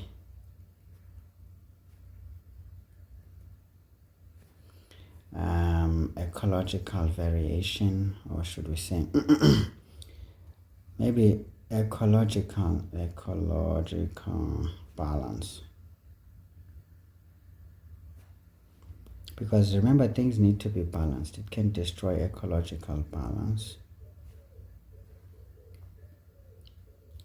leading to extinction of certain species. Okay, but remember, these very worms can be chowed by certain birds, which are very important to be present here, because they can chase away certain bacteria or certain things that are potentially going to cause harm. So if we mess up the ecological balance, this can lead to some extinction of certain important players or species, and that can really be destructive in the long run. Okay, or we call it normal flora. It's like over sanitizing yourself. It's not acceptable. Okay, I don't know why they were telling people to sanitize so much during the COVID don't. Because the question is, if you kill the skin flora, you are allowing bugs that are resistant to that particular cleaning substance to actually overgrow. And if those ones are the ones that cause disease, now that you've killed the ones that protect you against the overgrowth of the other ones, then you are actually allowing those to grow. So this can also essentially it can destroy the ecological balance by leading to the extinction of certain species and allowing certain harmful ones to overgrow. Maybe let's be complete. And allowing certain species to overgrow. Remember, we also need predators in nature to chow those animals. Otherwise, they will eat all the food. And then what are we going to eat? So you see, balance was created by God himself. So we need to make sure that whatever we do, we don't overly do, because we still need to maintain balance. Okay, I think I've said enough there. 3.5. Okay, another story. Is this the one? Yeah. Okay, let's finish now. It says in South Africa, tuberculosis. Okay, now they're talking about stuff I know, my territory. Became resistant to many of the usual treatments for TB, and we call it MDR when it is multi-drug resistant, and then we say XDR when it is an extreme drug resistance. Okay, right. So rifampicin is currently the most effective, indeed it is, drug used to treat TB. There are, however, a number of tuberculosis bacterium strains that have become resistant to this drug as well. Rifampicin resistant bacteria may be treated with bedaquiline or bedaquiline. Now, two types of bedaquiline treatments are available. Now we've got tablets that is more palatable to the people. They like this one. I was one of those people who prefer tablets. I hate injections, but I love injecting people, you see. Yeah, that's the thing. Now, the tablets, which can be taken at home daily, yeah. An injection, not really a fan when it has to face me, but I'm happy to point it in the other direction. An injection where the patient must go back to the clinic every week for injection. Again, you see, it's also annoying. Every week you must get to the hospital. It's not nice.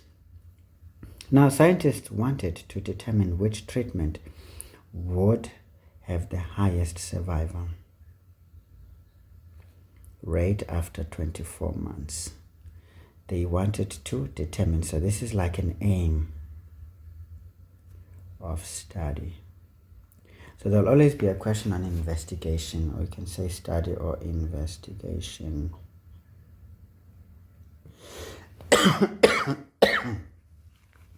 So we need to be able to handle that. So let's read on. Unfortunately, when you've got investigation, there's lots of information to read, and you just have to read it and make sure you get it. Now it says a group of 200 participants. That's quite a lot. So it means the study is powered. It's powered. Well, because powering a study is actually getting as much data as possible. So, of course, over 200, that is quite a large study. So it's well powered. So 200 participants with rifampicin-resistant TB were selected, okay? Now, all participants were aged 18. Can you see? All of them were aged 18 years or older. Okay? So that's a range. Now, 100 of these patients were given the tablet treatment for 9 months, okay? Now we divided our study into 2 groups. And then the second group, 100 of them, were given the injection treatment for 9 months, okay? Great. Now it says their health status was measured 24 months after they started the treatment, okay? Usually by then, I mean, we treat TB for like what? 8 months, 9 months, yeah, 9 months at most. And 6 months when you're just treating the normal TB. So maybe 9 months for those MDRs, and maybe more, 11 months for, why am I even saying maybe? That's what it is, okay? 11 months at least for those who are those who are the XDR types. Okay, so that means 24 months. This we can know if indeed we cured or did not cure. Now the table below shows the success rate of these 2 treatments, okay? So we've got treatment, number of participants that had recurrence, meaning the TB reactivated or came back. Number of participants that did not complete the treatment. These are the defaulters. We've got a lot of these ones. These ones are lots and lots in society because people don't look after themselves, man. They think they're happy and having fun when they go on binges and drinking and not caring about their own health. And when they suffer, then they complain, the damn government doesn't look after us. Oh, this and this. How can the bloody government look after people who don't look after themselves in the first place? I mean, how can health institutions cater for everyone who doesn't give a damn about their own health? Because that means numbers are increasing in hospitals, folks. And it's a reality. Every year, we see double the number of the people we saw in the previous year.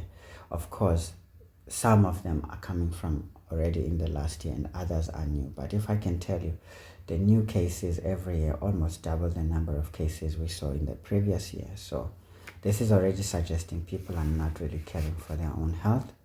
And how on earth can the state be able to look after such people? Because remember, the infrastructure is built on past knowledge.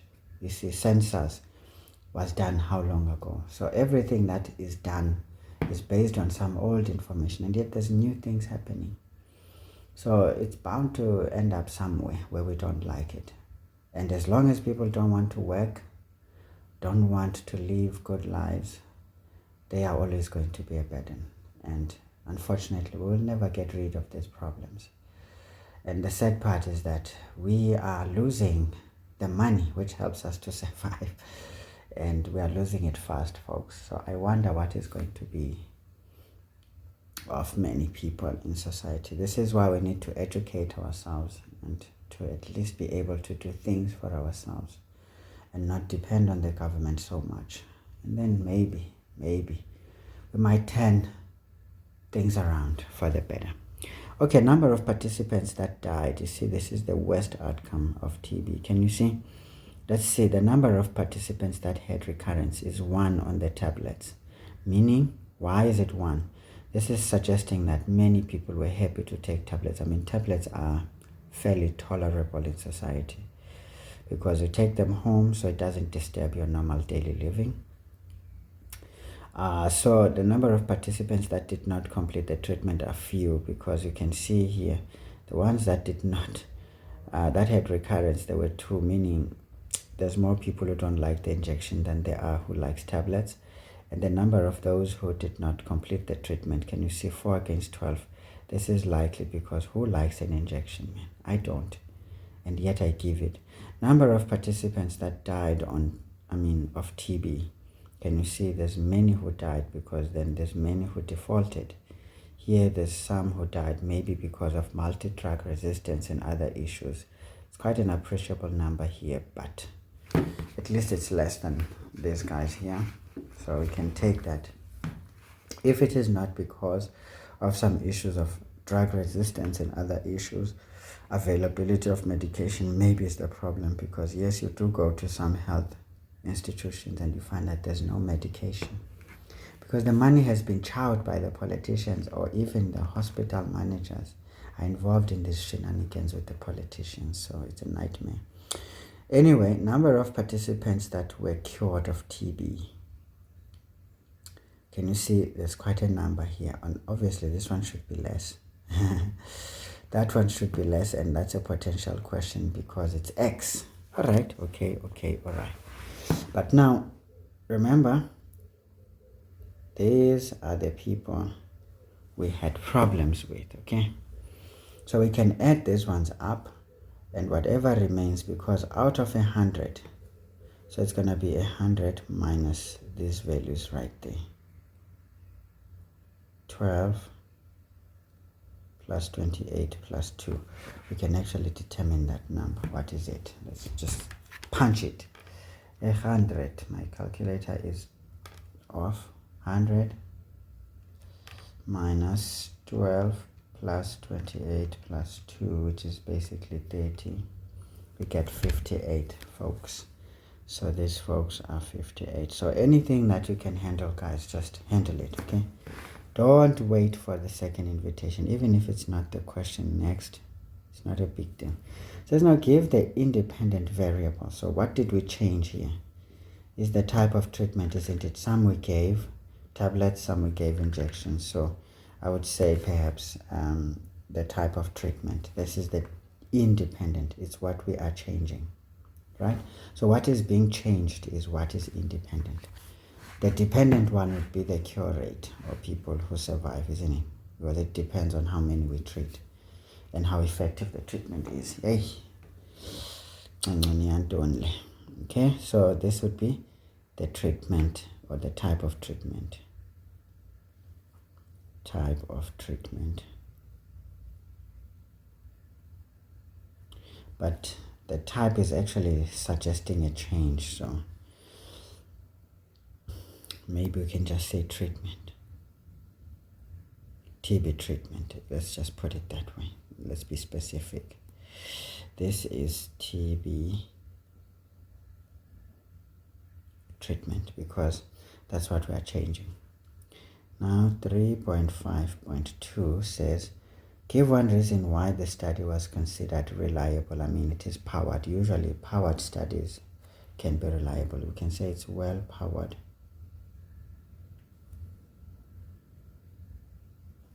By 200. Remember here, the examiners tend to want specific numbers. Saying well powered is not okay, but by having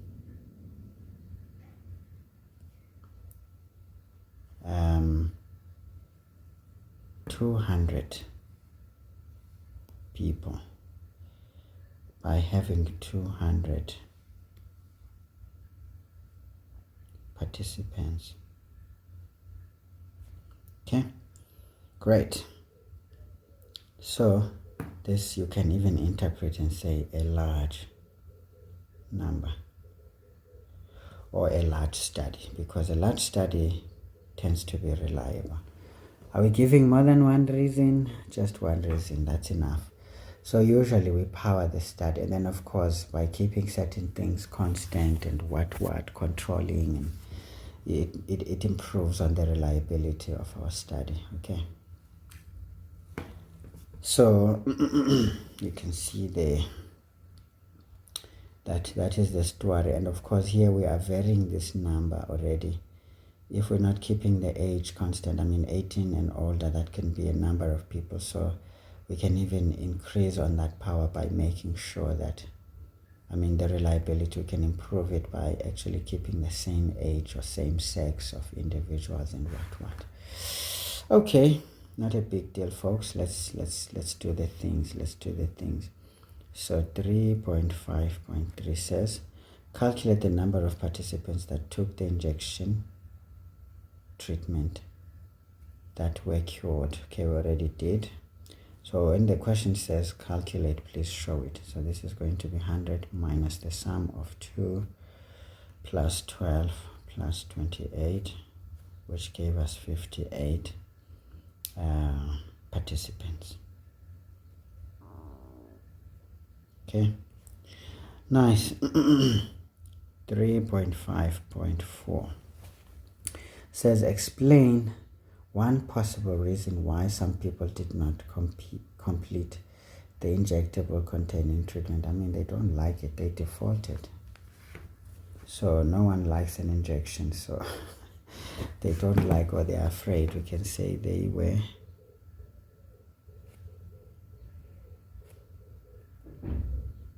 afraid of taking the injection. They were possibly afraid of taking the injection.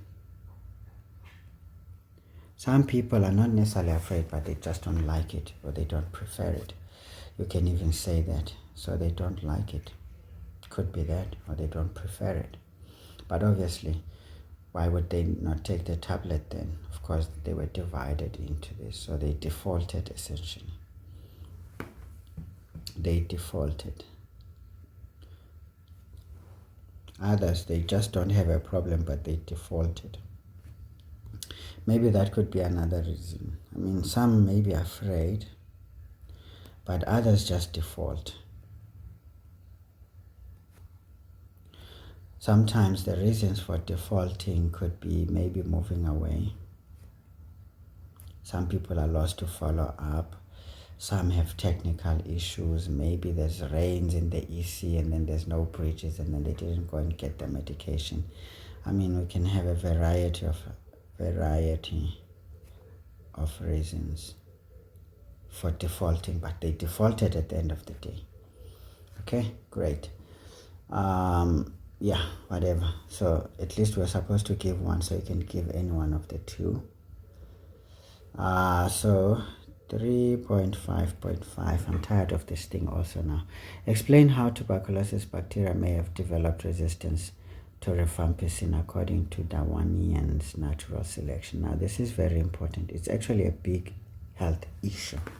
It's a public health issue, the issue of drug resistance in the treatment for infections. So obviously, folks, natural selection will tell us that two bacteria may be strong, others are weak. So now the weak ones, when we give treatment, what happens? They die. So the reason why there's weak ones and the strong ones is because of nature itself selecting those. Now technically what happens is the weaker ones will die and then the stronger ones will remain.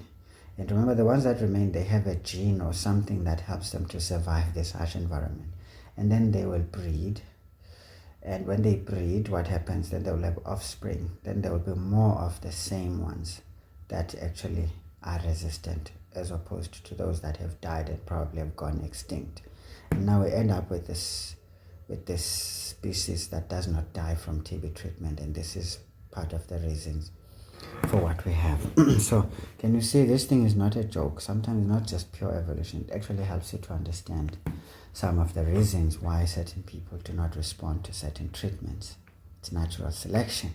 So can you see, Darwin was not very far from the truth. This is why this man is very popular when it comes to this thing. So now there's 5 marks, folks. So you've got to sing there.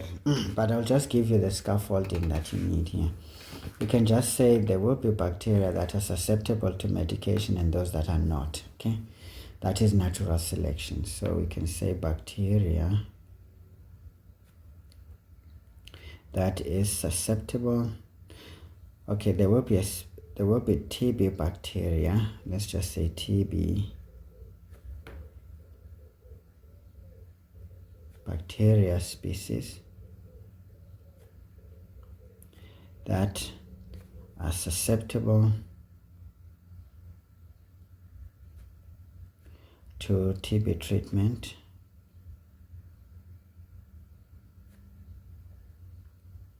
and those that are not susceptible. Okay, that is number 1, and that is because of natural selection, as a result of natural selection. As a result, okay, maybe let's not say too much. We'll end up distorting the science. And then the second thing you want to say is that now more of the non-susceptible bacteria will be reproduced, while the susceptible ones will die. All right, and they may even become extinct. Okay, but we don't really see that in a way. And therefore, what happens? These will propagate species that is resistant, okay, to treatment.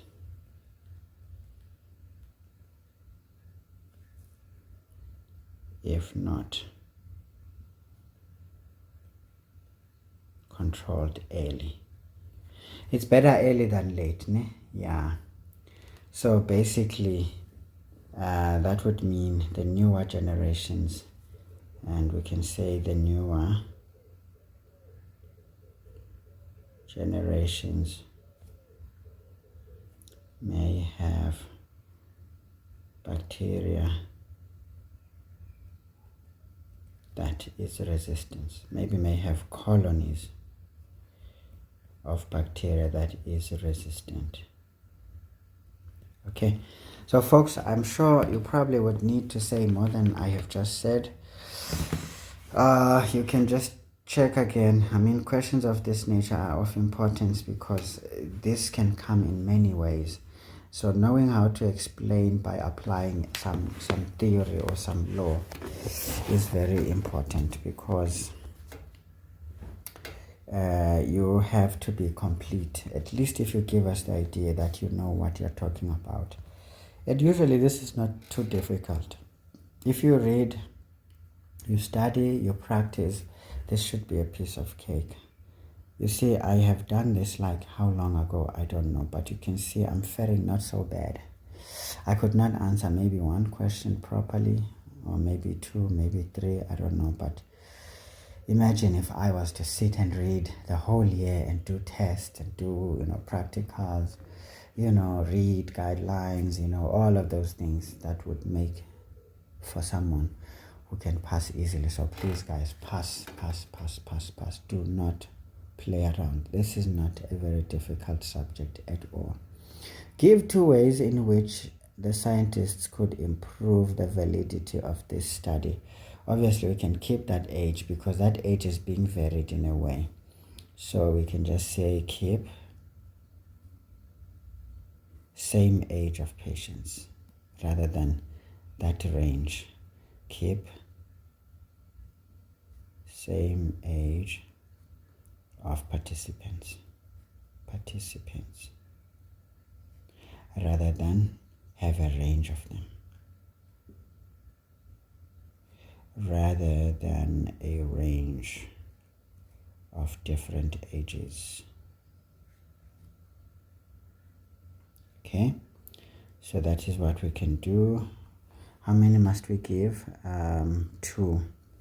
So what else did we notice here?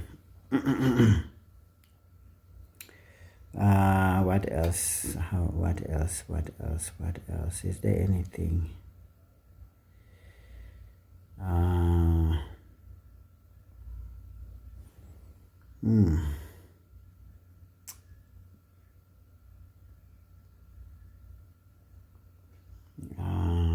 I think here, yeah, but there's a lot we can talk about it, there's a lot.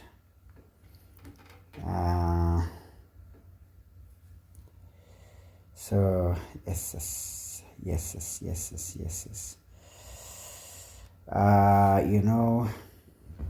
Again, there's many issues, guys, like making sure that people have access, like an equal access to healthcare. Maybe we can say equal access or equal opportunities. Let's just say equal.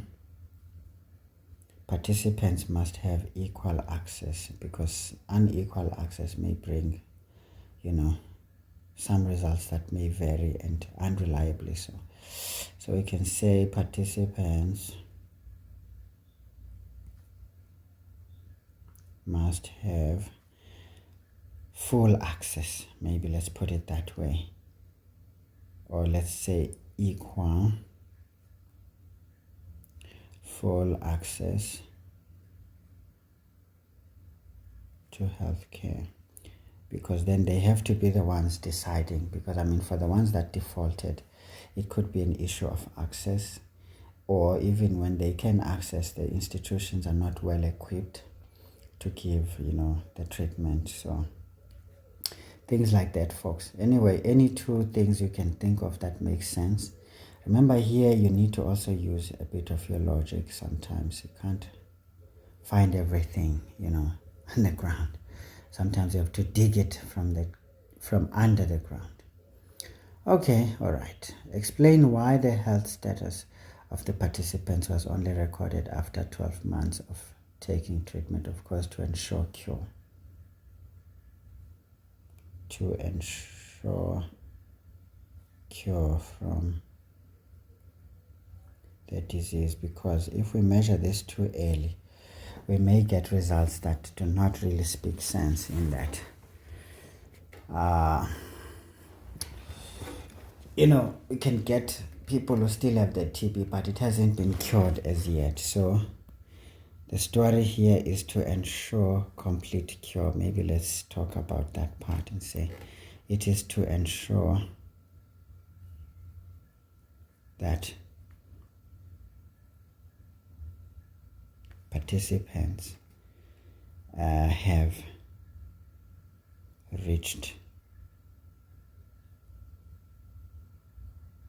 complete cure at least. Okay, maybe you don't put this at the end. It is to ensure that participants have at least, yes, reached complete cure from the disease. All right, folks, please try to answer nicely, but in a very brief way. So this could be you guys scoring your other 50 marks, and you can see these other 50 marks. You do have to apply a bit of your logic. Of course, a bit of reading is important. Practicing that is ample and adequate, not just going through answers and you don't understand what you're doing, then you'll get stuck again in the next exam. So you guys always do the injustice to yourselves of just going through the motions, just checking the memorandums a lot.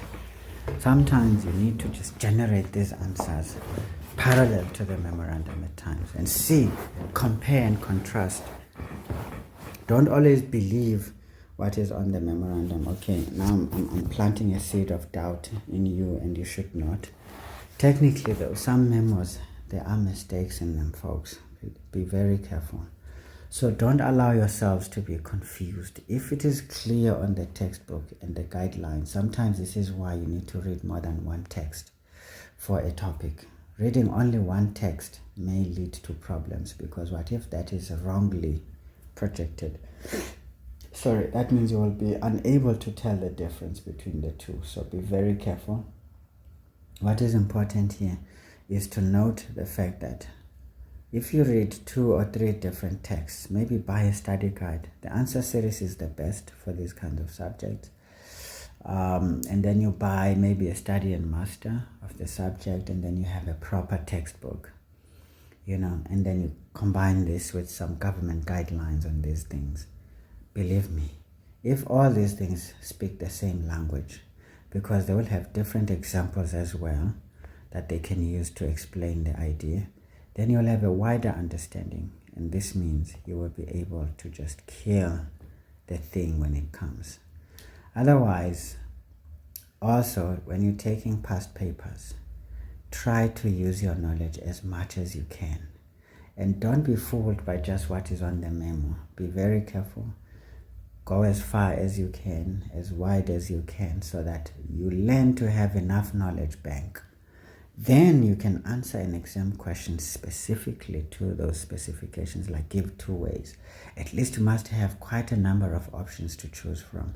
And again, you choose the best ones for the scenario given at times, because certain pieces of knowledge are not just purely general. You have to be specific to the question at hand. And that way you learn the skill of knowing how to be, particular and to be appropriate to a situation at hand. And also it allows you to be dynamic. Should that situation change, you are able to change still, but apply the same piece of knowledge, isn't it? Alright guys, so I have taken longer than I had hoped to. 5 hours to be exact is ridiculous, folks, but yeah, I was distracted by my bike racing. It's one of the things that I enjoy the most. I actually don't like soccer anymore because my team is not doing well. You see, Kaizer Chiefs is playing nyama. Idlala inyama nje team yami. Kodwa-ke all these teams, man, they will always have a moment in a period in time when they're not doing well. I guess it's our chance.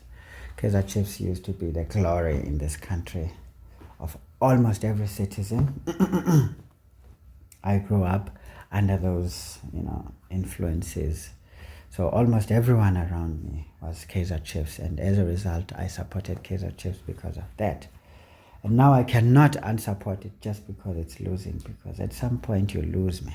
You just lose, and you just continue to lose no matter what you do.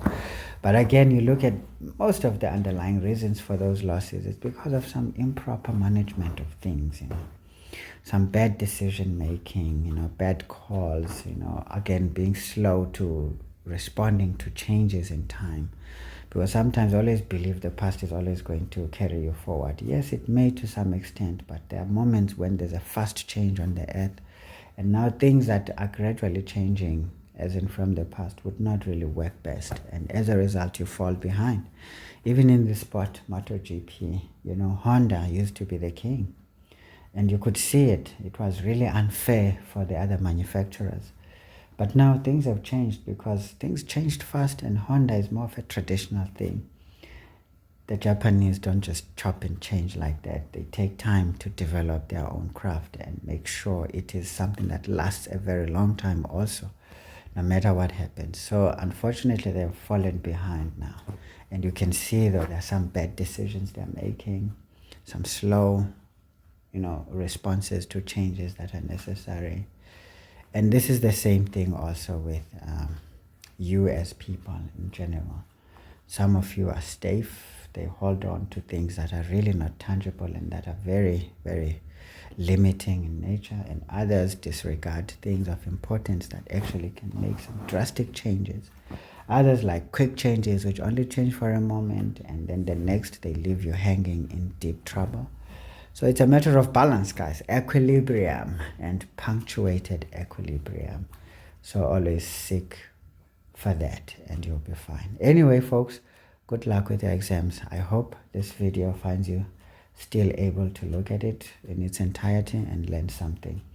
Otherwise, all the best for you for this year, and that ends this year for me and you guys. We will meet again next year. Even then, I may not be as readily available as you may want, but what is important is whenever I get a chance to show you something, I will show it to you, and ask any questions you may have, even based on the past videos or a new video that you seek. Don't shy away. I may be able to help, okay? And maybe we can explore more of this biology class as we have maths and physical science. All right. Anyway, guys, I'll see you again next time. And goodbye, with the best of wishes from me to you for the rest of your chosen careers. And maybe some of you are going to join me, and we'll meet, and we might work together and work alongside. And who knows what can be the results. Something great indeed. All right, guys, goodbye.